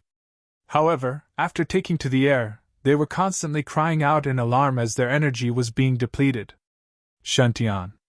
At the same time, there was a shout from the crowd. It turned out that someone in the group recognized this person from Shuntian's city. Shuntian came to the front of the crowd. After counting the number of people in an instant, he shook his hand and threw out 200 spirit crystals. The crowd almost reflexively caught one. Be a little taller. When your energy is almost depleted, absorb the spirit crystals to replenish your energy. Shuntian instructed. The crowd nodded. All right, follow me. Shuntian turned around and prepared to leave with the crowd. Shuntian. A clear voice rang out. Shuntian turned around and saw two people coming out of the crowd. It was Shang Guanhong and Dong Qing from Huping City. He said in surprise, "Why are you guys here? Is Zichen here?" The two of them looked at Shuntian nervously. That's right. He's just outside. You'll see him later. Shuntian nodded. The two became even more excited. Next, the crowd flew in the air. The next moment, they saw the yellow sand tumbling down below. One by one, giant scorpions appeared. Looking at the seemingly endless number of giant scorpions, the crowd's expression changed. These things can attack the soul. Everyone, fly higher. Shuntian shouted. Just as the crowd was moving forward, more people came to support them. After each of them refined 2 spirit crystals, they successfully reached the edge of the Death Desert. This time, no one died. As soon as they landed, Shang Guanhong and Dong Qing looked at the crowd. However, they were disappointed to find that Zichen was nowhere to be seen. Manshur and Wu Xia went forward. After seeing Shang Guanhong and Dong Qing, Manshur laughed and joked. Are you disappointed? Where's Zichen? Shang Guanhong asked. Manshur pointed at the forest. He went inside. Let's go find him. The two said and walked into the forest. Manshur's expression changed drastically. He quickly stopped the two and said loudly, Are you crazy? That's the forest. It's very dangerous. Even I don't dare to go in. After that, Manshur explained to the two. The two's pretty faces instantly turned pale. In another place, the fortune teller looked at the 4 people who were talking and said with an evil smile, Oh, 2 competitors have come. Next to fortune teller was Jean Qingqing in golden clothes.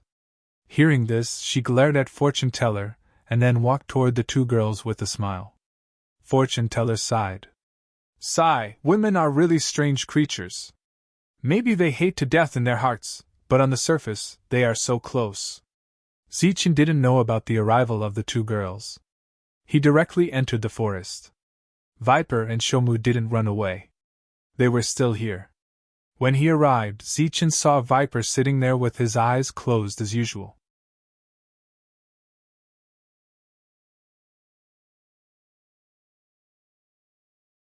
Chapter 1633. Originally, Shomu's cultivation realm was at the 5th stage, which was 2 stages lower than normal. This was already suspicious. But now, Shomu was lying there very weakly. As for the aura surging around him, it was actually not even at the 1st stage. It was barely comparable to someone who had just entered the domain realm. In just 7 days, he had actually fallen to the 5th stage. "What's going on?" asked Zichen with a frown. Shomu opened his eyes. This time, he appeared very weak and tired. When he saw Zichen's expression, he smiled and said, "It's nothing serious. It's just the price of condensing the devouring god's seal." As he said that, Shomu stretched out his hand and a bright ball of light appeared in his hand. Zichen focused his eyes and saw a rune within the ball of light. It was just a rune, but it seemed to be able to connect the entire heaven and earth. As the ball of light appeared, the surrounding energies of heaven and earth became active. "This is the devouring god's seal?" asked Zichen as he looked at the ball of light. Shomu nodded. "How do I use it?" asked Zichen in a deep voice. There was no joy on his face. Shomu said weakly, "It is imprinted between your eyebrows. Next, you have to carefully comprehend it. When you have thoroughly comprehended the devouring god's seal, you will understand how to improve yourself." Zichen looked at Shomu and did not take the divine seal. Shomu didn't care and said again, "Don't worry. I won't play any tricks on this. My realm has fallen. Before I return, my realm can't be restored. If I tamper with the god's seal, I will only harm myself. You can sense it. There is only my power in the god's seal, not Viper's." Zichen took the divine seal and said, "I hope so. All right, you two go out and rest. Also, call Shadao, Fortune Teller, Wu Xie and Manshur. I want them to protect me." Shomu nodded again. At this moment, Viper opened his eyes and stood up. He supported Shomu and walked outside. After watching the two leave, Zichen took out the divine seal. At the same time, he summoned Cauldron's spirit to carefully examine the divine seal. "He still doesn't trust you," said Viper in the secluded forest. "This is a necessary precaution. I would have done the same if I were him." After speaking, Shomu closed his eyes. In a short 7 days, he had fallen by 5 realms. His loss could be said to be enormous. And this time, Shomu had bet all his assets. If he couldn't win, then he wouldn't have the capital to gamble anymore. Cauldron's spirit examined the divine seal for a moment before he said, "It's a very peculiar mark that resonates with this heaven and earth. It seems that what that little fella said was true. Can it be mass-produced?" Zichen asked. This was the question he was most concerned about. Cauldron's spirit shook his head and said, "It is a kind of peculiar energy that condenses this divine seal. This is the key to the seal. If I'm not mistaken, it should be the 5th stage of that little guy's cultivation realm. In other words, every stroke is heavy." Condensing the divine seal required a total of 5 strokes, but Shomu lost 5 layers of cultivation. Cauldron's spirit sighed and said, "This is going to be difficult. Let alone the fact that we can't find the next native. Even if we could, I wouldn't be able to extract his vitality." Zichen nodded. He finally understood how precious this thing was. Shomu and Viper walked out of the secluded forest. During this period of time, those saplings seemed to have entered a dormant state and did not launch an attack at all. Shomu was very weak and needed to rest.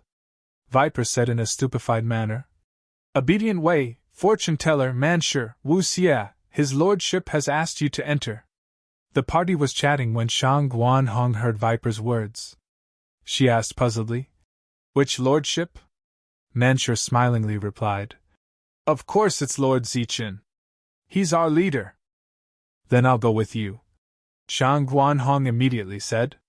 Wu Xie forced a smile and said, "Don't. This secluded forest is very dangerous. The reason why Zichen asked the 4 of us to enter is because he is worried that we will be in danger if we go in alone. That place is very dangerous. It's far more dangerous than you can imagine." The party of 4 walked towards the secluded forest with weapons in hand. Just as they arrived at the edge of the forest, a battle broke out. Soon after, the party of 4 disappeared into the forest. Hearing the commotion, Zichen purposely went out to receive the party of 4 before returning to the safe zone. "Why are you looking for us?" Manshur asked as soon as he entered. "I want to refine something. I need you to protect me." The party of 4 nodded. Zichen didn't explain further. He sat down cross-legged, took out the divine seal, and placed it between his eyebrows. The divine seal immediately fused into the space between his eyebrows and entered Zichen's sea of consciousness. Soon after, Zichen saw a vast world. In this world, there were all kinds of colorful lights, and these lights were the power of the rules. It was just like the power of the rules that Zichen saw when he broke through. However, at this moment, these powers were clearer. At this moment, under the attention of the 4 of them, Zichen's entire body was glowing. It was a blazing light. Standing beside Zichen, under the cover of this light, the 4 of them also became sensitive. The power of the rules that were originally difficult to sense also became clear at this moment. In front of Zichen's eyes there was a vast sea of rules. In an instant, it was as if he had seen the sea of origin of the world. As the divine seal fused into the space between his eyebrows, the light gradually converged and finally disappeared.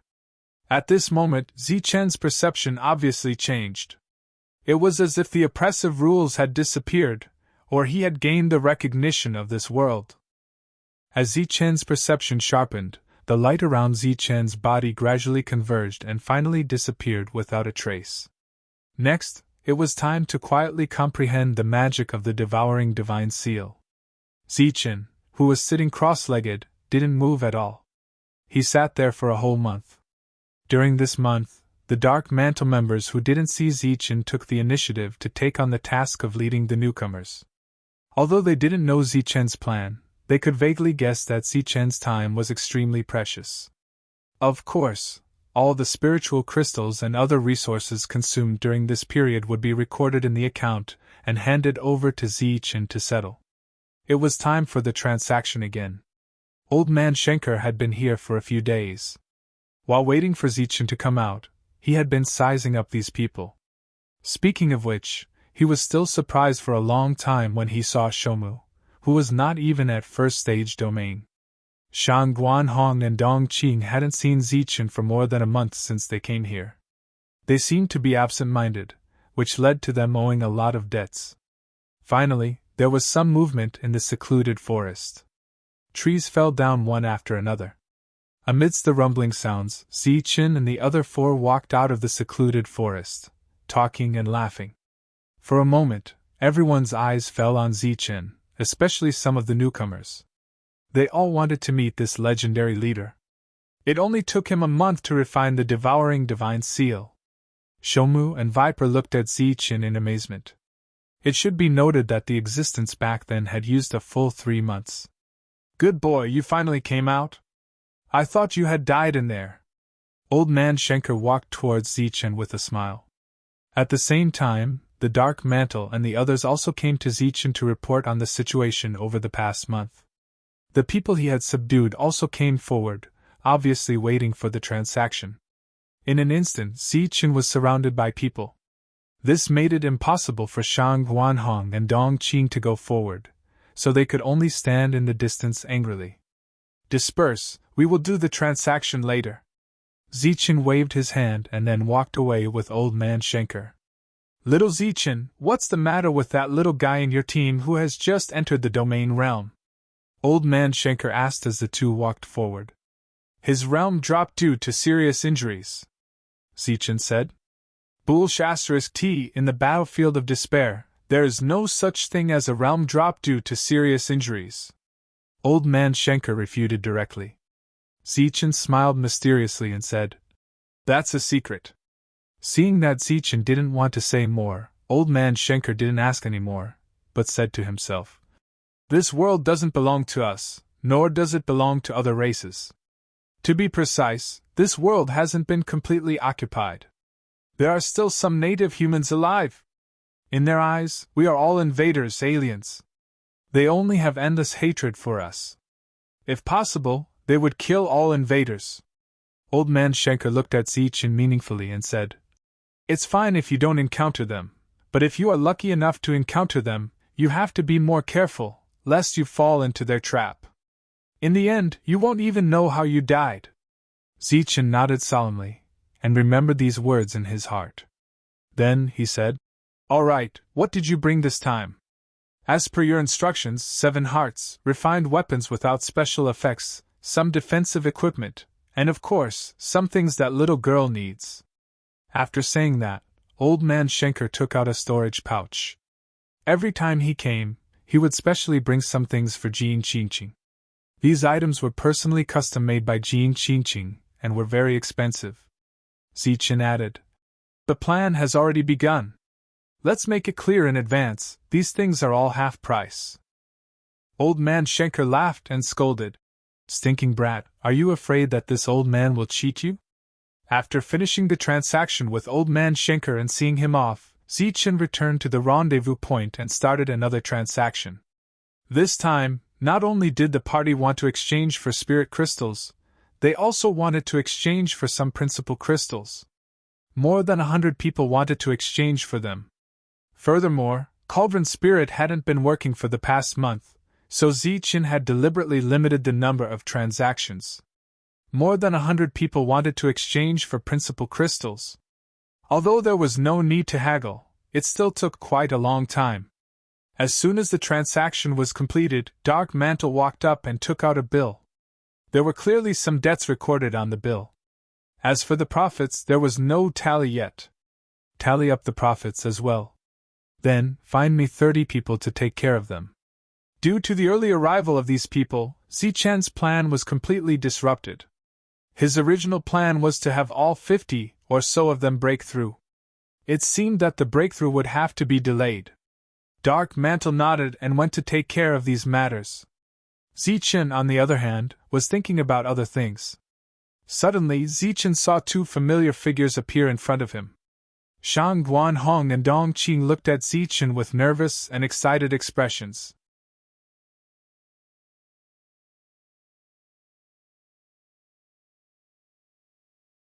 Chapter 1634. The 2 of them had waited for a long time, and it was finally their turn. They were originally filled with excitement and anticipation for this meeting, but who knew that Ziethen's low self-mockery would make the 2 of them stand there in a daze? Seeing their changing expressions, Ziethen immediately reacted and said in surprise, "You 2 are here too." Then, under everyone's gaze, the 2 women pounced on Ziethen, one on the left and one on the right. There were envious and jealous gazes all around, and some people subconsciously looked at Jean Qingqing. The latter's expression did not change, and there was a smile at the corner of her mouth. No one knew what she was thinking. Obviously, the 2 women were more direct than Jean Qingqing's usual teasing words. Sure enough, Ziethen recalled the debt that he had just seen. Shang Guanhong and Dong Qing's names were on it. There were 2 groups of people who had come one after another. Almost all the people who had trained together in the Manor Realm had come. Because they had fought together before, everyone could quickly establish a new trust. There was not much time left for Ziethen. The joy of meeting only lasted for a day. The next day, Shang Guanhong and Dong Qing continued to familiarize themselves with the world, and Ziethen still had many things to deal with. The next day, Ziethen was alone with Shoumu. "You succeeded." Shoumu was the first to speak. Ziethen nodded and then smiled bitterly. "I thought that I had grown enough, but I didn't expect that I was still far from it." Shoumu shook his head and said, "It's not that you're not good, but that you've taken the wrong path." Ziethen nodded again. Suddenly, he looked at Shoumu in confusion and asked, "Do you have a way?" "There are some ways, but I can't give them to you now," Shoumu said truthfully. "Why? Isn't it good to have more people?" "I can only bring one person back." Ziethen still did not give up and asked directly, "What price do I have to pay?" Shoumu was silent. Ziethen was relieved. He did not even pay the price of the Devouring God seal, so there was no need to talk about the second price. After refining the Devouring God seal, Zichen could clearly sense the difference between his current strength and his previous strength. Ignoring everything else, just take his body as an example. When he entered the Zhanwu continent, Zichen already had a perfect body. After arriving at the Zhanwu continent, he cultivated the 9 astral lightning king body, making his body extremely powerful. However, in this place, his powerful physical body was almost completely suppressed. The blood in his body was no longer golden, but pure red. Just in terms of physical strength, Zichen had a long way to go. "When are you going to leave?" Shuki asked again. "Let's go." Zichen looked at Shuki in surprise. Shomu smiled and said, "I made the Devouring God's seal. Of course, I know what it does. By the way, no matter what you devour, it won't be as fast as devouring aliens."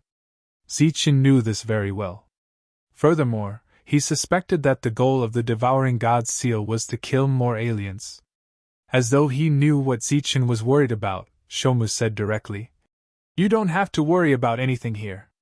I can condense spirit crystals. It's completely efficient. Apart from that, I can also condense some special weapons. Of course, it will take a long time. Furthermore, I can't mass-produce them." Zichen thought for a moment and said, "Let's refine some spirit crystals and some healing medicine first. As for special weapons, I'll distribute them when the time comes. By the way, you can refine law chips." "Of course. I guarantee the only effect." Shomu looked confident. "All right, this is for you. You'll be in charge of trading with them in the future." Zichen handed Shomu a storage bag. Shomu, who had passed through several areas, naturally knew the value of a storage bag. Seeing Zichen easily give him one, his eyes were filled with surprise. "Trust is mutual." Zichen smiled and left without looking back. A moment later, Zichen's voice sounded. "Tell them that I'm going out to train and will be back in 2 months." "I'll definitely pass on the message," Shomu replied. Not long after Zichen left, Viper arrived. When he saw the storage bag in Shomu's hand, he said meaningfully, "This is a good start." Shomu nodded and said, "Not bad. Trust is mutual. It seems that I need to earn more spirit crystals for Zichen. He doesn't seem to care much about these external things," Viper said.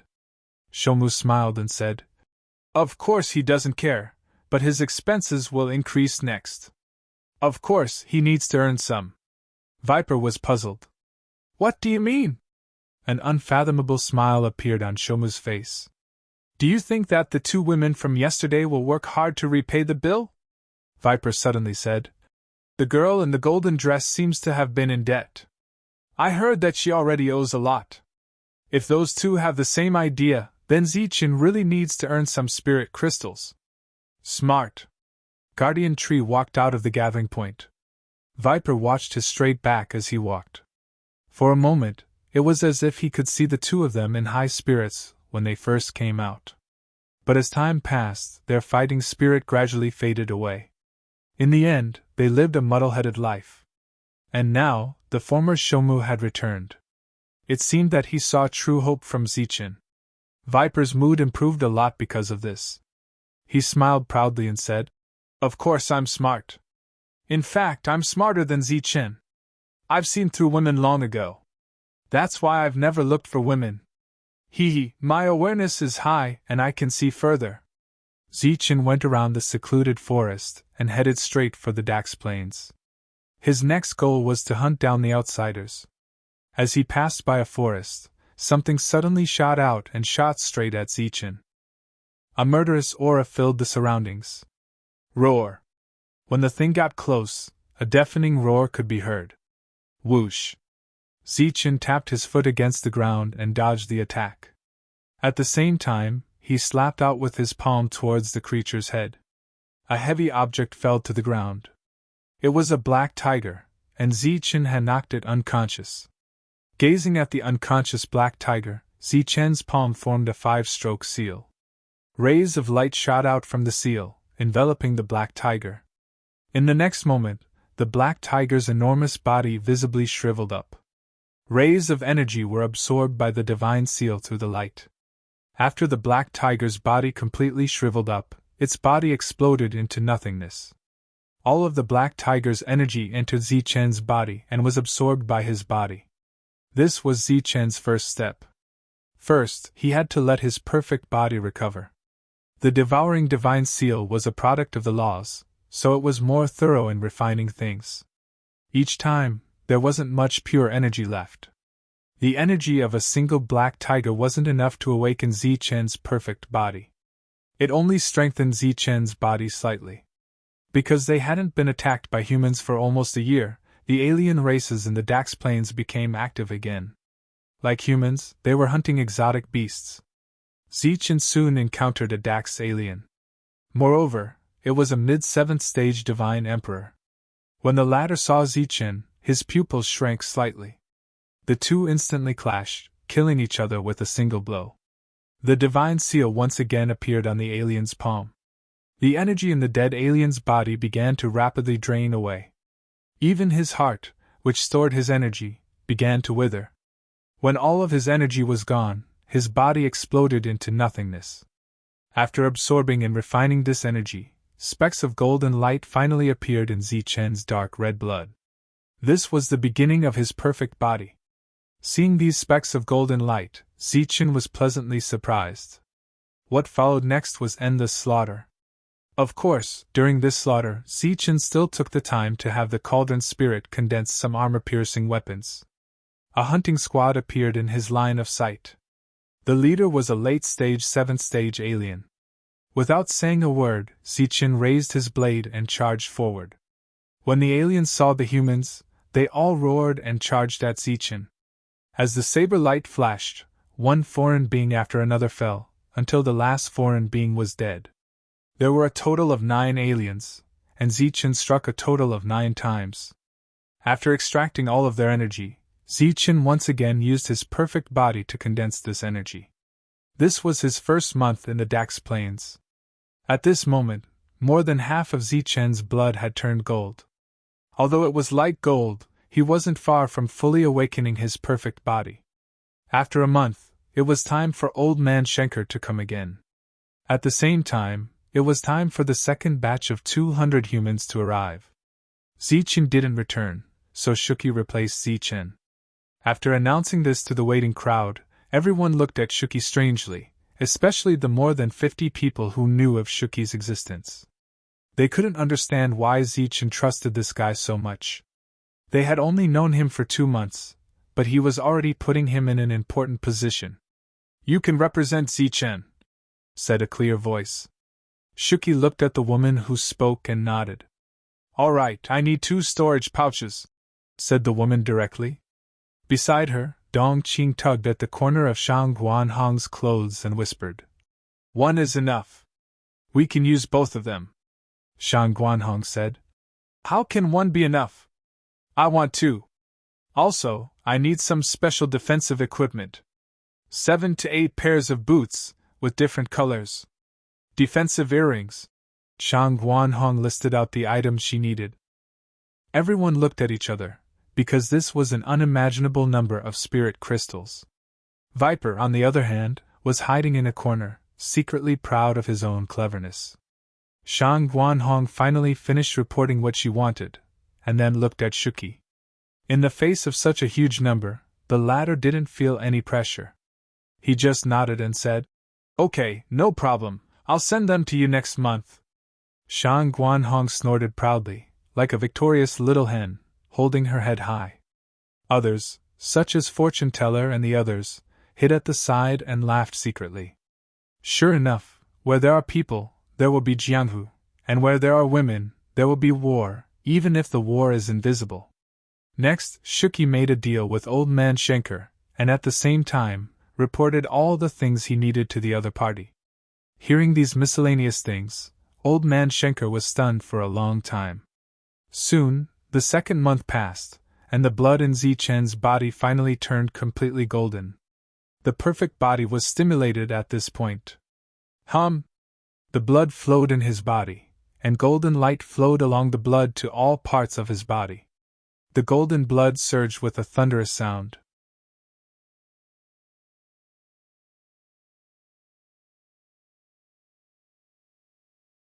Chapter 1635. The perfect body was stimulated again. The blood in Zichen's body flowed with rumbling sounds. Wave after wave of bloodline power spread to every part of his body. The golden power seeped into his bones through his blood. Zichen's bones turned golden again and entered his meridians. Zichen's meridians became extremely wide and tough. As Zichen fully activated his perfect body, a powerful pressure appeared. This was a perfect body, a true perfect body. All cultivators who came to this world had taken the wrong path. They shouldn't have tried to comprehend the laws first. Instead, they should have strengthened their bodies first. Unfortunately, even though Zichen had already understood this principle, without the devouring God's seal, Zichen still couldn't find a way to strengthen himself despite knowing that his body was a weakness. Cultivation techniques were also very important. The perfect body had already been activated. It would still take some time for the golden power to completely spread throughout his body and cause his body to transform. During this period of time, Zichen happened to need to return to the gathering place. He's there. Quickly go over. Don't let him escape.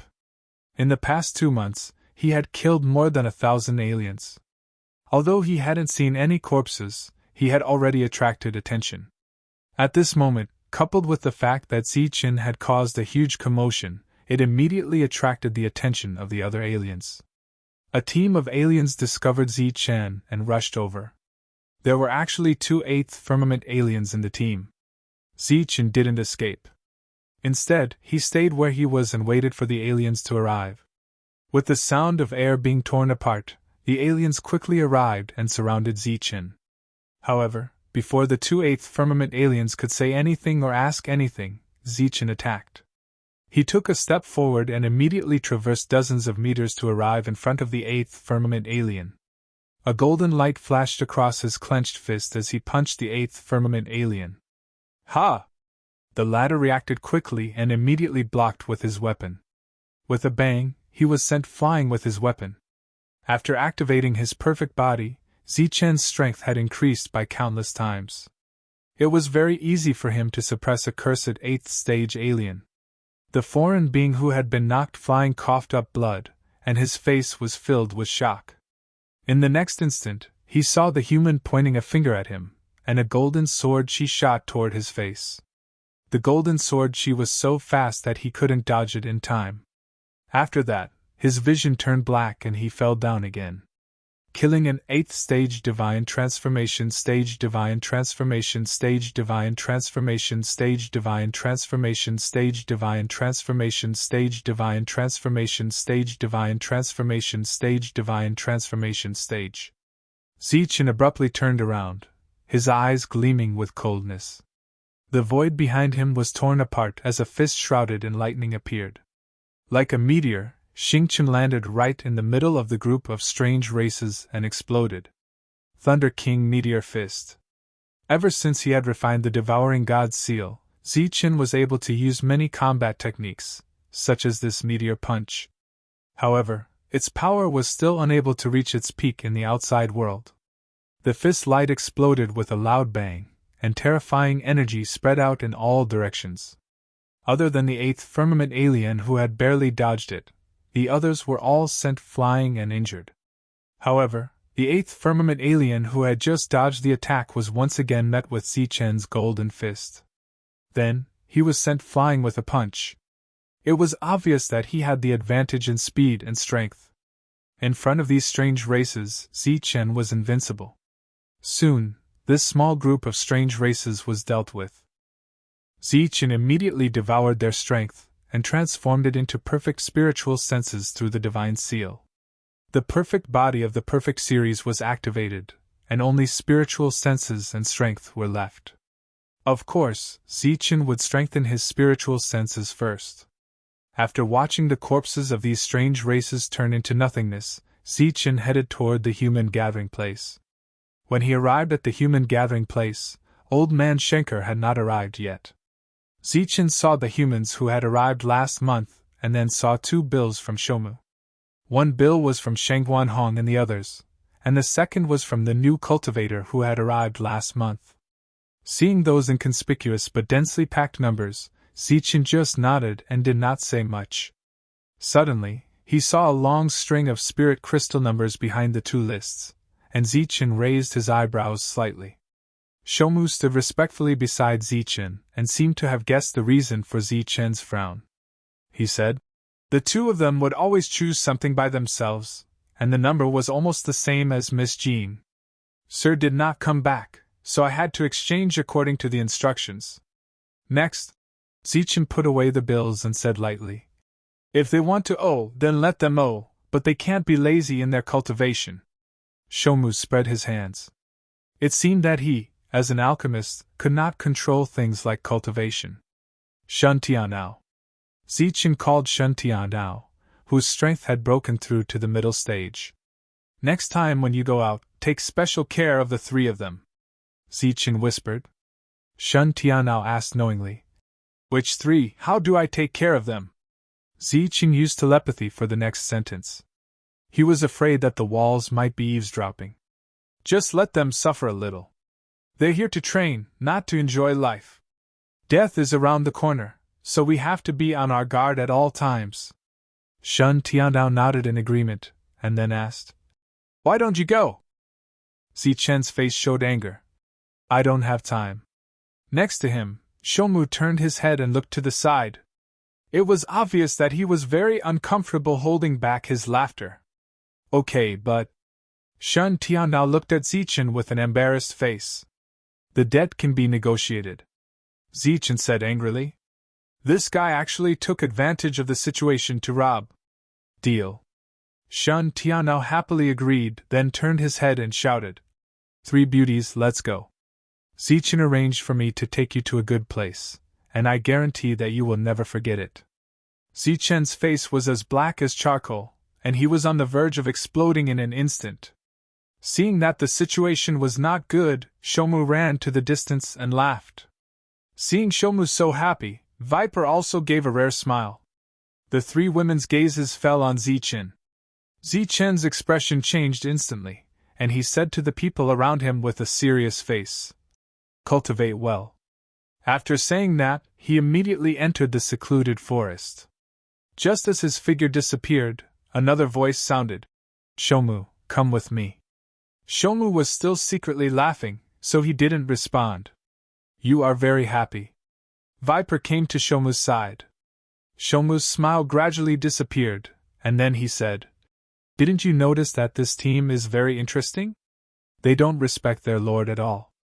They betrayed him and took the opportunity to threaten him halfway. It is very interesting, but they are all life and death brothers. These are just pranks," Viper said. "You know," Shomu said strangely, "that person called Manshur has a big mouth. He has talked about them more than once. It's said that Lord Zichen had sacrificed his own life to save a dozen of them. Originally, those dozen of them were going to die together with Lord Zichen. There's such a thing." "That's right, those people happen to be there." "Oh, right, it is said that there is one person in this team who is most likely to rebel, and Lord Zichen also knows about it, but he has not taken any measures. It's the one who curses Lord to die a horrible death every day." "Yes." Speaking of this person, even Shomu fell silent because he had once told Zichen that there was one person in the team who wanted to kill him, but Lord Zichen only smiled and didn't care. "You suddenly talk a lot today," Viper said again.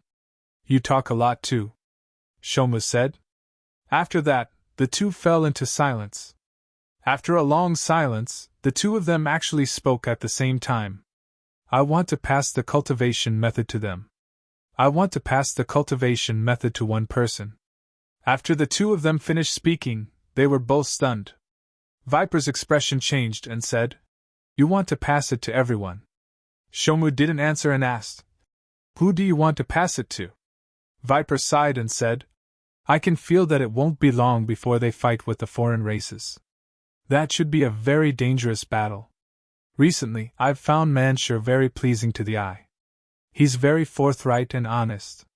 I want to ask for that cultivation method for him." As natives, although the two of them were different, they had the same keen perception. They even knew what Zichen's plan was. Shomu also sighed and said, "Of course, the cultivation method can't be passed down completely, but I want to pass it down to some people with potential. Perhaps these people are people that Zichen trusts. Why? Perhaps one more person can really increase the strength." "You're crazy. Do you know the consequences of this matter? That's why I only find people I trust." The two of them fell into silence again. Zichen came to a place that was not deep in the forest. After a while, Shomu walked over. Zichen looked back at Shomu and said, "I didn't come here for anything else. I just want to give you the item of the transaction. I have to leave now." Shomu couldn't help but smile again and nodded. Speaking of which, it was quite funny for the boss to act like this. After taking away those special weapons, Shomu didn't leave. Instead, he said, "I'm going to take people to the Blackstone Mountains to hunt a group of beasts and see if I can condense a soul-devouring weapon. But I don't know who to trust." "Trust who?" Zichen keenly grasped this word. "Yes, the battle strength doesn't need to be too strong, but it needs absolute trust. Because on the battlefield, one's back needs to be trusted. How many people do you need? All the people that can be trusted 100%. Manshur, Wuxie, Shun Tian Dao, Fortune Teller, Jin Qingqing, Shangguan Hong Dong Qing, Dark Mantle." Zichen reported 13 names. There were only 13 people, but Wharton and Mao Si were not among them. Shomu took a deep look at Zichen, then turned and left. But he couldn't help but sigh in his heart.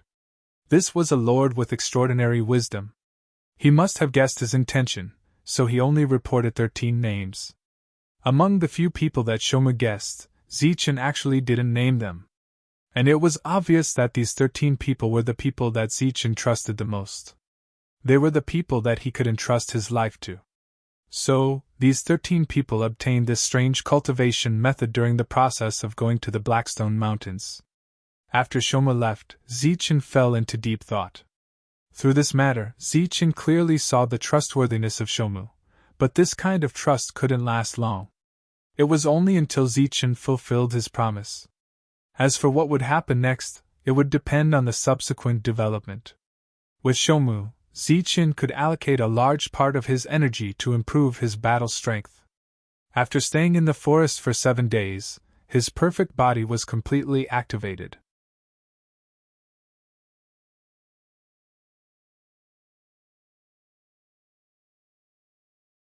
Chapter 1636. "How many people do you want?" Schenker went straight to the point. 5 batches, a total of 1,000 people. However, I need a year to familiarize myself with them. 2 batches have already arrived. In the next 5 months, the rest will arrive. If you want an additional year, it'll be equivalent to a year and a half before the plan can be activated. Schenker shook his head and said, "That's too long." Zichen said unhappily, "You can't blame me for this. Why didn't you take precautions back then? If you did, you wouldn't have to go through so much trouble." Schenker pondered for a moment before saying, "Half a year. I'll give you half a year at most. After that, we'll attack with all our might. However, during this time, I'll inform them to strengthen their attacks and try to empty the city." "All right." Zichen nodded helplessly. Following that, Zichen didn't stay to trade with the old man. Instead, he headed straight for the Dax Plains. This time, Zichen planned to stay there for half a year and completely activate his perfect body. After activating his perfect body, Zichen could also use some of his methods. When he was about to reach the Dax Plains, Zichen transformed into a Dax leopard man. Changing one's appearance had always been the perfect body's specialty. Now, he could finally use it. With such a method, Zichen was undoubtedly like a fish in water in the Dax Plains. The process of hunting was very exciting, but after a long time, it became dull. Every day, there was endless killing, and killing. None of the alien races who met Zichen managed to escape, and none of them were able to successfully send out a signal. Who would send out a danger signal after seeing a mid-stage Tier 7 Dax alien, even if this alien suddenly attacked? In the process of killing, devouring, and refining, the spiritual thoughts in Zichen's sea of consciousness gradually changed. The originally invisible spiritual thoughts gradually began to show a golden light. After a month and a half, Zichen, who had killed more than 1,000 aliens, finally succeeded in activating his perfect spiritual senses. The entire spiritual sense sea of consciousness had completely turned into a golden ocean.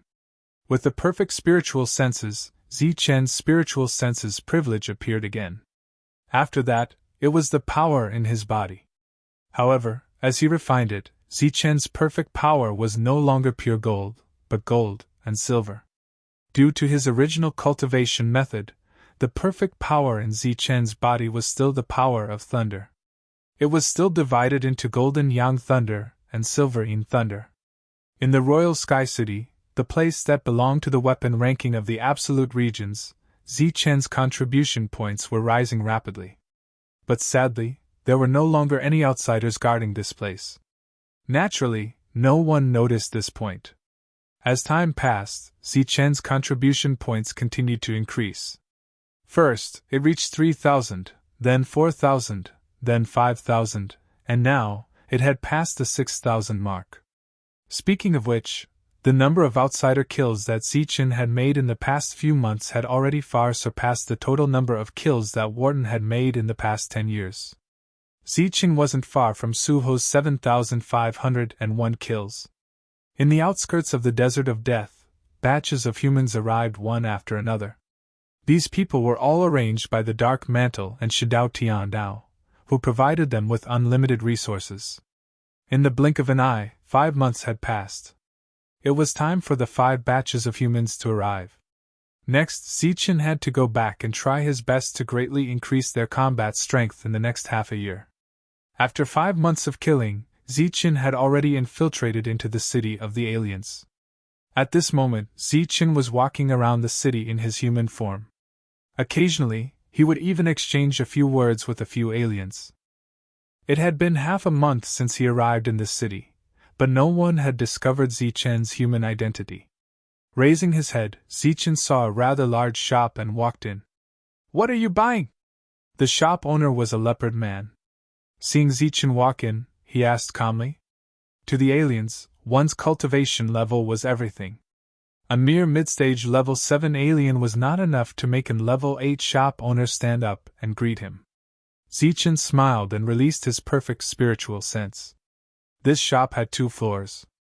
On the first floor, there was only him and the shop owner. However, on the second floor, there were 5 people. One of them was a late-stage level 7, while the other 4 were all level 8. "I want..." Zichen walked in front of the counter and looked down at the things on the counter. The shop owner smiled faintly and did not seem to mind. Suddenly, his expression froze. He stared at Zichen with his eyes wide open. He saw a large golden hand strangling his neck. In the next moment, another golden light rushed towards his forehead and disappeared in a flash. The shop owner opened his eyes wide and looked at Zichen in disbelief. The golden light rushed into the shop owner's sea of consciousness and instantly destroyed his soul. At the same time, a devouring force fell on the shop owner's body. Under the naked eye, the shop owner's vitality was sucked away until he died. Looking at the shop owner who turned into nothingness, Zichen smiled coldly. He closed the door behind him and walked upstairs. The level 7 was a service staff upstairs. At this moment, he was explaining some things to the 4 experts. When he heard the footsteps, he turned around and saw a leopard man walking up. A look of disdain flashed in his eyes. He said rudely, "This is not a place where a level 7 can come up. The things you want are downstairs." The other 4 experts were not dissatisfied with his attitude. When they saw the leopard man in the mid-stage level 7, they frowned. One of them said coldly, "Get down!" Swoosh! In their eyes, the leopard man's body suddenly started to distort. His body emitted rays of golden light. This change shocked the other alien race experts. They thought that they had met a member of the royal family. But in the next moment, a dazzling golden light appeared in front of the 5 alien race experts. This light did not contain much killing intent. It did not even have any energy waves. But the golden light was very fast. It was far faster than an ordinary attack. In an instant, it swept past the 5 of them. The 5 of them were unharmed. But the late-stage level 7 expert lost his vitality and fell to the ground. The other 4 immediately clutched their heads and rolled on the ground. Their souls were so badly damaged that they could not even scream. The soul of an level 8 expert is indeed powerful. Zichen smiled coldly. Another dazzling golden light swept past. The 4 level 8 experts did not have any reaction. Zichen bent down and used his devouring technique again. The bodies of the 5 alien race experts turned into nothingness. Then, Zichen refined the devouring power and turned it all into the power of abdomen. After that, there was no one in the shop. Zichen released the pill cauldron and began to absorb.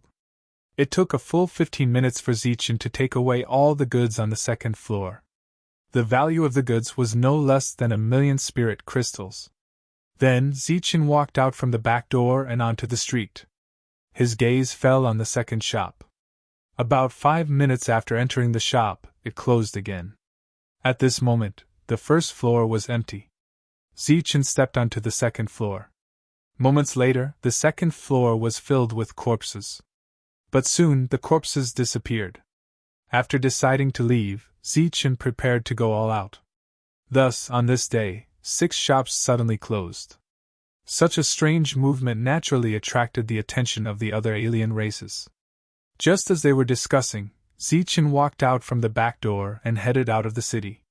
No one would pay attention to a mid-stage Dax leopard person. Zichen smoothly left the city and passed through the plains towards the gathering place. When he reached the gathering place, it was already very lively. There were more than 1,000 people gathered here. The Desert of Death was known as the most dangerous place, but now, there was not a single scorpion within 10 or so kilometers. Even the secluded forest had an area of nearly 5 kilometers, but those small trees would no longer grow. When Zichen returned, everyone looked at him, but to most people, this young man was a stranger. "Sir?" Someone recognized Zichen and immediately went up and respectfully bowed. Everyone's faces were filled with shock.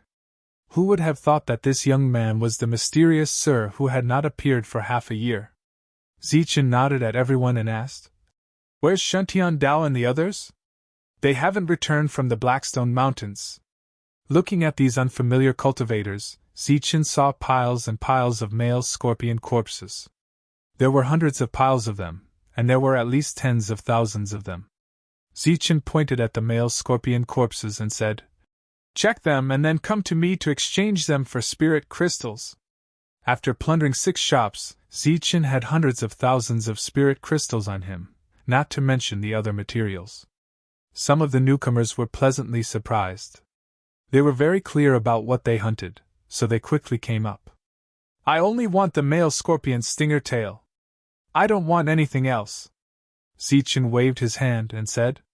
He had too many resources on him now, so he did not care about wasting a little.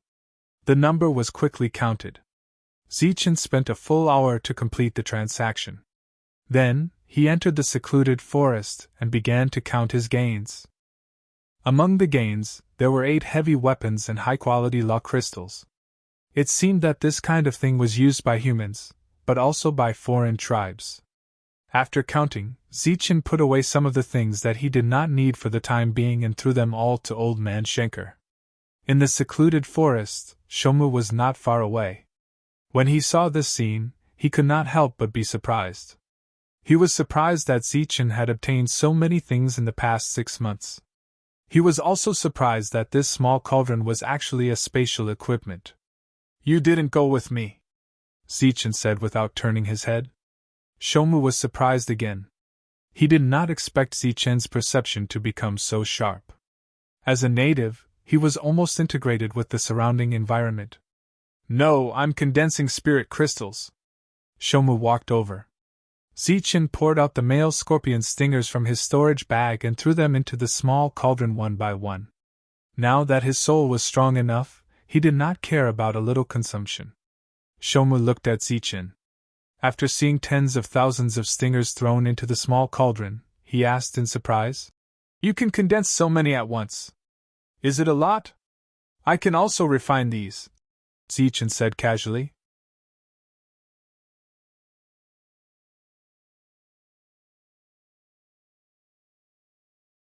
Chapter 1637. Zichen was sorting out the materials while Shomu squatted beside Zichen. What are you going to do next? Continue to improve your strength. Shomu turned his head and asked. No, there's only half a year left. I'll take them to gain experience first, gather all the equipment, and then attack the city. Zichen was still burying his head and sorting out the things. From beginning to end, he didn't even look at Shomu. Time is too short. I'm afraid many people will die, Shomu said in a deep voice. Zichen put down the things in his hand, raised his head and sighed. Yes, many people will die, but war is like this. Looking back at Shomu, Zichen asked in confusion. It's been so long, but your realm hasn't recovered yet. Shomu smiled faintly and said, I can only recover when I go back. Hearing this, Zichen's heart skipped a beat. He said, So you've dropped 2 realms? Shomu nodded and said, That's right. It was in the Qintian domain. At that time, I used the Devouring God's seal as a bet. And the result? Zichen asked curiously. Shomu smiled bitterly. Zichen saw the result from Shomu's face and sighed. You're bold. You lost once, but you still dare to bet. The two of them chatted like this. Time passed quickly. As the cauldron trembled, the conversation ended. Give me all the refined weapons you have. Zichen turned around and said. You refined them so quickly. Shomu looked at Zichen in surprise. Is it very fast?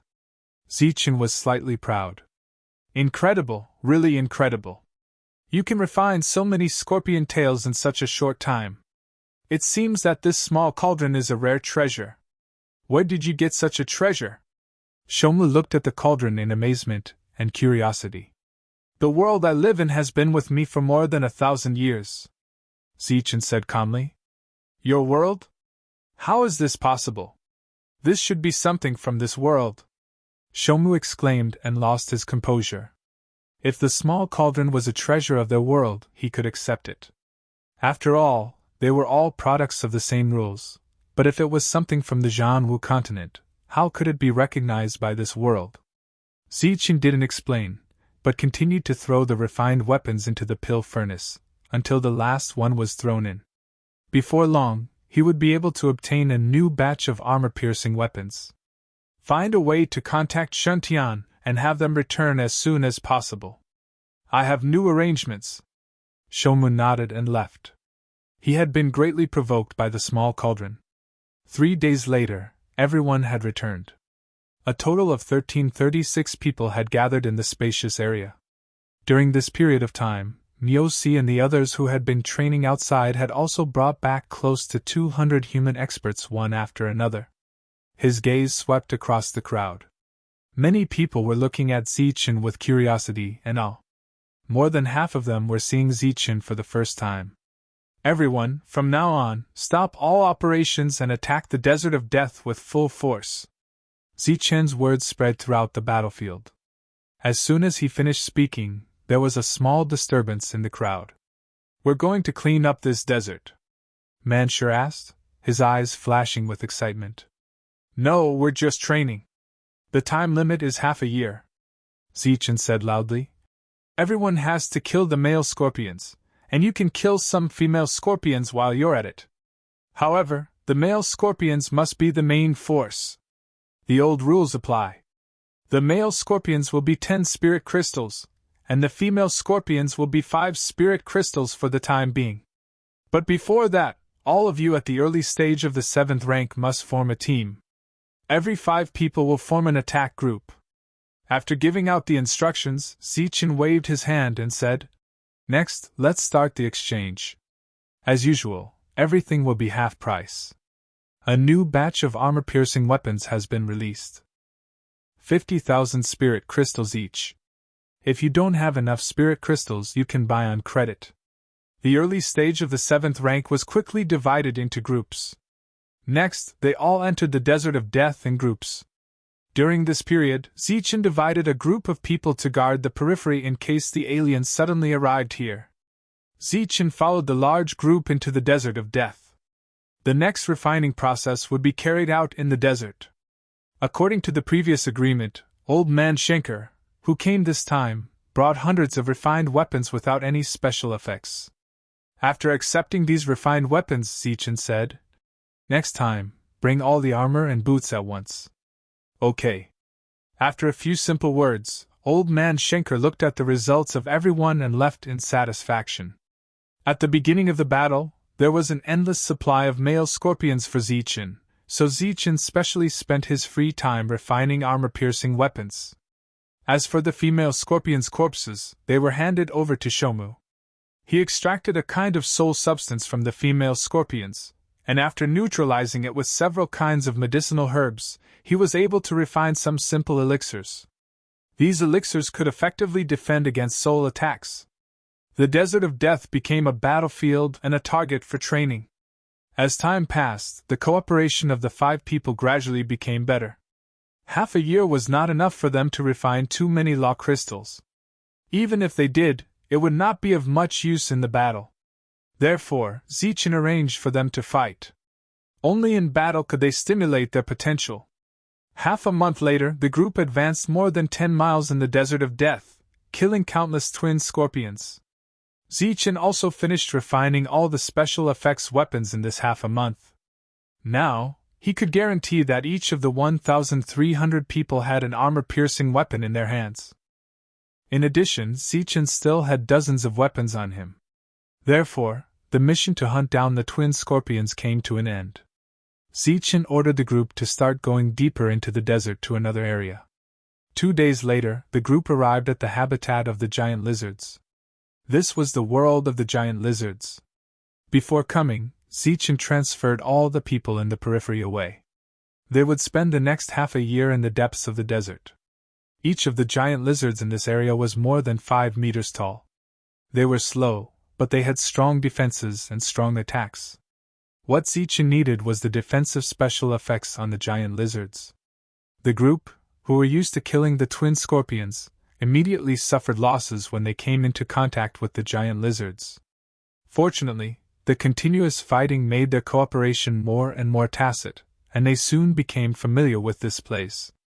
In this desert, the night was as bright as day, so the group was always fighting. Apart from the existences in the middle and late 7th stage, the group in the early 7th stage was divided into 200 groups.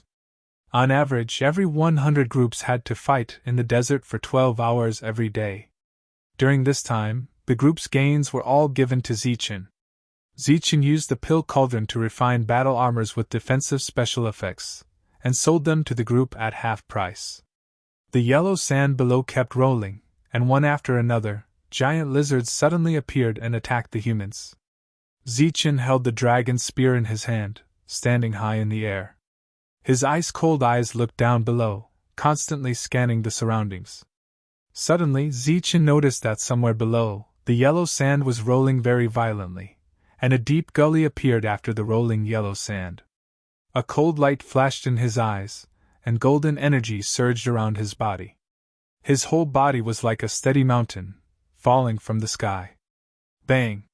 Zichen's body landed heavily on the yellow sand, causing a loud boom. The boundless yellow sand was swept up high like waves in the sea. In the yellow sand, more than 10 giant lizards were shaken out, but one of them was especially large, at least 10 meters long. Its eyes fell on Zichen through the falling yellow sand, and its eyes were cold. Zichen, whose body was surging with energy, immediately discovered that it was a giant lizard. A hissing sound rang out, and a ripple visible to the naked eye appeared in the air. The giant lizard's long tail drew a line, like a long whip, and swept towards Zichen. A sharp whistling sound came from the air, and it was obvious that this attack was full of power. Bang! Zichen tapped his foot, and his body rose up, and a scratch grazed the bottom of Zichen's foot. After dodging this attack, the dragon spear in Zichen's hand flashed, and a dazzling silver light burst out from the spear, and he shot it towards the giant lizard. Zichen's counterattack was on point, and his speed was very fast, piercing through the giant lizard's mouth in one strike. This was the king of the giant lizards, and its combat strength was equivalent to a human's 7th layer. However, in this yellow sand, it could completely destroy a 5-man human team. After suffering several losses, the powerful existences in the team were specifically responsible for investigating the giant lizard king. Below, when the crowd saw Zichen finish off the giant lizard king in one move, they immediately burst into cheers. Soon, the giant lizard king's strength was swallowed and refined by the dragon's spear. Zichen rose into the air again, and his cold gaze swept around. At the same time, Shuntian and the rest were in charge of the same mission in other places. Back then, after Shomu taught them a set of cultivation techniques that could only be taught by themselves, their combat strength also increased crazily in a short half a year. Now, each of the 13 people could fight across realms. They, who were in the middle 7th layer, had no problem fighting against an early 8th layer. As the 3 women that Zichen trusted, their combat strength naturally increased by leaps and bounds. In this team of over 1,000 people, their combat strength could definitely rank in the top 20. After Zichen attacked a few times a day, he returned to continue condensing the special effects armor. Speaking of which, everyone present knew that Zichen had a magical pill cauldron with extraordinary effects. In the blink of an eye, 2 months had passed. In these 2 months, there was not a single giant lizard in sight within a radius of 20 miles. And after killing many giant lizards, Zichen finally succeeded in condensing over 1,000 sets of armor. Now, everyone was wearing a set. The defense of these armors had already reached several tens of %. There were still 3 months left before the siege. Zichen led the team to the next place. It was another area of living creatures, and all of them were sand snakes. They were known for their speed, and were even more difficult to deal with than the giant lizards. That place was also Zichen's final battle. After Zichen condensed over 1,000 pairs of combat boots with the special effects of speed, he would lead the team back and directly attack the lost human city. The remaining time passed in the blink of an eye, and Zichen's goal was achieved. As far as the eye could see, there were still over 1,200 people left in the team. Every one of them was surging with a murderous aura. Their equipment was considered the best among those of the same level. Next was the siege. Return.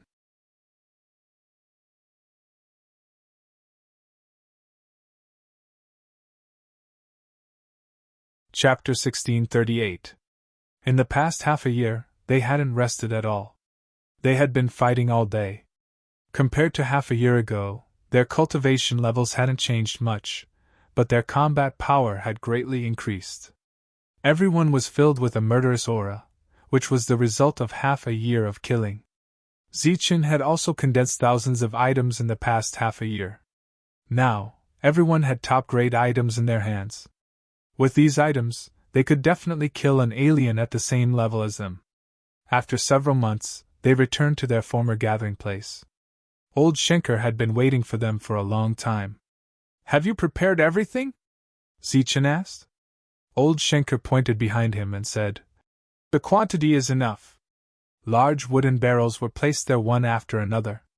There were more than 100 of them, and they were all filled with wine according to Zichen's instructions. In the battlefield of despair, even water cost spirit crystals. As for wine, it was a real luxury. However, the war was imminent. After today, there might not be a tomorrow. Zichen wanted to reward everyone. This might be the last wine in their lives. "Manshur, take some people and bring back some prey." Zichen shouted at Manshur in the distance. Manshur walked over. When he saw the barrels, his eyes immediately lit up. He almost instantly understood Zichen's meaning. He directly called over 20 people and rushed into the forest. Miserable cries rang out one after another. About a quarter of an hour later, everyone returned, carrying 2 huge exotic beasts. "Come and help!" Manshur shouted. Everyone immediately surrounded them and began to dissect and clean them up. Zichen walked to the side with old Schenker to discuss the details of the siege. "When do you plan to attack?" Old Schenker asked. 3 days later at noon. We'll attack on time, Ziethen said in a deep voice. I'll definitely attack on time, but you can't make any mistakes. Don't worry. I can make a round trip in 3 days. Moreover, I'll rush over and attack the city with you. Then are you sure there won't be a ninefold in the city? Don't worry. A ninefold won't be in the mood to stay in the city. On the other side, the two were still discussing the details. As for the rear, everyone had already started to roast meat. This was a rare gathering, so everyone was very excited. Bonfires were set up one after another. Soon, waves of meat fragrance wafted out. There was a bonfire in front of Ziethen. Only he and Old Man Schenker were sitting there. There was no roasted meat in front of them, but they were whispering something to each other. Without waiting for the meat to be roasted, barrel after barrel of wine was opened. Bursts of wine fragrance wafted out. Someone had already begun to distribute the wine, carrying barrel after barrel. Why can't we talk about it tomorrow? Why must we talk about it today? Mansur walked over and interrupted the conversation between Ziethen and Old Man Schenker, placing a large barrel of wine beside them. Ziethen used his energy to condense 2 wine bowls. He looked at the old man and asked with a smile, Old man, you look old. Can you still drink? Kid, you're underestimating me. Back then, Tang Noah couldn't even beat this old man in drinking. Old Man Schenker said with his head held high. Who is Tang Noah? I don't know him. Come, let me broaden my horizons. Ziethen tossed a wine bowl to the old man, then poured out 2 bowls of wine. He downed 1 bowl and shouted happily. Speaking of which, this was his first time drinking in the battlefield of despair. The old man didn't hesitate and downed 1 bowl. Not far from the bonfire, Mansur, who had downed a bowl of wine, looked at Wu Xie in confusion and said, I already gave you wine. Didn't you say you would give the meat? Why are you still eating? Wu Xie rolled his eyes and pointed to a spot not far away, saying, Idiot, do you still need me? Look over there. Looking at where Wu Xie was pointing, Mansur saw the 3 women carefully roasting meat. He immediately understood and closed his mouth, only pouring wine. The 3 women were very careful when roasting meat, but they rarely did this kind of thing in the past. Shang Guanhong and Jin Qingqing were a little flustered, but Dong Qing seemed to be very skilled. Clearly, the 3 of them were going to give the roasted meat to Ziethen. Sure enough, 3 portions of roasted meat were placed in front of Ziethen. The color of Dong Qing's portion wasn't bad, but the other 2 were a little black and smelled burnt. Looking at the 3 portions of roasted meat, Ziethen was slightly stunned when he saw the 3 people. The 3 of them said in unison, Thank you, Lord Ziethen, for your generous help during this time. This little girl will definitely remember it. The 3 of them didn't speak softly, and many people heard them. They looked at the 3 of them in a daze, then looked at Ziethen and couldn't help laughing. Clearly, if Ziethen accepted the roasted meat, he wouldn't be able to accept spirit crystals. One had to know that the 3 of them had spent a huge amount of money. Ziethen shook his head and said helplessly, When did you learn to be like this? Sit down. Old man, let me introduce you. As soon as Ziethen opened his mouth, he was interrupted by Old Man Schenker. He said with a smile, No need to introduce me. Of course, this old man knows the 3 of them. For their things, this old man has traveled a lot. The 3 of them smiled gratefully at Old Man Schenker. During this time, the old man had sent them things of good quality and special effects. Then, Shidao, Fortune Teller, Mansur, Wu Xie, Dark Mantle and others also came and sat down. These are all brothers who have gone through life and death with me. After Ziethen introduced everyone one by one, he said to Old Man Schenker, It's really rare to find so many brothers who have gone through life and death with me. Old Man Schenker said with emotion. Tonight was a night of revelry. After tonight, the next time they drank would be after the battle. As for these 1,200 people, it was unknown how many of them would survive after the battle ended. Thus, everyone was also constantly competing with each other in drinking. Ziethen stood up with a bowl of wine in his hand. Everyone gradually stopped drinking. Everyone looked at Zichen. Everyone knew that their leader had something to say. Everyone, today is a happy day. Let's not talk nonsense. I hope that everyone can drink together today. 3 days later, we can still drink together. As soon as he finished speaking, he downed the wine. Loud cheers came from all around. Bowl after bowl of wine was drunk. The atmosphere here was even more lively. Shomu and Wharton also came to Zichen's side. After a while, Mausi also came to drink a few bowls of wine with Zichen. Then, the others came one after another to express their gratitude. Zichen, the leader, drank a lot. Lord Zichen, I heard that you came from the Tianwu continent. I wonder what kind of place it is. Shang Guanhong teased under the influence of wine. Her little face was a little red. She looked at Zichen and giggled. The Tianwu continent. Zichen, you came from the Tianwu continent. Clearly, not everyone knew that Zichen came from the Tianwu continent. Quite a few people were curious. Even old man Shenker looked at Zichen in surprise. This was Shomu's first time hearing the name of the Tianwu continent. Everyone looked at Zichen expectantly, hoping that Zichen would tell them some interesting stories about the Tianwu continent. Zichen smiled. That world doesn't have any domains. What's there to talk about? Tell us about your past. We're all very curious. Shang Guanhong asked again. Everyone nodded repeatedly. Yes. Zichen looked up at the sky, seemingly lost in his memories. A moment later he said, In truth, I lived in the Tianwu continent for over 1,000 years. What? 1,000 years? Everyone was startled. They all had some understanding of Zichen. Zichen's breakthroughs were already very fast, but he had lived in the Tianwu continent for over 1,000 years. If they didn't know that Zichen was human, they would definitely suspect that Zichen was some kind of strange life form. From the mortal realm to the earth realm, just breaking through that bottleneck took me over 1,000 years. Isn't it comprehending laws? Why does it take so long? Manshur scratched his head. The others also didn't understand. Only a few people were lost in thought. In over 1,000 years, how many laws have you comprehended? Asked old man Shenker. Zichen gulped down a bowl of wine and shook his head. I can't count. If I count all of them, there should be dozens of them. Everyone was speechless. They all looked at Zichen like he was a monster.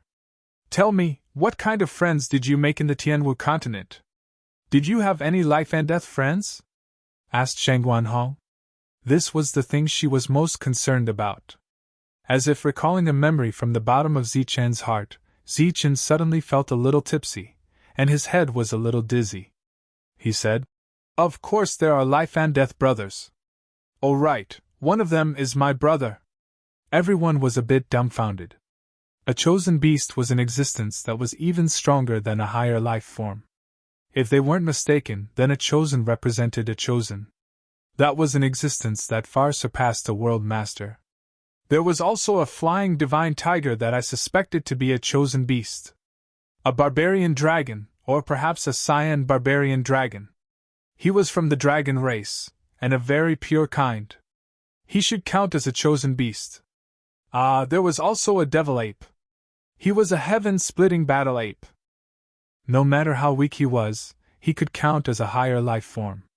There was also an assassin, a formation brother, and, oh right, there was also that hateful bald monk. Zichen was completely immersed in his memories.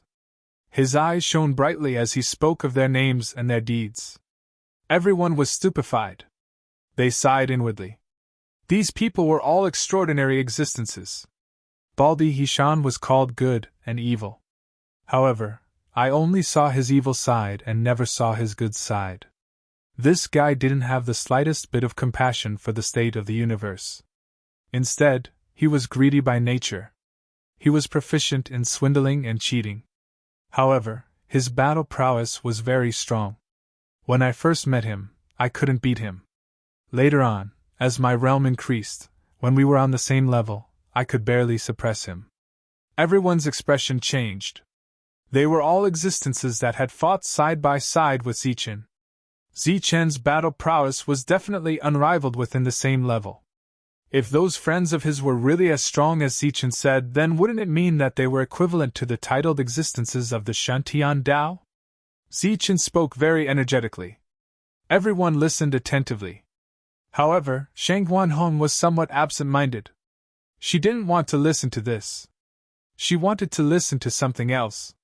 Therefore, while Zichen was still reminiscing, she appropriately said, "Also, I don't have many good female friends."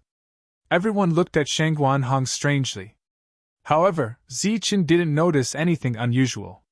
He whispered, "Su Mengyao has done me a great favor." Calculating the time, she should also be in the Jianwu continent. After that, Zichen looked at the fortune teller and said, "She is the same as you. She is proficient in the Tao of divination. However, it is not the Tao of divination. It is the Tao of inaction. Ethereal region, Tao of inaction." The fortune teller looked at Zichen in amazement.